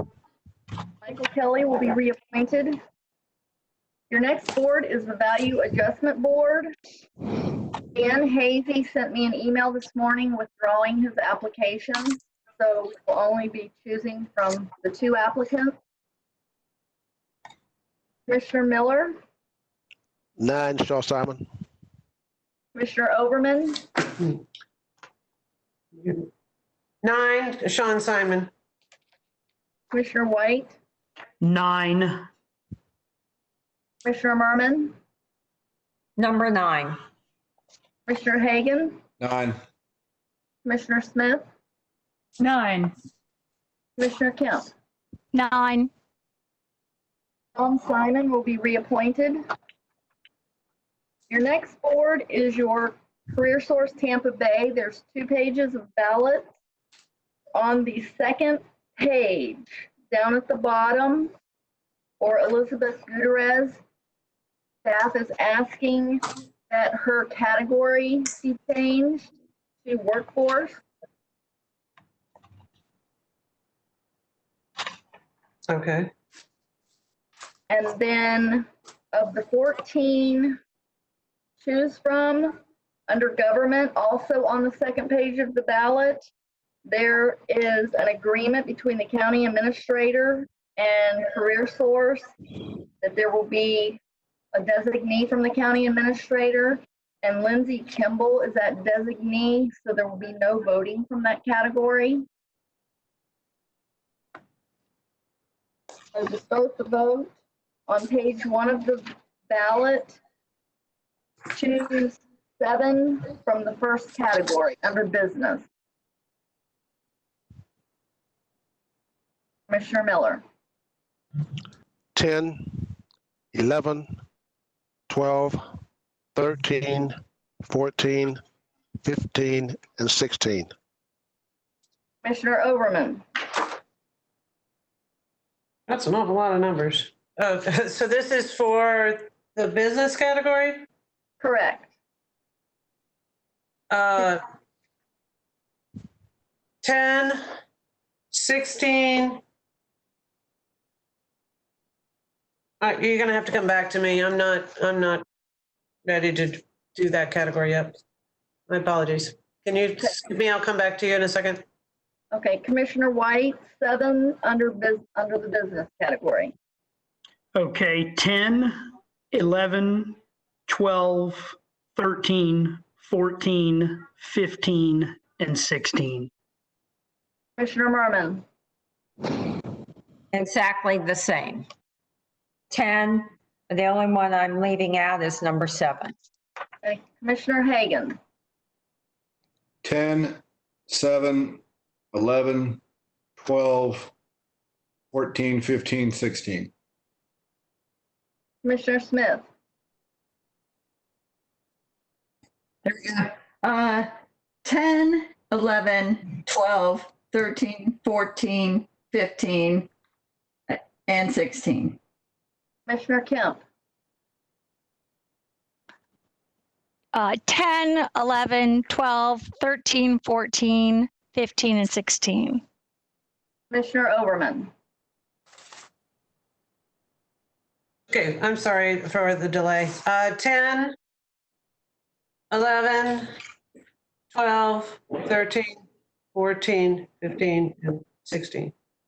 Okay, for the first category, it'll be Constance Daniels, Ian Lieberman, Karen Kondrakas, Richard Padilla, Leroy Switman, Zane Swinson, and Sophia West.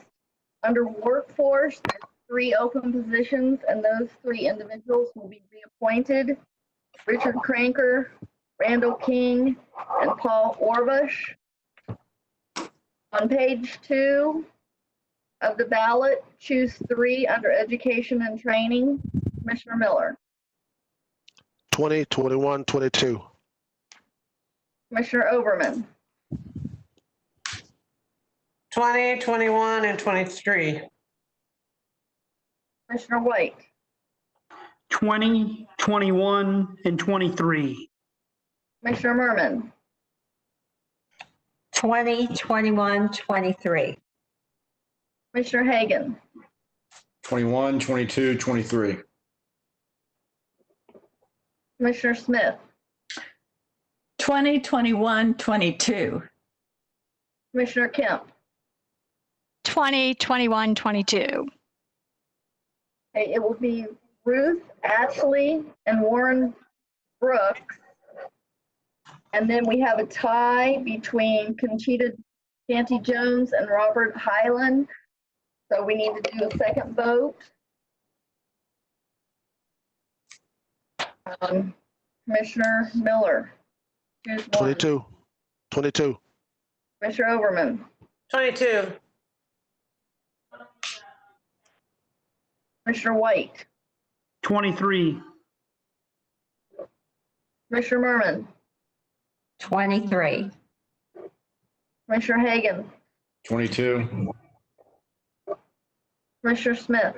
22. Commissioner Kemp. 22. 22. It will be Conchita Canty Jones. And that's it for your appointment. Move to confirm. A motion by Commissioner White, Second. second by Commissioner Overman to confirm the appointments. Seeing no further discussion, please call the roll. Miller, Yes. Hagan, Yes. Kemp, Yes. Merman, Yes. Yeah. Overman, Yes. Smith. Yes. I'm sorry. Yes. Thank you. White. Yes. Motion carried 7-0. Mr. Merrill. The next item would be F4, which is Commissioner Merman's item. Commissioner Merman, you recognize. Thank you, Mr. Chair. This is a really easy item. Career Source, Tampa Bay. We do administer the public workforce delivery system for Hillsborough County, and we have been in that role as delegated since August 16, 2000. The board of directors serves as the local workforce development board, provides operational business oversight of Career Source Tampa Bay, and they are appointed to 2-year terms. As the chief elected officials for the local workforce development area, which is Hillsborough County, our board, the BOCC, has authority to appoint members to Career Source Tampa Bay under federal and state workforce legislation. Criteria established by the governor and in accordance with BOCC policy for board and committee appointments. The work of this board is vital to help our citizens find and keep employment at any time, but of course now is amplified during these tough economic times. Participation on this board by the mayors will help to ensure and strengthen collaboration with the cities to help our citizens seeking employment, reemployment, or training and skills for quality, sustainable job opportunity. An example is the recently approved $25 million CARES Act funded agreement with Career Source Tampa Bay for them to administer the COVID-19 job training and placement relief program, a program to increase the ability of residents to improve their employability by providing short-term training, paid work-based opportunities for dislocated, unemployed, and underemployed Hillsborough County residents and businesses that suffered economic injury due to the COVID-19 outbreak, with emphasis on placement of residents affected by COVID-19 into employment. Mayors that are receptive to this invitation may be appointed to the Career Source Tampa Bay Board of Directors at our July 15th board meeting. So my motion would be to direct a letter from our board chair be sent to the mayors of the cities of Plant City, Tampa, and Temple Terrace, inviting the mayors or their designees to apply for membership on the Career Source Tampa Bay Board of Directors. And that's my motion. Second. There's a motion by Commissioner Merman, second by Commissioner White Commissioner Overman, you recognize. Thank you, Chair. Given that there was little backup in this agenda item, and I am not as familiar with the makeup with the Career Source Board, where does this take the number in terms of the members, and does it adequately represent the actual population of the county when we add the 3 mayors to this board? Well, absolutely. I mean, it would improve the overall outreach, I think, that the board has. Right now, and I know Ken Jones, you're on the line, we have what, 28 board members? Hello, Commissioner, Mrs. Ken. We currently have 31 members on the board. 31. So this would bring our board membership up to 34. And we usually have very good board attendance, by the way. And you just reappointed and appointed 17 of the board members. So. Okay, I wasn't sure how that played out. So thank you. Yeah, we just feel like this would be because I know the mayor has been doing some things in workforce. And, this will be a good outreach to bring them into the fold. Excellent. Thank you. Okay. We have a motion by Commissioner Merrill, second by Commissioner White. Seeing no further discussion, please call the roll. Miller? Yes. Hagan? Yes. Kemp? Yes. Merman? Yes. Overman? Yes. Smith? Yes. White? Yes. Motion carried 7-0. Mr. Merrill. Yes, that brings us to our 2:30 times certain, and there are actually 3 related items. The first will be a presentation by Mark Sharpe and his team from the IP District Tampa Innovation Partnership to give you an update on the work they've been doing on the business plan. If you recall, at the end of last year, we all approved a memorandum of understanding between the county, city of Tampa, and the Tampa Innovation Partnership. And that kind of set the guiding principles and cornerstone for a business plan. So they're coming back as promised to update you. And then to complete the business plan work, item B4 asks for $100,000, which would be the county's 1/3 share of the funding to complete the business plan. And then the final item is B5, which is to present a request for proposals for a master developer on the Mosey property to get the board's approval to get that out on the streets. So we'll start with item E2, which is a special appearance by Mark Sharpe and his team. So it's all yours. Eddie, are you going to start? Mark is going to kick us off, actually. Okay. Thank you, Mr. Merrill. It's an honor to be here on this special day. We at the Tampa Innovation Partnership and all our anchors want to thank you for everything you've done for our community and to get us to this point. Mr. Chairman, Board of County Commissioners, Hillsborough County over the last 2 decades has experienced unprecedented growth, and for many, enormous economic gain. Yet for some, in particular, the diverse community we now call Uptown, of 84,000 people, approximately 7% of Hillsborough County's population, there hasn't been gain. And in many instances, there's been a loss. And when you add a pandemic, economic downturn, as well as the fight for social justice, our area can become a flashpoint. The area was disparaged in name for many years. It was personified by low-wage jobs, poor housing options, lack of training, job training, terrible infrastructure, which has led to a record number of pedestrian and bicycle fatalities. This disparity is not hidden. It's in full view because this is our region's gateway. It's our gateway to the University of South Florida, one of the highest ranked research universities in the nation. It's the gateway to the James Haley Hospital, one of the heaviest trafficked Veterans Administration hospitals in the nation. It's the gateway to Moffitt Cancer, the only NCI designated cancer institute in the state of Florida.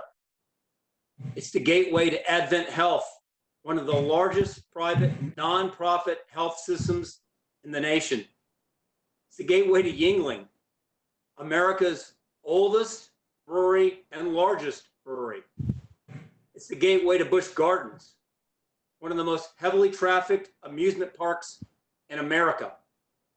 It's a gateway to Rhythm at Uptown, a $1 billion mixed-use urban community, which you're going to hear about briefly.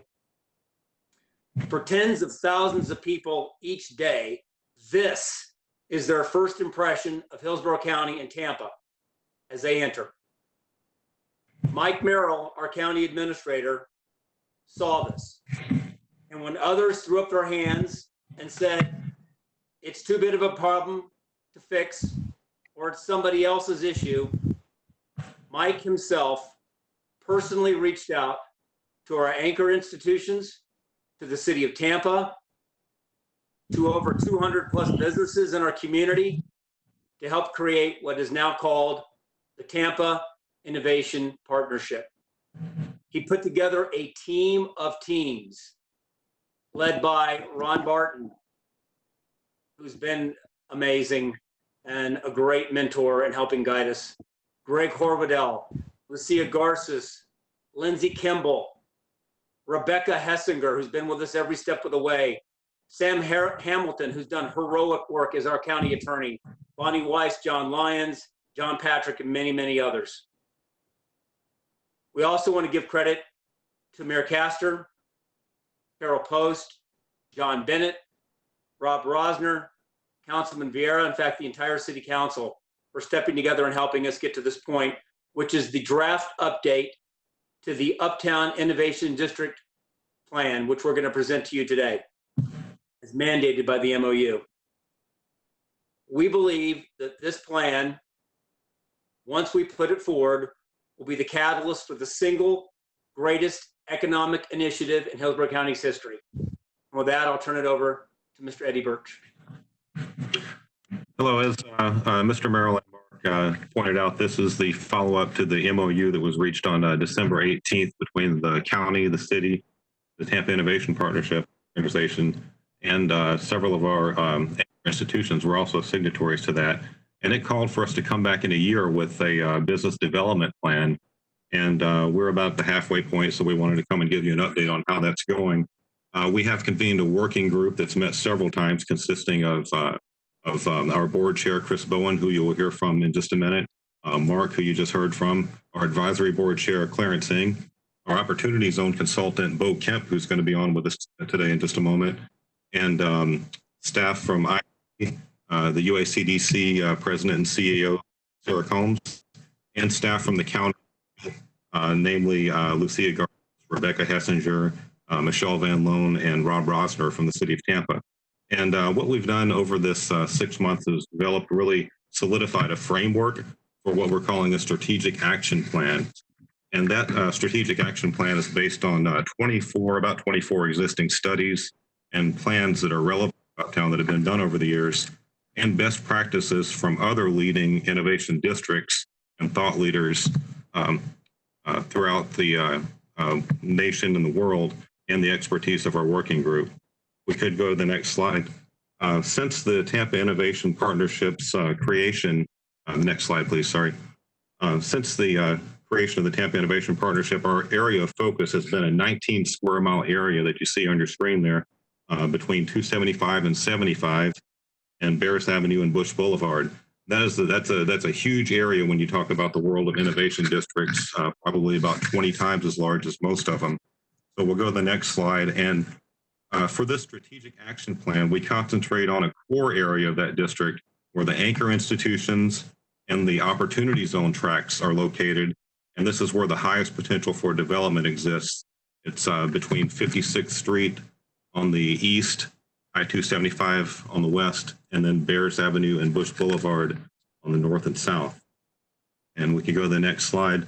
The strategic action plan is really built around 6 key outcomes that we'd like to see result from this plan. The first outcome is to make the area a catalyst for economic growth and a global thought leader. And I'm not going to read all the action steps that have been proposed in the draft plan, but I will highlight a few for each outcome. If we could go to the next slide. For the outcome number 1, the key action step is to develop and fund an innovation super hub with the district that becomes a source of ever-growing and an evolving ecosystem that drives homegrown, inclusive innovation and entrepreneurial development. And the next 2, empowering the community. Some of the key action steps there are to create and implement a community benefits program. And that community benefits program would include incentives for workforce and affordable housing. And we would also secure funding for job training programs that will help deliver skills needed for people to excel in engineering and medical fields, with special focus on information systems, cybersecurity, data science, artificial intelligence, machine learning, and other emerging specialties that will allow people who live here in the uptown area to thrive in this innovation ecosystem that we're building. And we've already begun with some of those job training programs, and we have some more prospects applied for at this time. If we could go to outcome number 3, that is to create a dense, urban, walkable core for mixed-use development. And a key step here is to a combination of a multi-story, mixed-use commercial overlay district that will complement FDOT's enhancement on the corridor of Fowler Avenue between I-275 and 30th Street. And this would be based on urban design redevelopment guidelines that were developed for the Rhythm at Uptown project. And you're going to hear more about Rhythm in just a moment. And this would apply between I-275 and 30th Street on the Fowler corridor. Outcome number 4, connecting the district. That's where some of the proposed action steps here are things like constructing a Veterans Tech Trail that is a multi-purpose trail connecting the Rhythm development to the James A. Haley VA Hospital, and engaging consultants to help with advising on construction of enhanced crossings at or near that trailhead so that we connect the USF Research Park to the development here on the west side of Bruce B. Downs, and to secure funding to build needed sidewalks that have been identified in 2019 UACD sidewalk segment analysis that the facilities that will help everybody in the community. Could skip ahead 2 slides here to outcome number 5. This is zoning for innovation, and some of the big action steps here are to bring staff and legal advisors from the county, city, and planning commission together to craft transfer of development right proposals for consideration by the governing bodies. And the final outcome, outcome number 6, the 6th outcome concerns formally creating a governing organization or authority in the Uptown District. And if we could go to the next slide.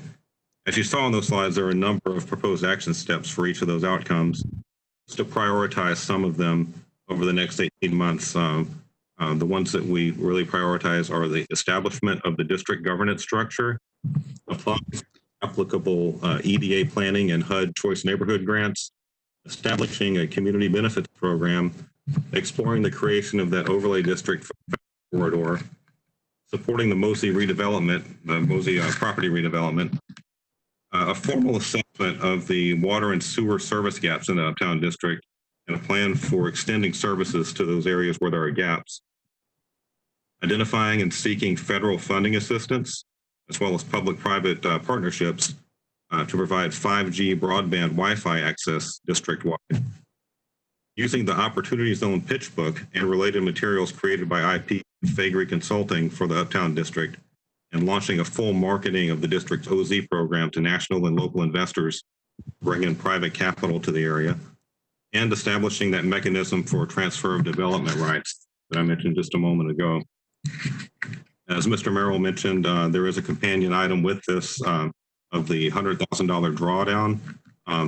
That is intended to be matched by the City of Tampa and Tampa IT for a total of $300,000. That's part of that $2 million that we all agreed to back in December. So this is not additional funds, but part of that commitment. And if we keep the next slide, it briefly breaks down how that total of $300,000 split among those three entities would be spent finishing up the planning process and starting the implementation for $100,000, consultation on that Fowler corridor, really get that right. That is the gateway to the Innovation District, and we unleash so much potential by enhancing thought leadership partnerships, positioning an Innovation District nationally and globally, and then the final professional legal advice on the governing authority structure, and professional services to secure state and federal funding will help us implement this plan.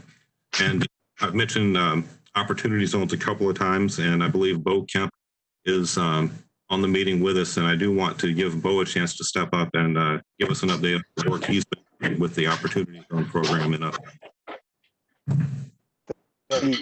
Guys. Can't hear you. We can't hear you.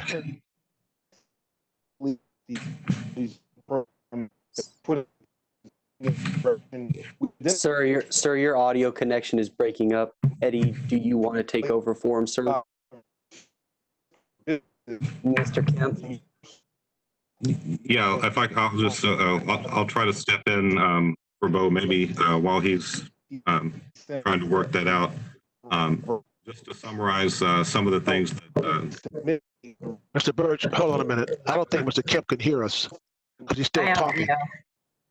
Mr. Kemp, can you hear us? I can hear you. Could you guys hear me at all? No, we couldn't. Now we hear you. Now we hear you. Two things that we focused on for opportunity zones is really importantly making sure that we have inclusive and equitable growth. We've identified risk with regards to both businesses and people. On the people side, we've identified the area around UACDC and Nebraska Avenue and Fletcher as high-risk areas that without a mitigation strategy, there could be displacement of people. On the business side, we've identified the mall and the vendors within and directly around the mall as at risk without mitigation. Strategies in both instances of how to reduce and mitigate the possibility that any of the folks that are currently there would be displaced. Creating a corridor along North 22nd Avenue as a way of migrating businesses from the mall to that area in direct proximity to a lot of their customers, and developing mixed use and mixed income residential property that both services the businesses in the area, including the hospitals and the university, as well as the Rhythm project, as well as the existing residents that are there. The key to doing that is infrastructure improvements, because the infrastructure has to be improved in that area, not only the FDOT plan for the but stormwater and wastewater, in order for us to actually move to a place where we've created some height in the buildings that allow them to be financed, have mixed income within those buildings that allows us to bring in new residents, as well as maintain the existing population in attainable housing. On to the next slide.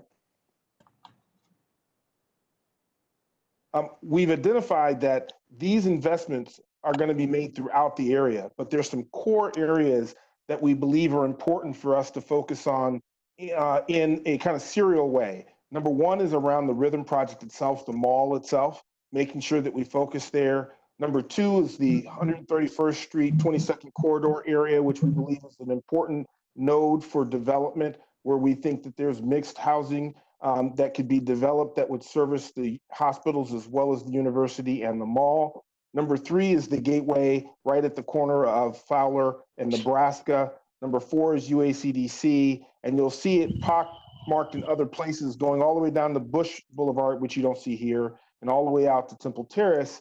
The reason we've laid this out is to make the point that we recognize that in order to attract the private capital, which is part of our effort, we need to actually show them a very focused strategy of where we want those investments to take place and how we think those investments will add to each other as we actually move out through the entirety of the core of the focused impact. Next slide. There are a few recommendations that we've made in terms of moving forward. We believe that it's important that there be some additional technical assistance for the existing businesses so that those businesses actually can learn how to get equity investment that can actually help support their current business and grow in the future. That's even more important given the pandemic. When we started this process, obviously we didn't contemplate the pandemic, but that technical assistance is critically important. And it's also a part of the community engagement. We've recommended that we actually start to plan for an investor conference to bring private investors at every level, large, small, community level investors to come to the area and actually learn and see, walk through some potential investments. We've already engaged the process of partnering with USF and are continuing to do that with some of the students. We recommended that we pursue potentially a choice neighborhood grant with the UACDC area as a way to engage in the community directly with those residents that would be vulnerable without the mitigation strategies that we've outlined. We believe that there are funding that we can leverage to make sure that we can carry out the plan to keep those residents in attainable housing in that area. We also believe it makes sense to pursue an EDA grant, and that EDA grant has been enhanced by the CARES Act. And then lastly here, there's a series of specific potential investments that we've outlined. I won't go through them in detail for lack of time, but around hospitality, retail, and entertainment projects, there's a chance for us to leverage opportunity zones. Encouraging people who are going to have leases in the Rhythm project, there's a chance to leverage opportunity zones. The medical district development, not only directly by the hospitals, but also with ancillary projects, we can leverage opportunity zones. Small business capital expansion and venture capital in this area is another one. And lastly, on the infrastructure, with the investment that needs to take place in wastewater and some of the other infrastructure investments, there's a chance to leverage opportunity zones as well. And I think we are next with Chris Bowen.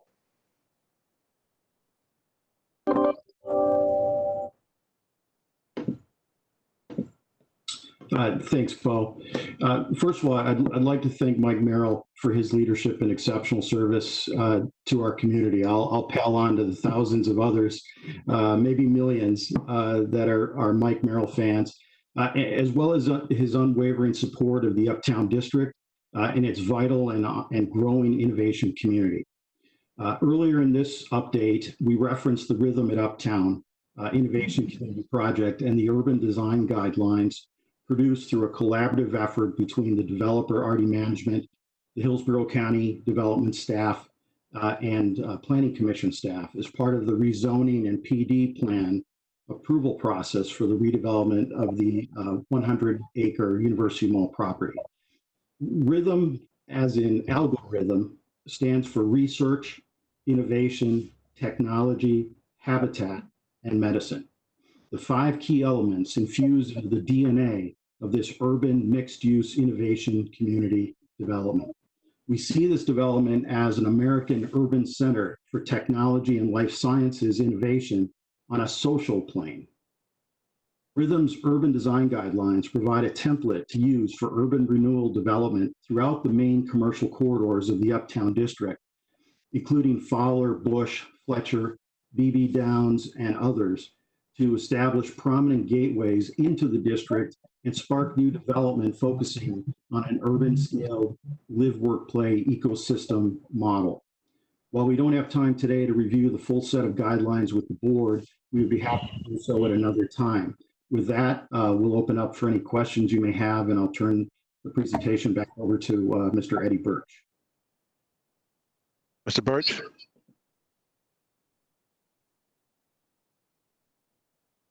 Mr. Birch, anything before I go to questions? We're ready for questions. Okay. Commissioner White, you recognize. Thank you, Mr. Chairman. I had been told by staff that it doesn't seem that TDRs are going to work for the Innovation District, but this stakeholder group still seems fully committed to the concept. So what I'd like to ask staff to do is try to get these stakeholders together with some of the stakeholders that I've brought to the table from East Hillsborough to see if maybe there's an opportunity for a TDR pilot project, even if it's a really small one. I think the opportunity may be there. So I'd just like to make that request of staff. Okay. Commissioner Overman, you recognize. Thank you, Chair. Thank you all for your presentations. I am looking forward to seeing how this evolves. I did hear some things that are great to hear and some other things that I had a little bit of concern about, but I think the important thing to realize is that, and I mentioned it at the last board meeting, that we've been looking at our affordable housing inventory to address the needs of affordable housing. And I don't know what the average income range is for the entire innovation area, but I think it would be worth doing the inventory to see what gentrification risks are actually in place at the time. Because as the Schimberg Center actually reported to the Affordable Housing Advisory Board recently, is that we have workforce housing inventory, not a lot, but a little. And but we are dreadfully shy, like 54,000 units shy in the 50 to 80% AMI range. And more than likely that is some of those individuals are actually in this community, and we want to make sure we don't make it worse for them. I am looking forward to seeing how this opportunity zone strategy can assist in developing the strategy for investment in the area as well as in infrastructure, because it's very clear that we need that. And I do think that there are other items that relate to the Mosey project, which is the other item following this one. I think it's important to pay attention to. But I'm excited to see the work that's being done here. It's an area that's needed it for a long time. It falls in line with the work that Merrill County is going to be doing with the equity profile that I brought forth. And much of the information that we'll learn in that process can be deployed in this particular area. So thank you very much for bringing this forward. Commissioner Kemp, you recognize. Thank you. I know there's been so much work and sweat and toil and over this project. And Mark, I know you have, this has just been your baby forever moving forward with this.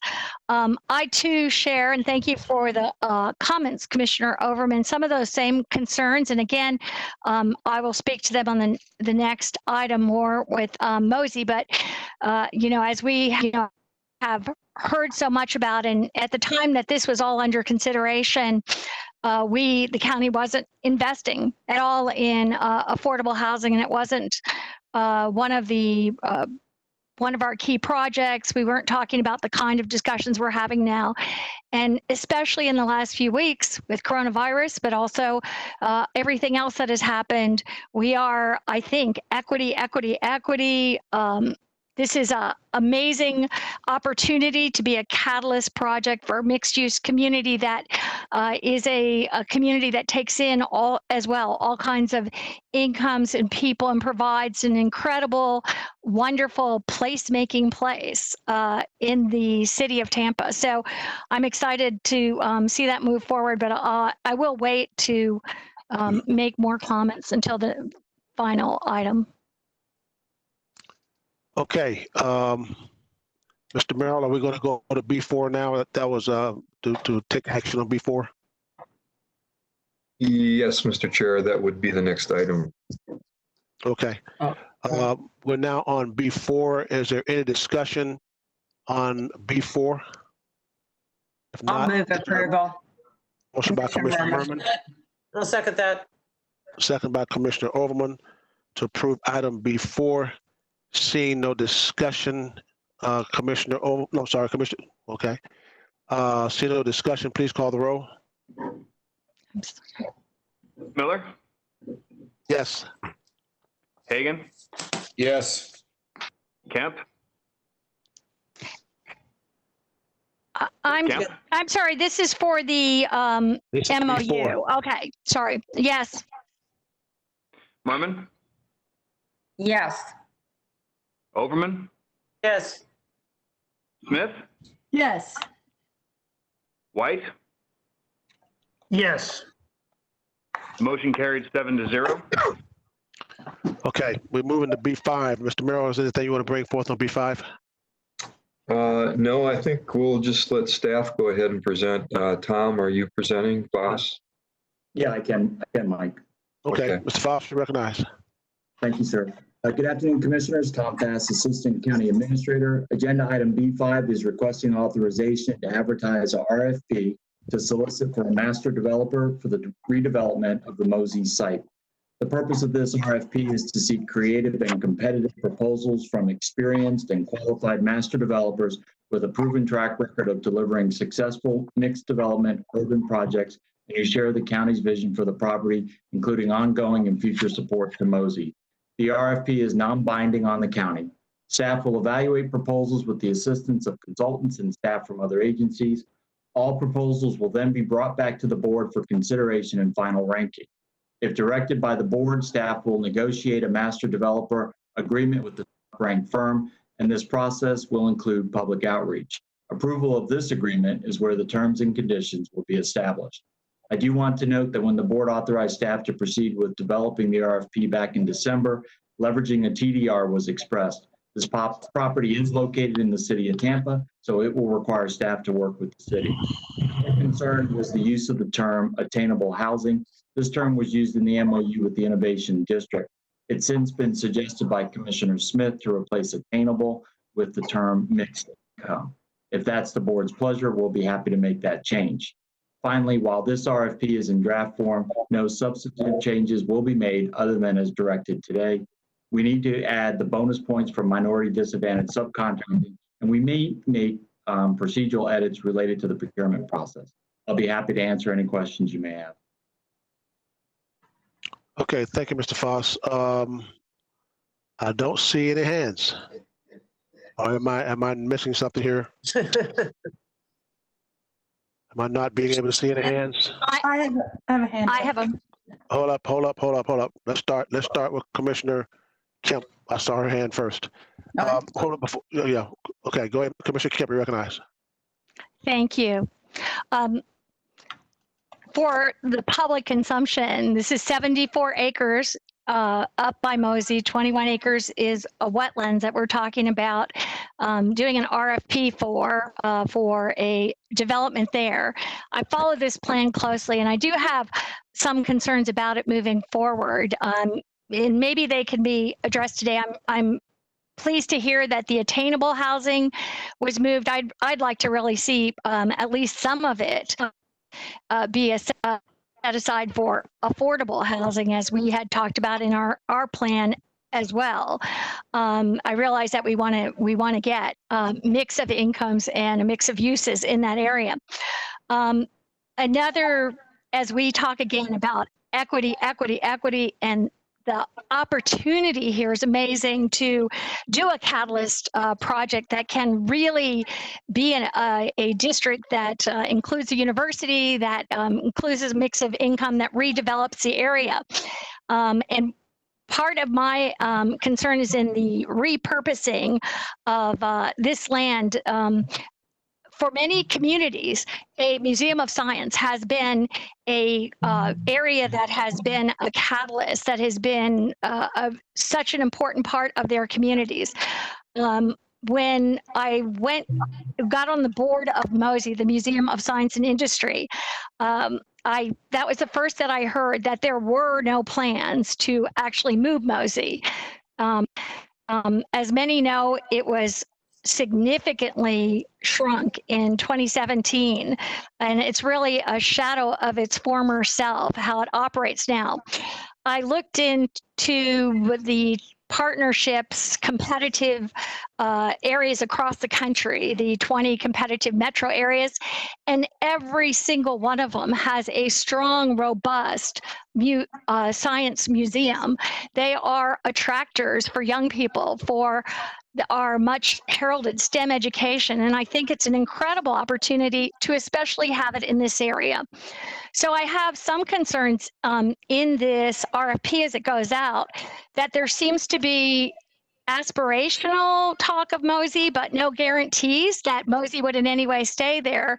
And it allows for all of the buildings on the property to be demolished if in the plan. And so I'll first say that I think we do need a museum of science, and we need something more robust than the little portion we have now there. So that is a real concern, and I think it could be a wonderful catalyst for this project.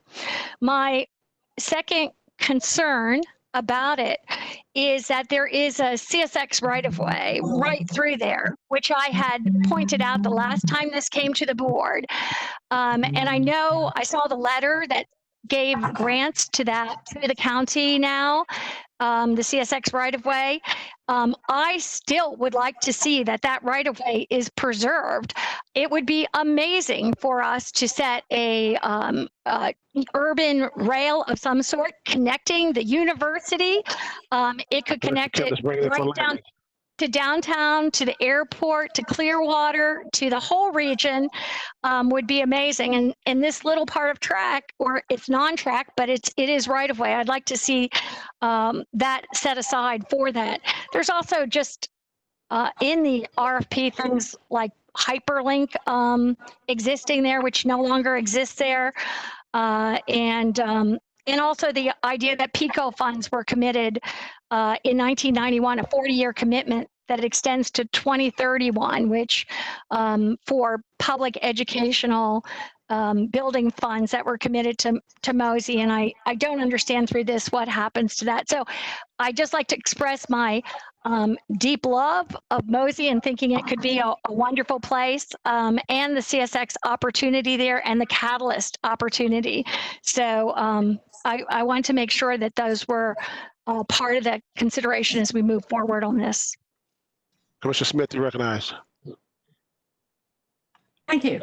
And thank you, Commissioner Knapp. Really good points. I used to live in that area for 12 years and enjoyed going to Mosey myself over a long time. And that is something that is worth trying everything we can to promote and protect. Also, I agree. We would not want to wake up 10 years from now and find that we had blown a chance to preserve CSX right away in that area. I mean, that could go down as one of those kinds of what were they thinking mistakes when people look back. But finally, I just want to say thanks to staff for working with me and being open to the idea of changing that phrase attainable housing. And I hope the commissioners will agree to change that to mixed income. I think that that's actually what our goal is mixed income with a very wide range of income, including affordable housing, including certainly the low income and very low income housing that Commissioner Overman referenced as a priority. That is a huge shortage in our county. We do not need to incentivize market rate housing to the same extent, but the idea of mixed income is, I think, really what all of us want to get to in that area that benefits people across a wide range of incomes and makes for a very vibrant neighborhood. So if I could move to pass that with that one change of the language. I'm also very, very encouraged to have talked to staff and heard that we are going to get several opportunities as a board to approve the RFP results, the developers that will come back to us, and then their projects. So I know we'll have plenty of opportunity all along the way to guide this project. But I think it is important at every step, including this one, to express what we are going to be looking at, just to save time and keep things headed in the right direction. So I don't know if we had a motion to pass this yet. No, we have not. I'll second. Wait, I would ask it. wait, folks, you all talking at the same time. Commissioner Smith, we have not had a motion yet. So I would move to move forward with this, with that one little change that Mr. Fass referenced, changing the phrase attainable housing to mixed income. The sentence includes the phrase affordable housing and our goals there, but change attainable housing, which has become kind of a talking point that is being used to mean a lot of different things, including housing that is as much as $300,000 to $500,000. So I think it's more specific if we say we are encouraging mixed income and with the goal of affordable housing. Is there a second to the motion? I'll second it. Who's that? Well, who is that first person? Commissioner Merman? Me. Was it Commissioner Merman? Yes. Please. Okay, all right. All right, Commissioner Overman, you recognize. Thank you. I appreciate the comments, and what we're doing basically is doing an RFP. And my major concern is the three items that are going to be determined as the ranking and rating system of the RFP. That's respondents' qualifications, relevant experience. It's the first item for 35 points. Approach, understanding, development proposal, which is the second item for 35 points. And financial capability and financial plan is the 30%. The good news is I think we have a very good description of what we're looking for, and the partnership with the Innovation Project actually helps us get there. But there's some key elements in the RFP to get the right development plan that needs to be included in this, and when we are actually developing the RFP. And I want to cover those three items very quickly. One, I want to make sure, as was referenced in the motion, that we make mention of mixed income and affordable housing as a goal. And I'll just keep that short.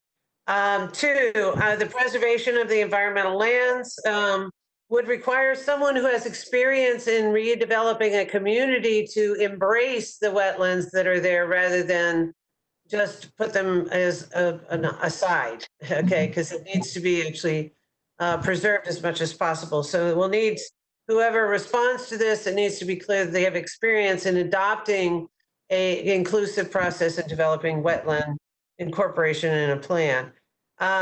We have, during this pandemic, found ourselves dealing in a whole new way of living and working.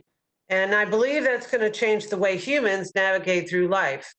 So office space and residential space reimagined is going to look different, possibly, than it has in the past. So having some experience on innovative and very front edge thought process on design will present its challenges, and we want to make sure we have someone in that RFP response that can stand to that plate. Obviously, the location of this site and being a precious asset is going to be important. So having experience on how to navigate between the various different regulatory bodies to get this done takes experience. And so that's going to be an important element. And then ultimately, I do want to preserve the idea of having a science and technology museum in that area. I see the opportunity to expand our innovation footprint in the medical technology field. Perhaps this site is, as a consequence of its proximity to USF, the preeminent institution, all the medical facilities, as well as the VA and its brain injury center, in looking for opportunities to craft larger companies that come in. We could actually attract a company that does, for example, paramobility robotics or things along those lines that really support the innovation and the science and technology and training that we would like to see the community actually have advantage of. So I do look forward to robust community and stakeholder-driven conversations, but I think in the selection of the RFP, we have to make sure that those kinds of criteria are included so we get the kind of developer that has the skill sets we're looking for. And I'll stop there. Commissioner Merrill, you recognize. Very briefly, I will just make these points that there's no obligation in this. We have the ability to control the flow and what is going to be included, and we will have the final decision. So in going through many of these type of projects, that I have over the past few years, I think this has so much opportunity and potential to it. And I'm excited for Mosey. We've always talked about the value of the land. Oh my gosh, it's good. And it will turn into a revenue producer for the county, actually. But the community value of Mosey is so important. And I just excited to think of what the possibilities are and possibly how that will be folded in to the project. If Mosey decides they may want to relocate somewhere else, but I think that there's so much possibility and potential. And I've been with Mosey since they opened day one. I know a lot of the people up there. So I think we just have a tremendous opportunity here to do something really big and really great. Thank you. Commissioner White, you recognize. Thank you. I just first want to thank Mr. Fass and Mr. Horwedel for the briefing that they provided me with yesterday. And I appreciate Mr. Fass noting my interest in preserving the mature trees to the greatest extent possible on the property. I also just want to say that to both staff and the stakeholders that as you plan for the green space on the site, that there's some understory there that is worth preserving as well. And to the extent that you do encroach into that wooded area with the development, I just want staff and the stakeholders to know that I've seen situations in other communities where when they require an island or a median or something like that, in a parking area or in an entryway, I've seen situations where they've just left the natural vegetation in place versus tearing that out and landscaping them. Okay. Commissioner Kemp, you recognize. Thank you. Hearing the comments, and I appreciate the discussion. I think it's so important and such an opportunity.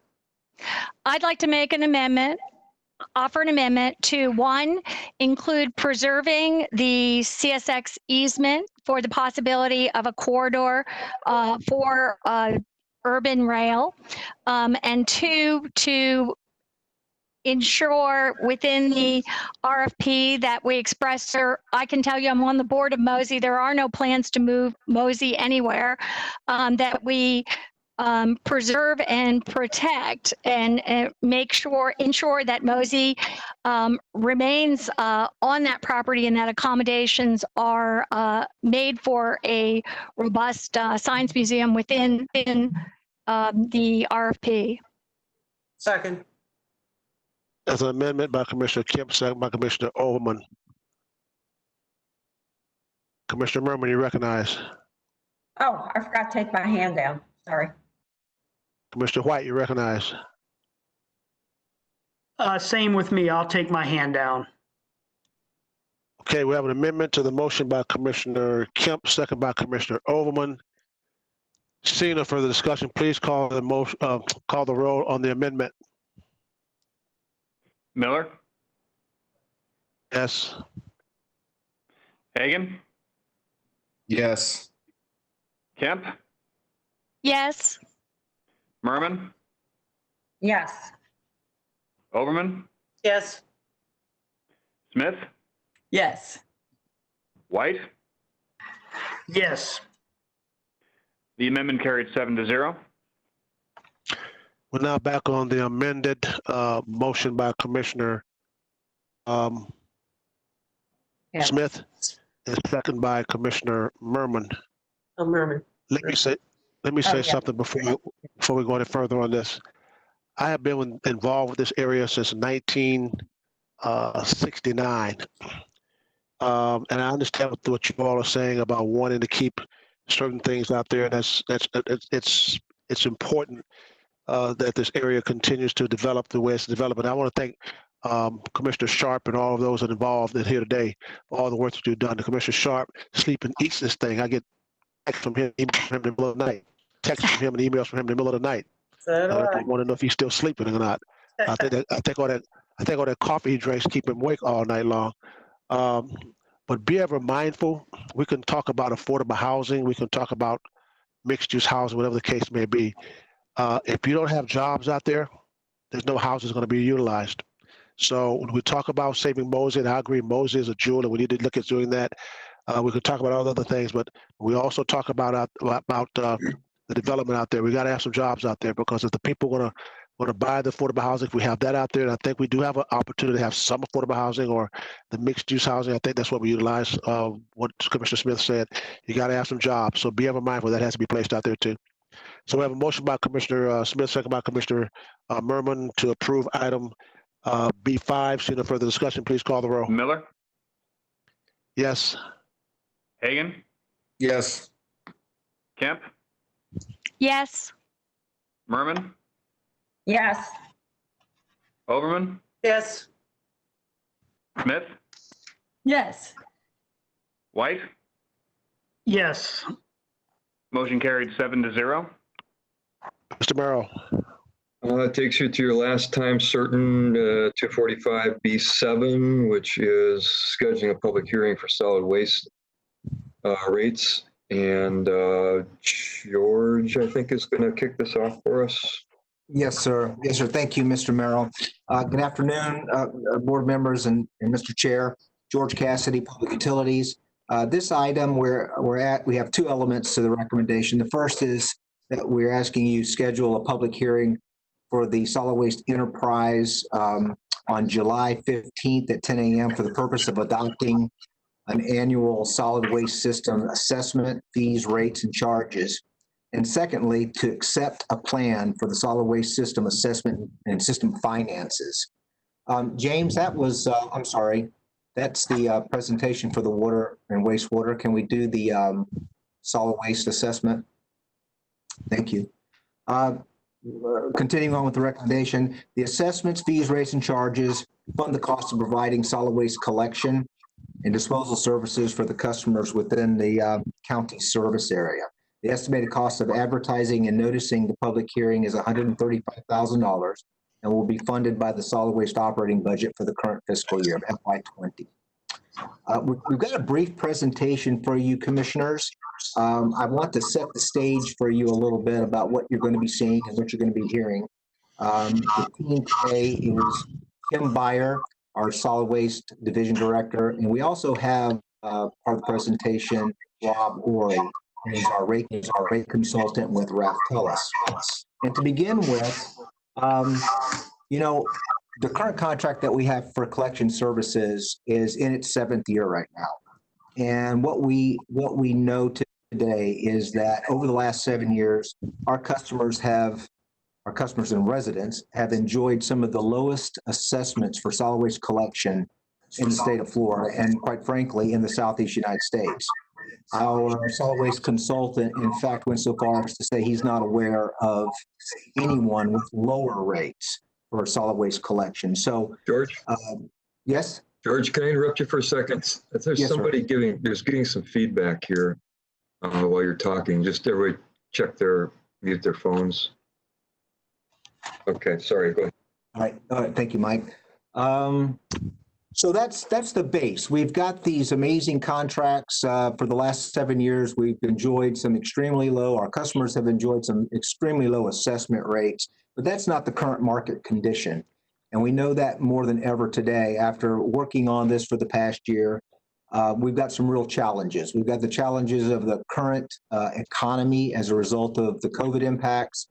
Mr. Merrill has given us some clear direction that we wanted to minimize any increases going forward. So our work has been cut out for us. We're trying to balance these extremely low contract rates that we have with current market conditions, and they're pretty far apart.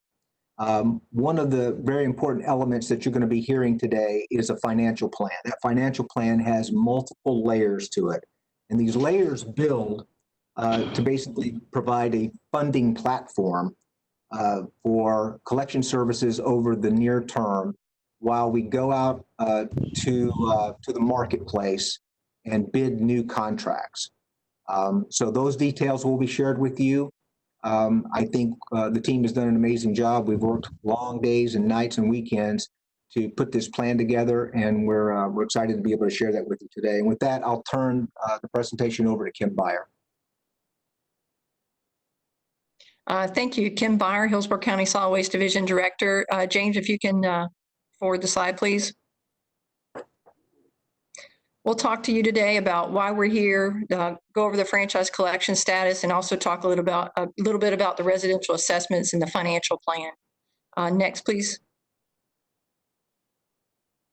We'll go over the public hearing. We'll request the public hearing, and we'll also talk about a little bit about the solicitation for the proposal or the bid for award in December of 2020. Next, please.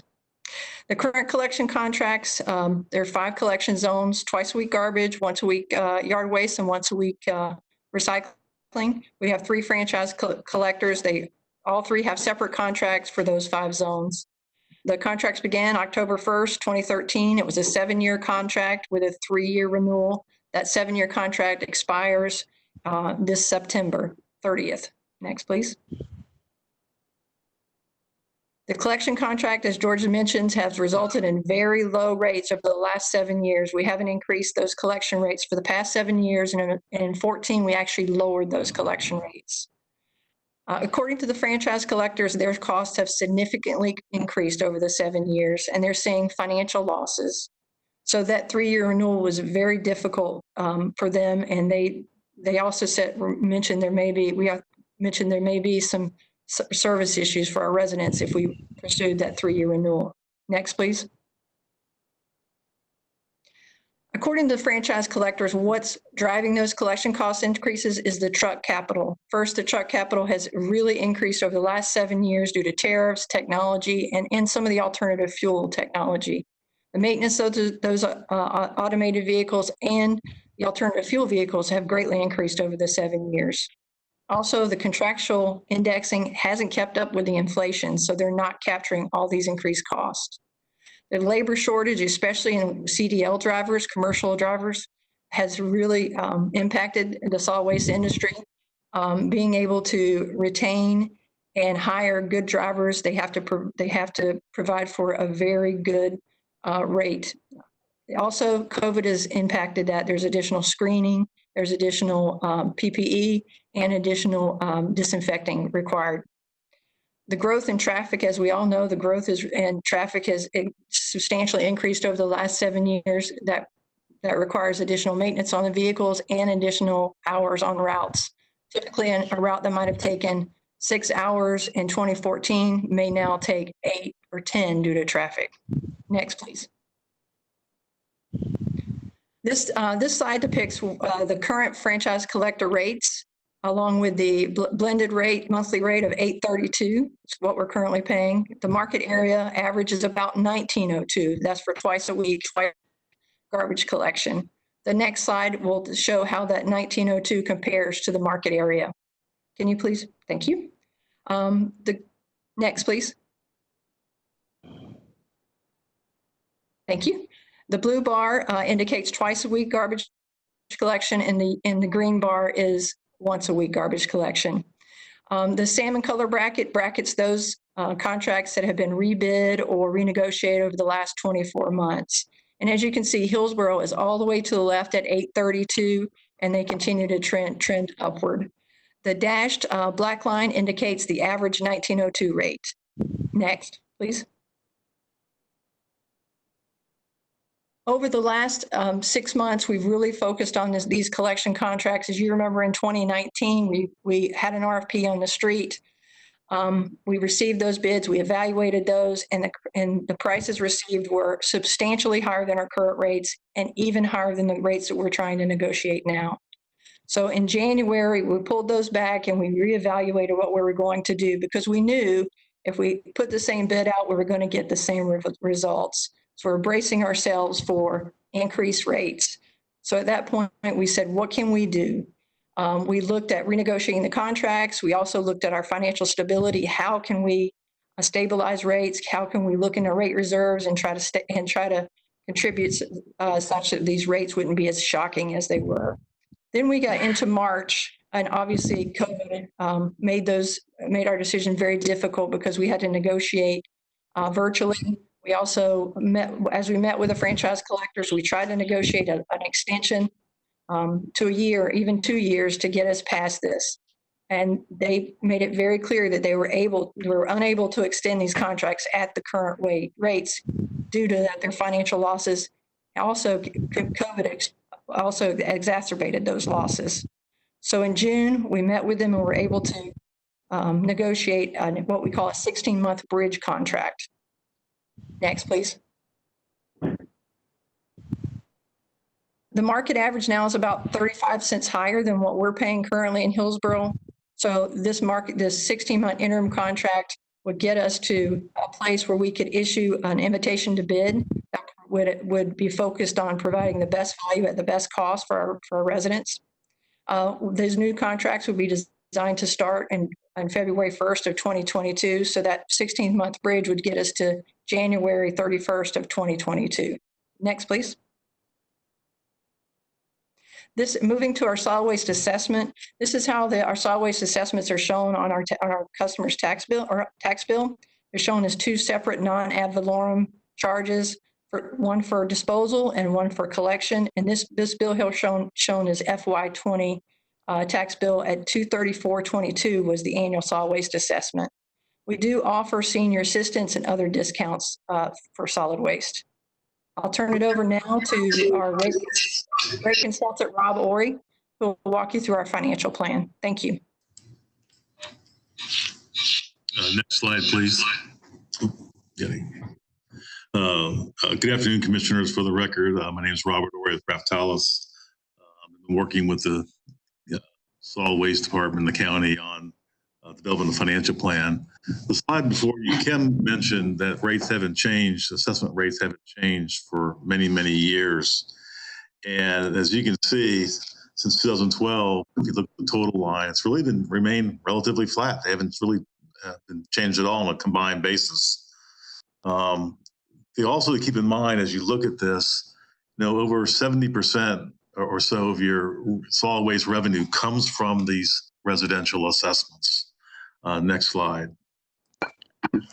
We prepared a detailed financial forecast for the next 5 years, fiscal years 21 and beyond, looking at growth, cost to serve, your operating expenses, inflation, capital.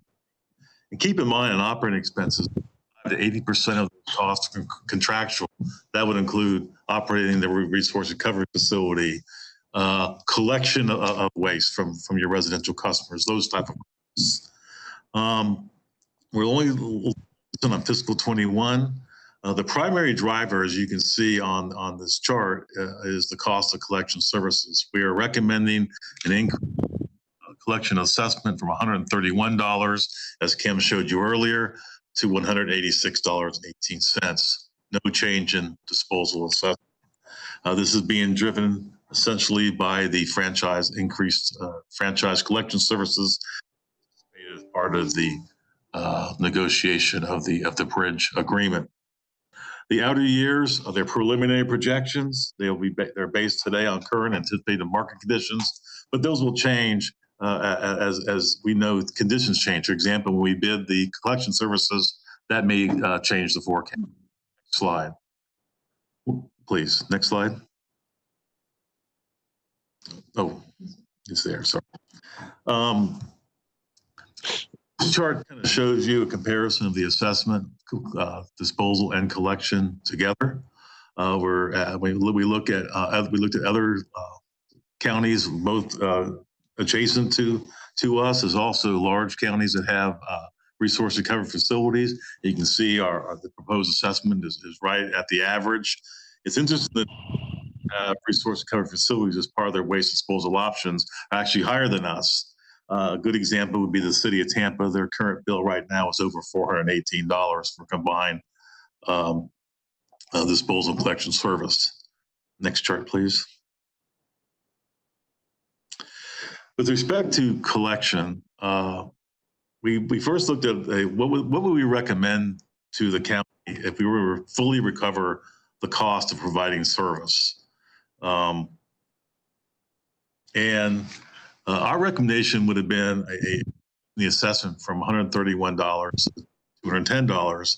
And you can see there's a variety of effects that would impact that assessment. But the primary adjustment is the increase in collection rates. There's inflation, increased capital, bringing in-house customer service cart management for efficiencies and whatnot. But the primary driver is the cost of collection.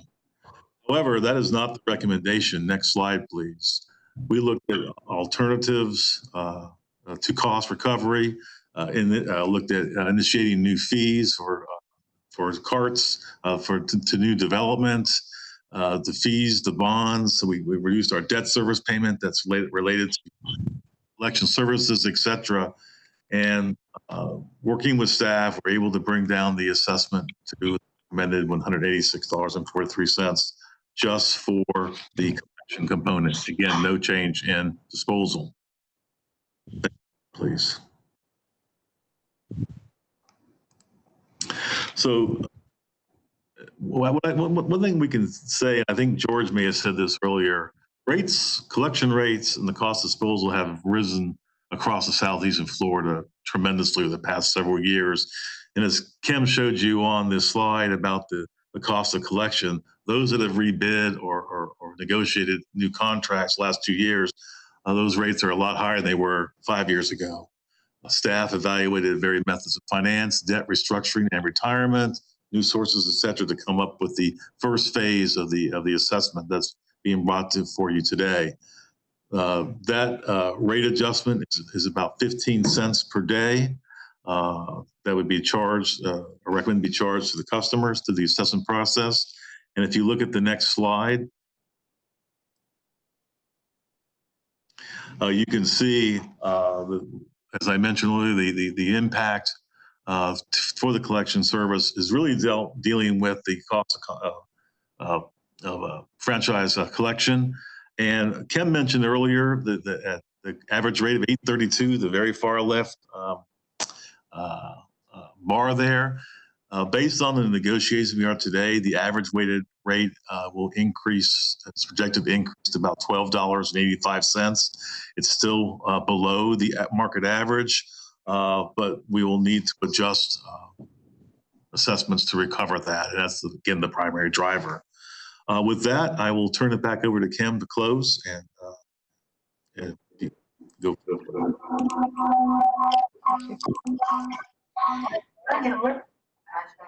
Thank you. Next slide, please.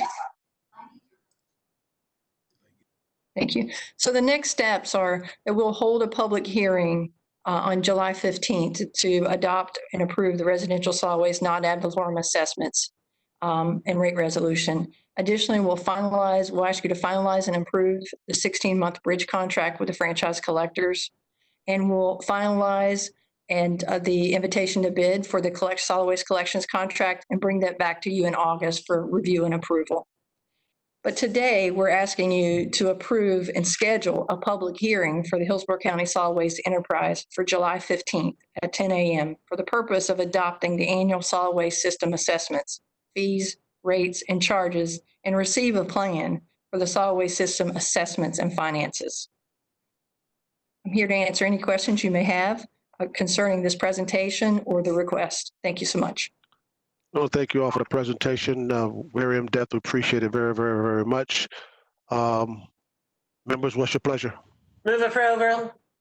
A motion by Commissioner Overman, second by Commissioner Kemp, to approve a schedule to have a public hearing concerning Hillsborough County Solid Waste Enterprise for July 15th at 10 a.m. Seeing no further discussion, please call the roll. Actually, I think you have two comments from Hagan and Smith, please. My hands are not working anymore. Who is it from? Commissioner Hagan and Commissioner White. Commissioner Hagan, you recognize. Thank you, Mr. Chair. Just a couple of quick comments with respect to the RFP that we're going to do. I just want to make sure that this comes back to the board consistent with the Mosey RFP and with our normal process that we've utilized before. And then secondly, I want to make sure that price is not the only consideration given. While we certainly want to have the lowest prices possible, it's also important that we consider the qualifications of the companies. Unfortunately, a couple of times in the past, we've had contracts, not necessarily with solid waste, but with other services where all too much consideration was given to the price. And unfortunately, the companies could not deliver the appropriate levels of service. So just want to make sure the RFP and the rankings, when they come back, ultimately to include and reflect the company's qualifications. So I just want to get that on the record. I'm sure that's the case, but just wanted to make sure. Commissioner Hagan looked real distinguished with his glasses on, man. Commissioner Merrill, you recognize. Oh, thank you, Mr. Chair. Actually, Commissioner Hagan made the comments I wanted to make, and I think if we just follow the process like we did last time, when we did this renegotiation 7 years ago, we were in the middle of the recession. And so price was a huge consideration. But if you look now and talking with the haulers, they are, I mean, with the price we're paying, their loads that they're picking up are double, triple than what they were previously, because from people working at home, there's more garbage, more trash. And I think we've just got to be fair. And we're just so low that I'm surprised they still want to haul our trash because they're really not getting paid very much to do what people, our residents expect, and that's to have good trash pickup. So I just wanted to make those comments. Thank you. Okay, Commissioner White, did you have your hand up? I don't have it on here. Yes, sir. Yes, sir. Thank you. Listen, I echo Commissioner Hagan and Commissioner Merman's points, and I'd like to go ahead and memorialize those points in the form of a motion. So, as an amendment, rather. So I'll move to amend the motion to direct staff to give quality of services greater consideration than price, and to bring the final RFP draft back to the board for our review and approval. I'll second. There's a second, the amendment by Commissioner White, second by Commissioner Merman. Is there any discussion on the amendment? Any discussion on the amendment?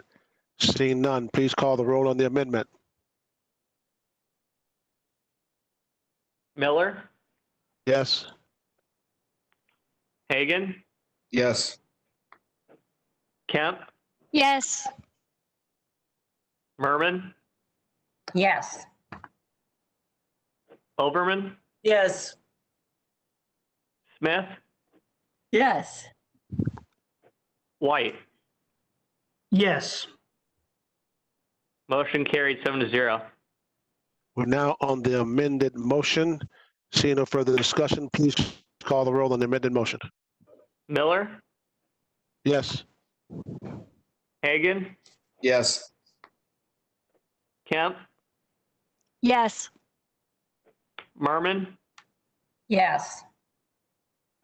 Oberman, Yes. Smith, Yes. White. Yes. Motion carried 7-0. Thank you. Mr. Merrill. Yes, that concludes your time certains. We have 2 items remaining on regular agenda, and the next would be F5, which is Commissioner Oberman's item. Commissioner Oberman, you recognize. Thank you, Chair. I want to make clear very upfront that this order that we're going to consider setting for public hearing does not in any way mandate the use of face coverings. So That's not the issue. This order merely permits the use of masks or face coverings in public and private settings. It's meant to protect the rights of individuals who want to wear a mask. They should not be discriminated against by their employer or anybody else who might threaten termination or retribution if they insist on working with a face covering. We are in a local state of emergency, and during a global pandemic, in a county experiencing new cases and positivity rates that we've not seen, that are becoming quite frightening, actually, it is concerning to me that during this time, an employer might choose to disregard their employees' needs to protect themselves and their desire to protect others. COVID-19 risk factors are abundant in our communities and are likely higher in many of our communities of concern. The CDC notes that those with underlying ailments such as asthma, diabetes, heart conditions, or immunocompromised individuals due to transplants or cancer treatments are at higher risk of experiencing severe cases of COVID-19. People aged 65 or older are also in a high-risk demographic, and often one cannot tell if someone has an underlying condition, and some may not want to reveal that fact, which is why all the reason why it's important that individuals have the option to wear a face covering or a mask if they should choose to do so in any circumstance. Residents that have high risk factors or family members at risk with risk factors should have the ability to protect themselves from the harm, and this proposed ordinance would give them the right to protect their health. The wearing of face coverings is a measure that any individual can take to limit the risk of exposure to themselves and those around them. An article published in June 11th, recently, in the Proceedings of the National Academy of Sciences of the United States of America, that identified airborne transmission as the dominant route of the spread of COVID-19. They concluded, and I'll quote, "Analysis revealed that the difference with and without mandated face coverings represents the determinant in shaping the trends of this pandemic. This protective measure significantly reduces the number of infections. Other mitigation measures, such as social distancing implemented in the United States, are insufficient by themselves at protecting the public," close quote.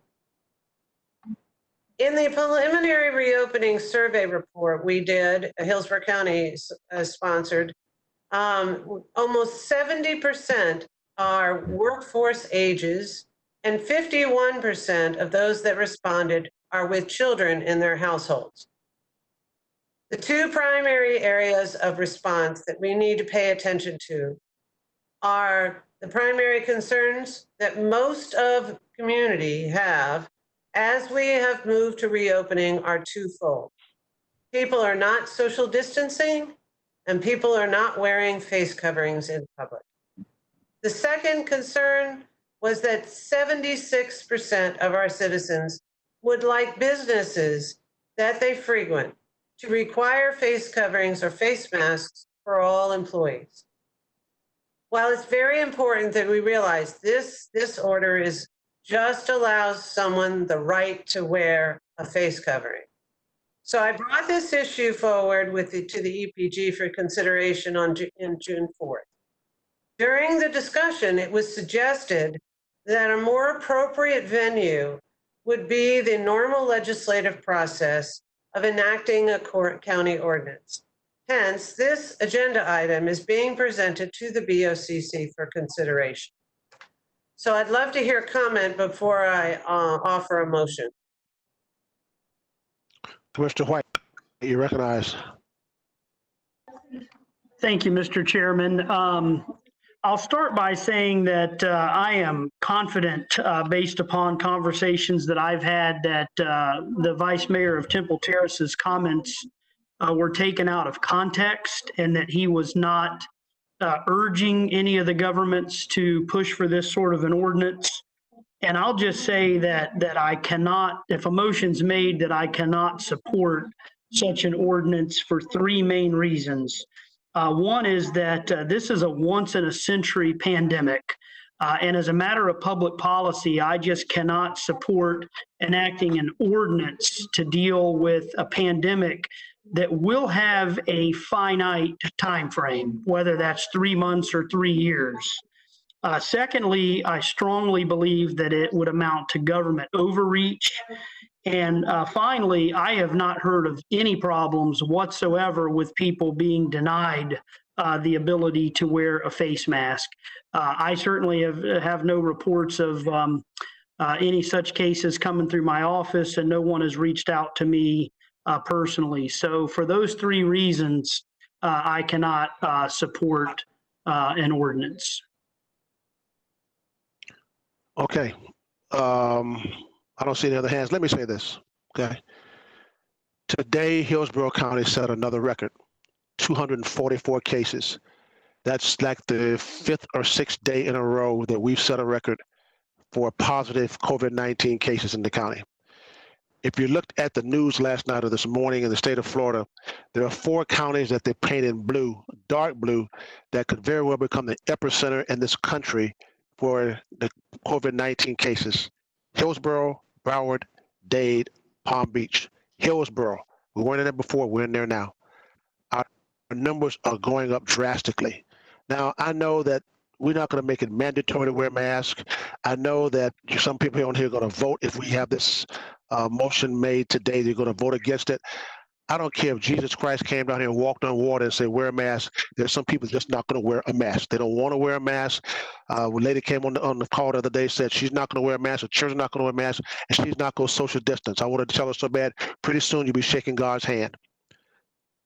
The CDC and all infectious disease doctors and the epidemiologists have said to cut down on the spread of this disease is to wear some type of face covering. Some type of face covering. I don't come out the house. I'm not going, you all know my health situation. I don't leave this house unless I necessarily have to. And when I do, I put on a mask. And my wife puts on a mask. My children put on masks. My grandchildren wear the mask. Because I keep telling them constantly, the only way we can prevent the spread of this disease, the only way we can turn those numbers down from what we're seeing in Hillsborough County now is to wear a mask. And the other factor is that we always heard from the governor and from the president, if we're going to continue to open up the state and country over a 14-day period, the numbers have to go down. Well, they're not going down, folks. They're going up continuously. So, Commissioner White, I heard what you said, and I understand your feelings. I understand how some of those members felt on the EPG, and I don't know where we're going to go with this today, but I'm going to say here out here and say, I'm encouraging everyone, please, and I know I'm going to get emails like mad, continue to email me. Wear a mask, social distance, wash your hands, and do whatever you can to stop the spread of this deadly disease. Commissioner Merrill always talk about that trigger. And I think the last thing that Dr. Holt said about that trigger was when our hospital rooms, our hospital beds start to fill up. Well, you know what? They're going to start doing that. They're going to do that. And when they start filling up, you're going to sit back and say, well, we should have had them wear a mask or whatever the case may be. I know some of you don't want to wear a mask. Okay, that's your prerogative. Don't. But for those of you out there that you want to stop the spread of this disease, you want to turn that number around that we have record-setting in Hillsborough County every day, please, for the sake of not only yourself, but for the sake of those that are out there that you're nearby. You might not be the one with the COVID-19 in your body. It might be the person you're standing next to that does not want a mask, not social distancing. And that's what? If you're not wearing a mask and they're not, you're the next one to get sick. So please, please, please wear a mask. Commissioner Kemp, you recognize. Thank you. I want to thank Commissioner Overman for bringing this forward. I think it's extraordinarily important, and I want to thank you, Commissioner Miller. Those were very powerful words. I am extraordinarily alarmed and worried about us seeing our hospital beds full. I also saw, as you did, that while there were always 3 dark counties, the 3 Broward, Miami-Dade, dark blue, and Palm Beach, now Hillsborough is. A record number in Hillsborough, 244, as you said. A record number in Florida, 2 days in a row. This is extraordinarily alarming. And we are doing the mildest of measures by allowing someone to protect their health when they're at work by wearing a mask. I saw just now that in St. Petersburg, all businesses, including restaurants, bars, gyms, retail establishment, entertainment business, personal service business, goes on and on, are all requiring to wear masks in those businesses. What we're just doing is allowing the person to make that choice. And that is the, and I appreciate too that you have urged everyone for the protection of this community, for their personal protection, to wear a mask, particularly when they're inside and inside with exposure for more than 15 minutes to a lot of other people. We have to do something to control this pandemic in this community. And this is the mildest of actions we can take. You're right, Commissioner Kemp. St. Petersburg to require all workers to wear masks. Commissioner Merrill, you recognize. Thank you, Mr. Chair. Commissioner Overman, we've been around this so many times, you know, and I completely, I mean, people have, there is no motivation for people to wear a mask or social distance. You can go to any place where young people congregate, South Howard, Hyde Park, downtown. I mean, you'll see it everywhere. And that's of course, the group that is seeing the highest increase right now. There is just no interest in compliance. I would like to ask you, Mr. Chair, and I will make it in the form of a motion because I met with a leader of the chamber today. And, you know, I asked her, I said, why can't you all send a letter out to at least all your members, your businesses, and ask them to please encourage people to wear masks that work for you and that enter your business? And she says, that's a great idea.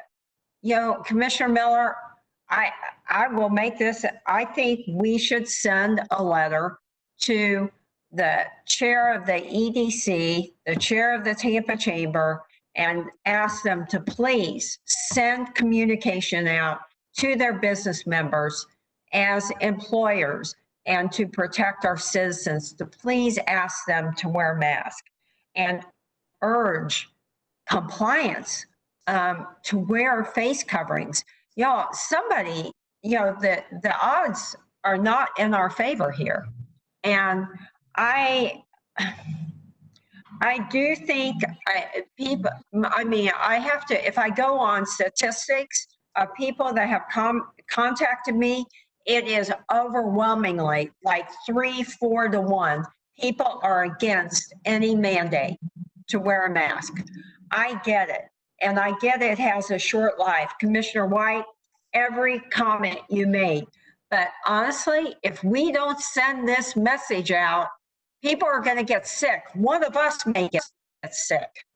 And then we're all going to be thinking, why didn't we do more? And I think we're at a real crossroad here of we don't want to do a mandate, but if we don't do a mandate, we better do something. And I worry about what you're doing, Commissioner Overman, because there's absolutely no enforcement. I mean, it has no teeth in it.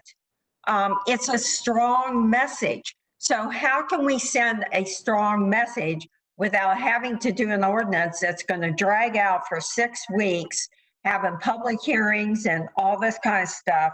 In the meantime, people are still not in compliance. So what can we do today?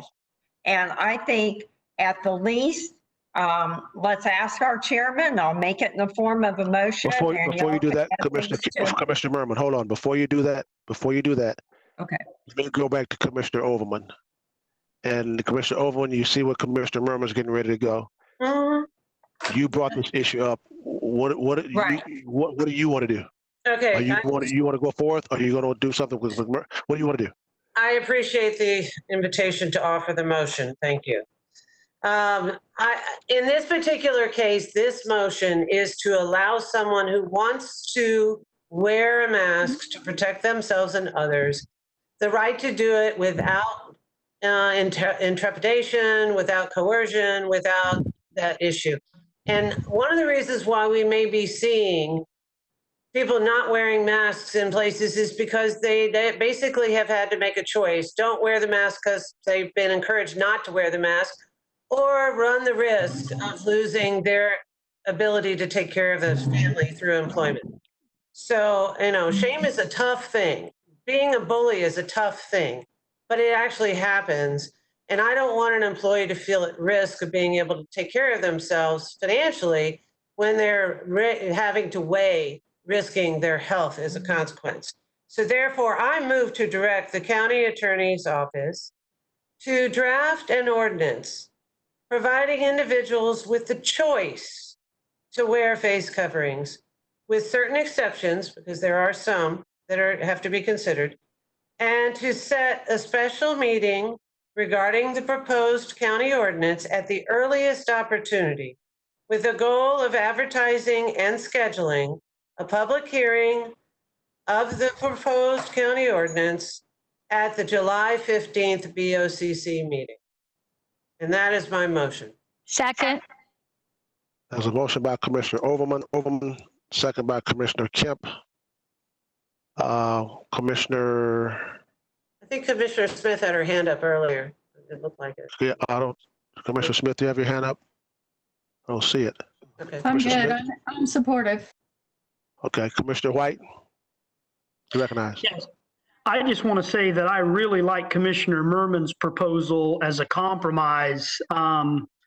If she wants to put it out there as a substitute motion, I would certainly second it and see how the vote count goes. I think that's a great idea and gets us towards consensus building and compromise. Okay, Commissioner Merman, you recognize. Okay.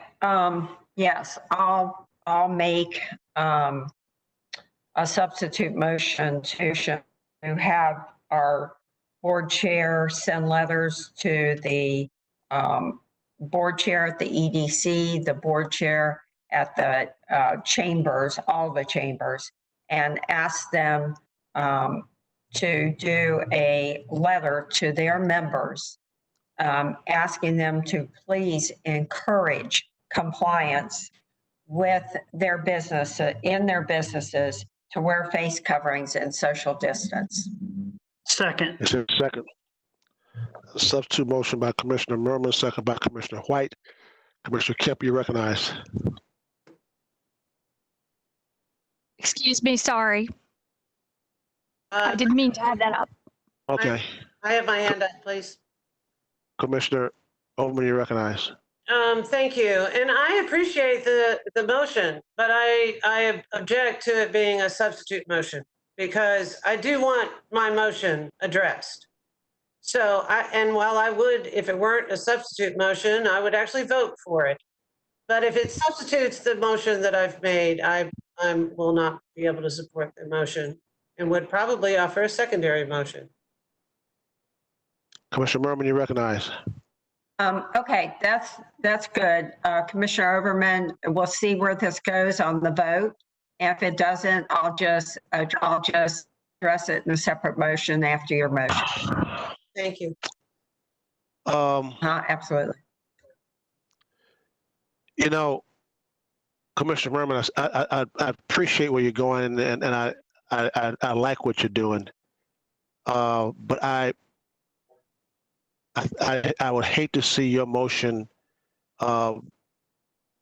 just do away with Commissioner Overman's motion. Now, I don't know if Commissioner Overman's motion is going to pass or not. I don't know.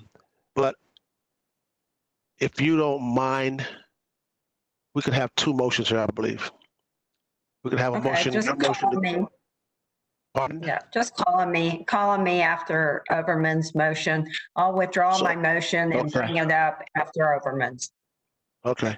Thank you. Good. Commissioner Merrill withdraws a motion. But I just want to say this. I know we're Hillsborough County. We got 1.5 million people, and St. Petersburg doesn't come anywhere close to us. But my question is, how can St. Petersburg do things like this and we can't even consider it? They're mandating that they wear masks and work. And we're over here beating it up and kicking it around or whatever the case may be. I just had to say that. We have a motion by Commissioner Overman, second by Commissioner Kemp. Commissioner Smith, you recognize. Thank you. I understand the points that Commissioner White and Commissioner Merriman are bringing forward. I understand that in the first place, let me say to one of Commissioner White's points, this ordinance certainly wouldn't be open-ended forever and ever. It would be self-ending when the pandemic or the state of emergency is over. So it wouldn't be like forever. The other thing is, I understand that it would be difficult to enforce. I'm not even sure how large of a problem it is. I'd like to find out more about this, but today, just to get a draft ordinance back, I believe that going through this process, as controversial as it may be, is an opportunity for us to have these conversations with the community to explain we're not mandating masks. We are simply asking that everyone have the right to protect themselves and others and wear a mask in our community. We're sending a strong message, and having those discussions, as difficult as they may be, as controversial as they may be, I think will be valuable. We need people to hear from the facts, like Commissioner Miller was saying. I mean, Commissioner Miller, Commissioner Merriman, Commissioner Overman have been hearing these facts in the EPG meetings. The rest of us have as well. But the general community, I think it would benefit from having this discussion about why it's important to wear a mask, why it's important to allow people the right to wear a mask if they so choose. And so I think it's a really good thing to move forward, and I just wanted to make those points about supporting it. Okay, Commissioner Merriman, you recognize. Okay, one last idea. So Commissioner Overman, what I'm worried about is doing this ordinance. It's going to take a month.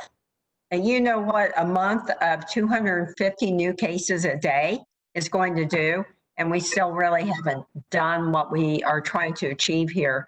So why don't you just drop the ordinance part and redo if you would consider this, to redo the motion to just do what you did at the EPG. And it is not a mandate. It is a suggestion, and I do like the community conversation part of it. Don't get me wrong, Commissioner Smith, because I do like that. But I think for the sake of time, because we really need to do something today, that maybe, I don't know if you would consider that, Commissioner Overman, is just drop the ordinance part and just put forth the motion like you did at EPG and go forward. And it is not a mandate. So I think it's a good message, and we need to just move forward and start tomorrow. I appreciate that. If I'm able to respond, please. Yes. I appreciate that offer. If that were available, I would take it. Could we get an opinion or some advice from legal on whether or not we could actually do this today?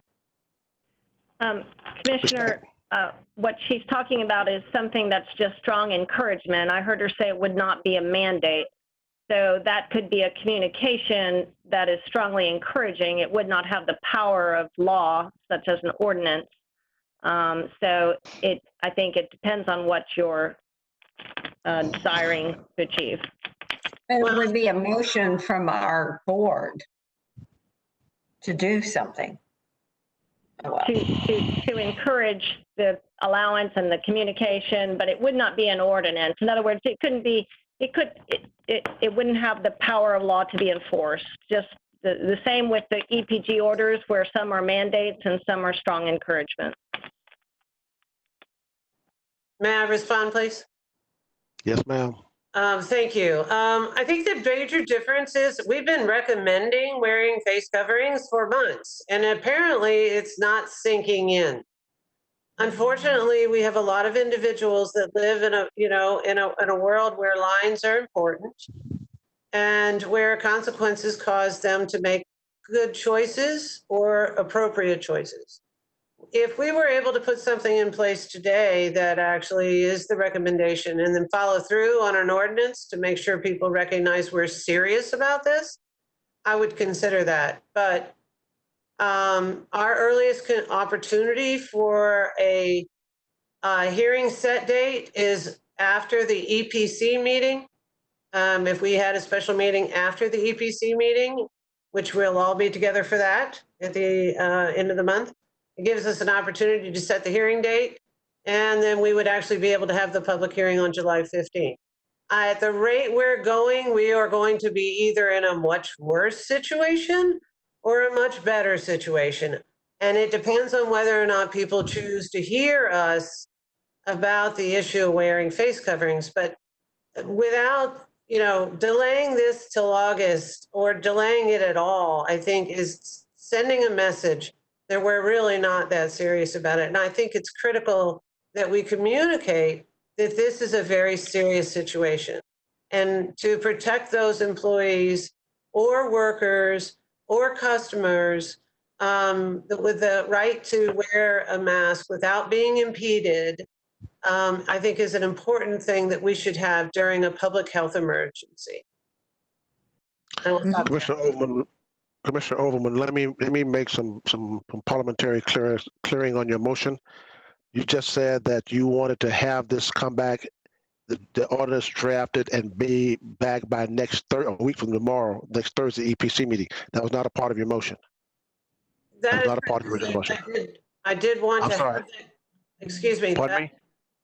Yes, I did indicate that an available date for all of us to already be together would be that date. I wasn't setting that date for it, but if I need to amend it to include that date as an option, that is the only date that I'm aware of that we will all be together at that time. So are you going to amend your motion or restate your motion to include that date as the date to bring back the ordinance or what?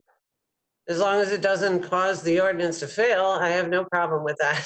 I'll second that. Wait, she hasn't done anything yet. Yes, I will make the amendment to have. Just withdraw your motion and restate it. Let's get everything crystal clear here. Understood. Withdraw your motion and state it, make it crystal clear. Understood. I withdraw the previous motion and offer to direct the county attorney's office to draft an ordinance providing individuals with the choice to wear face coverings with certain exceptions, and to set a special meeting after the EPC meeting later in the month, and I don't have the date right in front of me, regarding the proposed county ordinance, with the goal of advertising and scheduling a public hearing for the proposed county ordinance at the July 15th BOCC meeting. And that's my motion. Second. Motion by Commissioner Overman, second by Commissioner Kemp. Commissioner Kemp, you recognize. Thank you.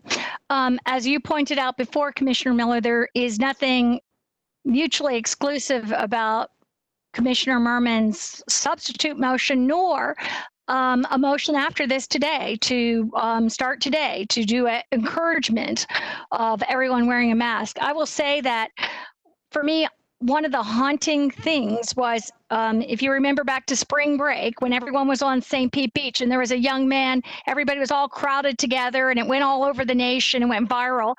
And a young man was there and he said, we're just having fun, whatever. and he was roundly criticized across the country for what they were doing during spring break. And a few days later, he apologized, and that went a little viral. And he talked about his grandparents, how much he loved them, and how he didn't want them to get infected. And he said, I never heard anything from government. I never understood that this was dangerous. I would have thought we couldn't do it if the government, we wouldn't have been allowed to do it if it was so dangerous. So I do think we have to send every message we can about where we are and let people know. And there's nothing that we can't pass encouragement also, but I'm very supportive of doing this as soon as possible in the form that Commissioner Overman said. We have a motion by Commissioner Overman, second by Commissioner Kemp. See no further discussion. Please call the roll. Miller, Yes. Hagan, Yes. Kemp, Yes. Merman. Yes. Was that a yes, ma'am? Yes. Thank you. Overman, Yes. Smith, Yes. White. No. Motion carried 6-1. Commissioner White voted no. Thank you. Commissioner Merman. Commissioner Merman.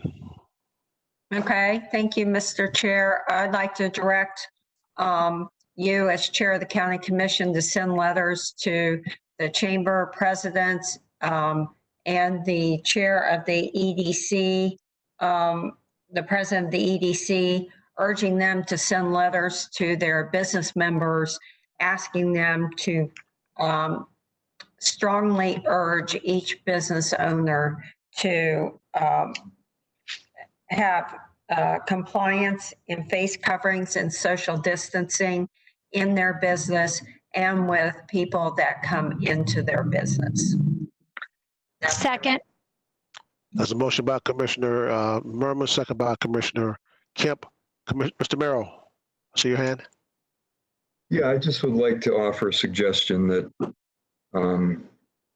maybe will help motivate, that maybe suggest to those businesses, not require, but suggest that they consider giving some discount on their prices for those who wear masks. Even if it's just Excellent idea. even if it's just a token, 5%, 10%. I mean, so, I've been deep in the deep end of the pool in this for the last 4 months. And I spend hours on the phone with people who are on the front line in hospitals dealing with this. And I am frustrated as much as you are in all of the attempts that we made to convince people why this is important. In the four walls of our hospitals is the lowest transmission rate among staff. You would think it would be the opposite because hospitals are treating people with the COVID virus. But why is that? Because inside the four walls of the hospital, they religiously, in a disciplined way, enforce mask wearing by everybody, not just staff, anybody who comes through the door. They religiously, disciplined way, enforce social distancing, mask wearing, social distancing, and hand washing. And as a result, their transmission rate among staff is almost zero. So it works. But I get the fact that some people need a motivation, some people need to get attention, get their attention. Maybe that will help businesses that are serious, I think, in helping, will be agreeable to that. And the last thing I'll say is, right now in our society, we have a law on the books that restricts people from smoking inside of buildings because we've all come to the place where we know that secondhand smoke causes cancer. You would think this is not a stretch. If we're willing as a society not to smoke in buildings because we know that expelling smoke when we breathe causes secondhand smoke, that people ought to be willing to accept that and say, I'm not going to potentially expel a virus when I'm inside of buildings. And to do that, I'll do something very simple, wear a mask, take the damn mask off when you leave the building.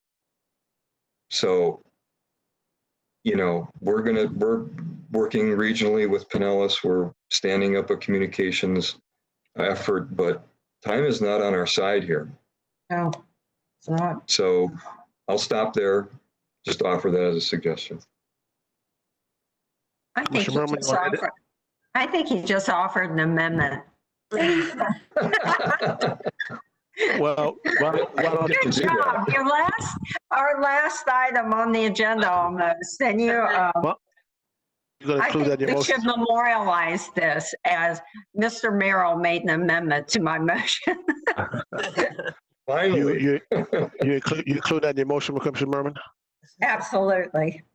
Absolutely. Right. Great idea. All right. Commissioner Kemp, you recognize. I have one more. Okay. So sorry, my hand was still up. Sorry.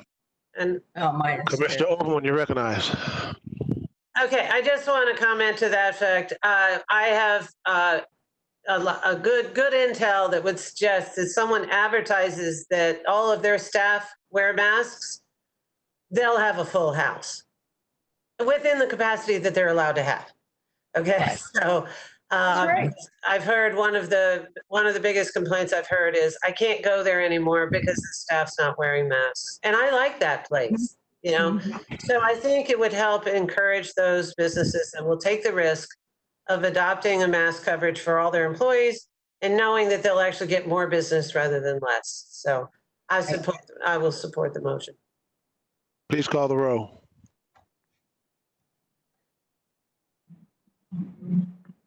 Miller? Yes. Hagan? Yes. Kemp? Yes. Merman? Yes. Overman? Yes. Smith? Yes. White? No. Motion carried 6-1. Commissioner White voted no. Mr. Merrill. Yes, Commissioners, that leaves one item. We also have future issues, but G1, which is the final scheduled item, which is the receiving the COVID-19 update. I think Tom Fessler is going to do this. Tom? Good afternoon, Commissioners. Tom Fessler, Assistant County Administrator. I realize it's late, so I will try to rebrief.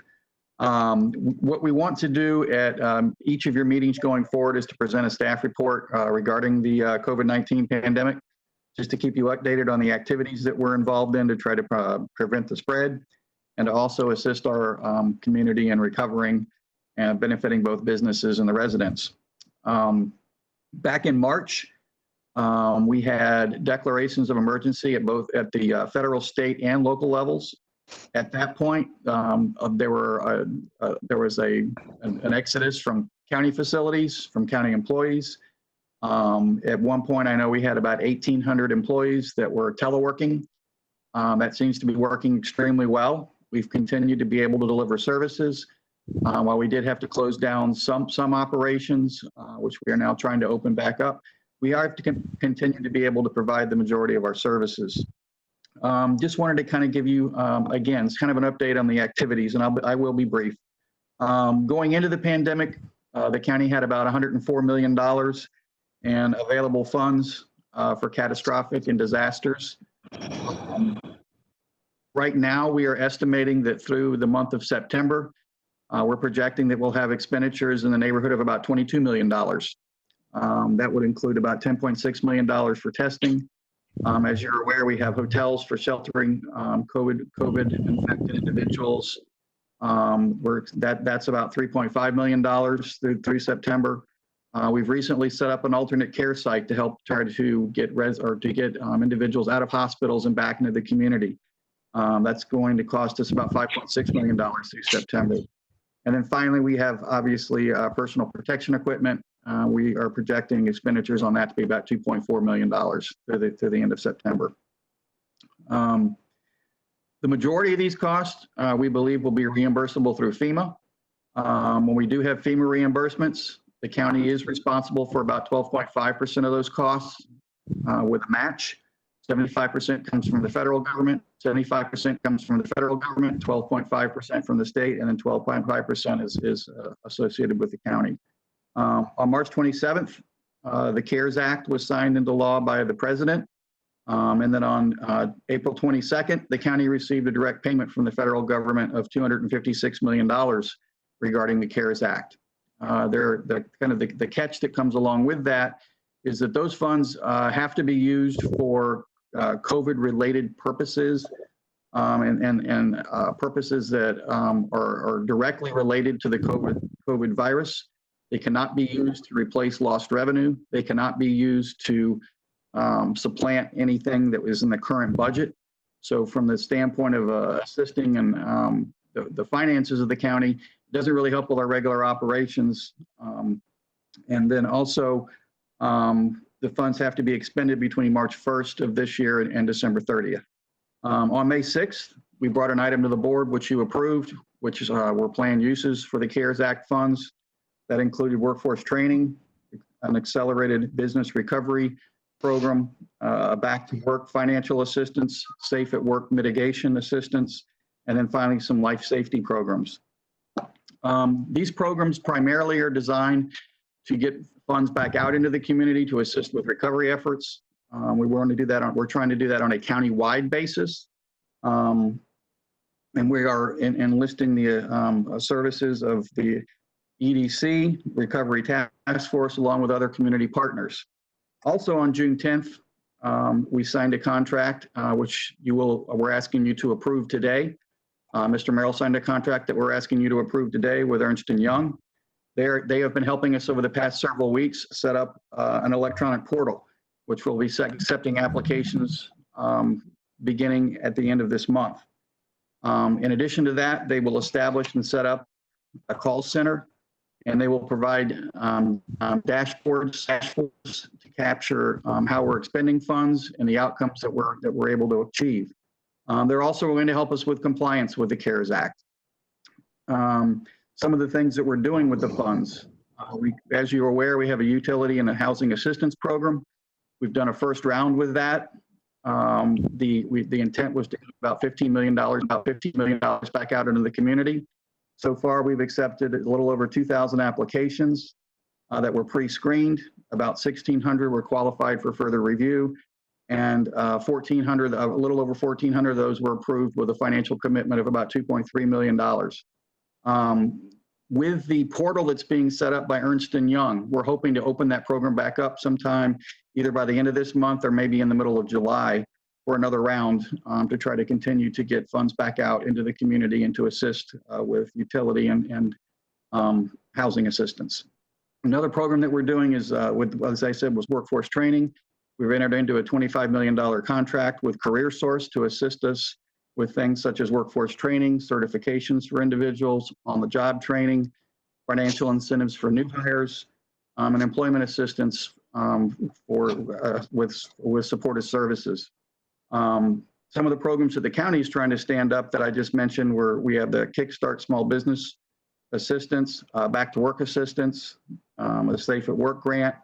We are expecting that the first applications from that will be received on June 30. We are going to be pre-registering or allowing pre-registering for that program on June 22nd.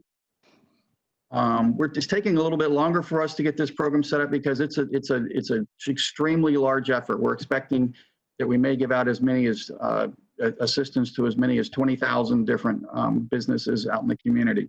We want to make sure we're successful. So when it launches, we don't have the start and stop routine. Beginning today, we have a community outreach program that has started today to be able to advertise that program. We intend to phase in the applications for the program in phase 1.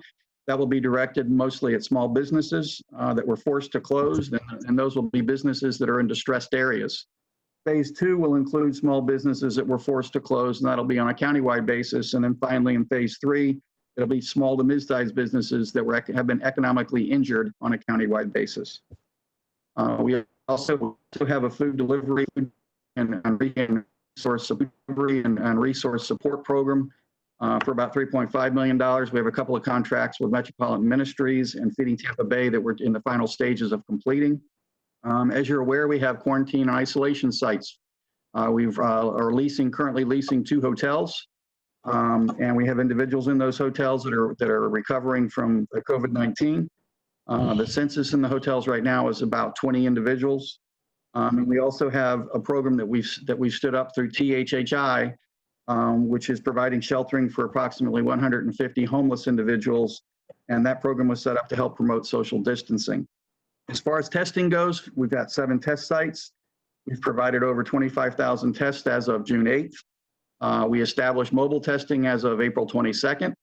And as of June 4th, we had tested 5,938 nursing home residents and 6,181 staff within those nursing homes. As I mentioned earlier, we also have just recently set up an alternate care site. The Florida Department of Health had requested our assistance to identify a site where we could set up 60 beds to be able to act as basically a step-down site for individuals that are currently in hospitals that are recovering, don't necessarily require hospital-level care, but they haven't qualified yet to go back out into the community or back to nursing homes where they had come from. And so that site has been stood up, and it's a separate wing within an existing facility. So it's only COVID patients in that area, so it does prevent the spread. That is the Inn at University Villages. We also recently were trying to secure another 60 beds. That effort's been very successful to this point. And then just a couple more things, kind of in the area of safety. The county has been going through and doing a tremendous amount of facility improvements and modifications at county facilities. We've also been really focused on safety protocols for both employees and for customers as we try to return to work. We expect that we're going to have a lot of employees that will continue to telework for a long period of time. Some of those might be permanent. A lot of those might be permanent. We are taking a risk management approach to modifying department operations. We want to see how we can continue to serve citizens, maybe in a different way than we've served them in the past, where we have the ability to serve them without necessarily the face-to-face contact. We are receiving requests also from various nonprofits and some for community venues. We're trying to establish a process. We've set up a committee to start evaluating those requests. And we're trying to kind of balance all those requests with the other programs that I mentioned. And basically, I actually was working on a budget today to try to establish how those funds might be allocated. And then, we are making sure that we're procuring as much PPE as possible so that when we do return to work, we can make sure that both our employees and our customers are safe. Finally, I just wanted to mention this will be a continuing report. And as we go forward with future reports, I hope to enhance this. As I mentioned, Ernst & Young is going to assist us with some dashboards and with outcomes. I hope to bring back some financial data that kind of gives you a better picture of what funds are being expended and what sources of funding are supporting those. And with that, I'm available for any questions, or if there are questions in specific areas that I can't answer, we do have other individuals on the phone that can assist. Thank you, Mr. Fester. Appreciate it very much. Commissioner Overman, for a question, brief question, please. Actually, I was just going to say thank you very much to all the county efforts to put this in motion. We're clearly working to address the cost of this virus. And that's why face coverings is great, because it would actually slow the amount of money we're spending in order to address the continual spread. But I'm very proud of the staff that's put all this together and is deploying these resources to help our economy recover and our community recover. Thank you. Thank you. Have a motion to receive the report. So move. Commissioner Merman. So motion by Commissioner Merman. Second. Second by, I think it was Commissioner Kemp and Commissioner Overman. Seeing no further discussion, please call the roll. Miller? Yes. Hagan? Yes. Kemp? Yes. Merman? Yes. Overman? Yes. Smith? Yes. White? Yes. Motion carried 7-0. And for the very last time, Mr. Merrill. Oh, The very last time. let's just Well- keep this meeting going.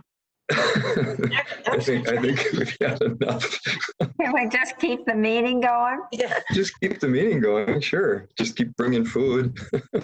Can you come to the meeting after the EPC meeting and then we can actually do that last time? Sure. See, it's not the last time. Yeah. Well, there is still future issues. And just want to thank everybody again. It's been a wonderful day, unexpected, but very much appreciated. Thank you. Thank you, Mr. Merrill. Thank you. Miss you. Thank you. Thank you. Miss you too. Commissioner Ullman, you recognize. Oh, sorry. I just forgot to take my hand down. Okay, seeing no hands for future issues, Mr. Merrill, thank you for all you've done. Thank you, man. We're adjourned. Thank you. Thank you. Thank you. I'll cry. Okay, thank you.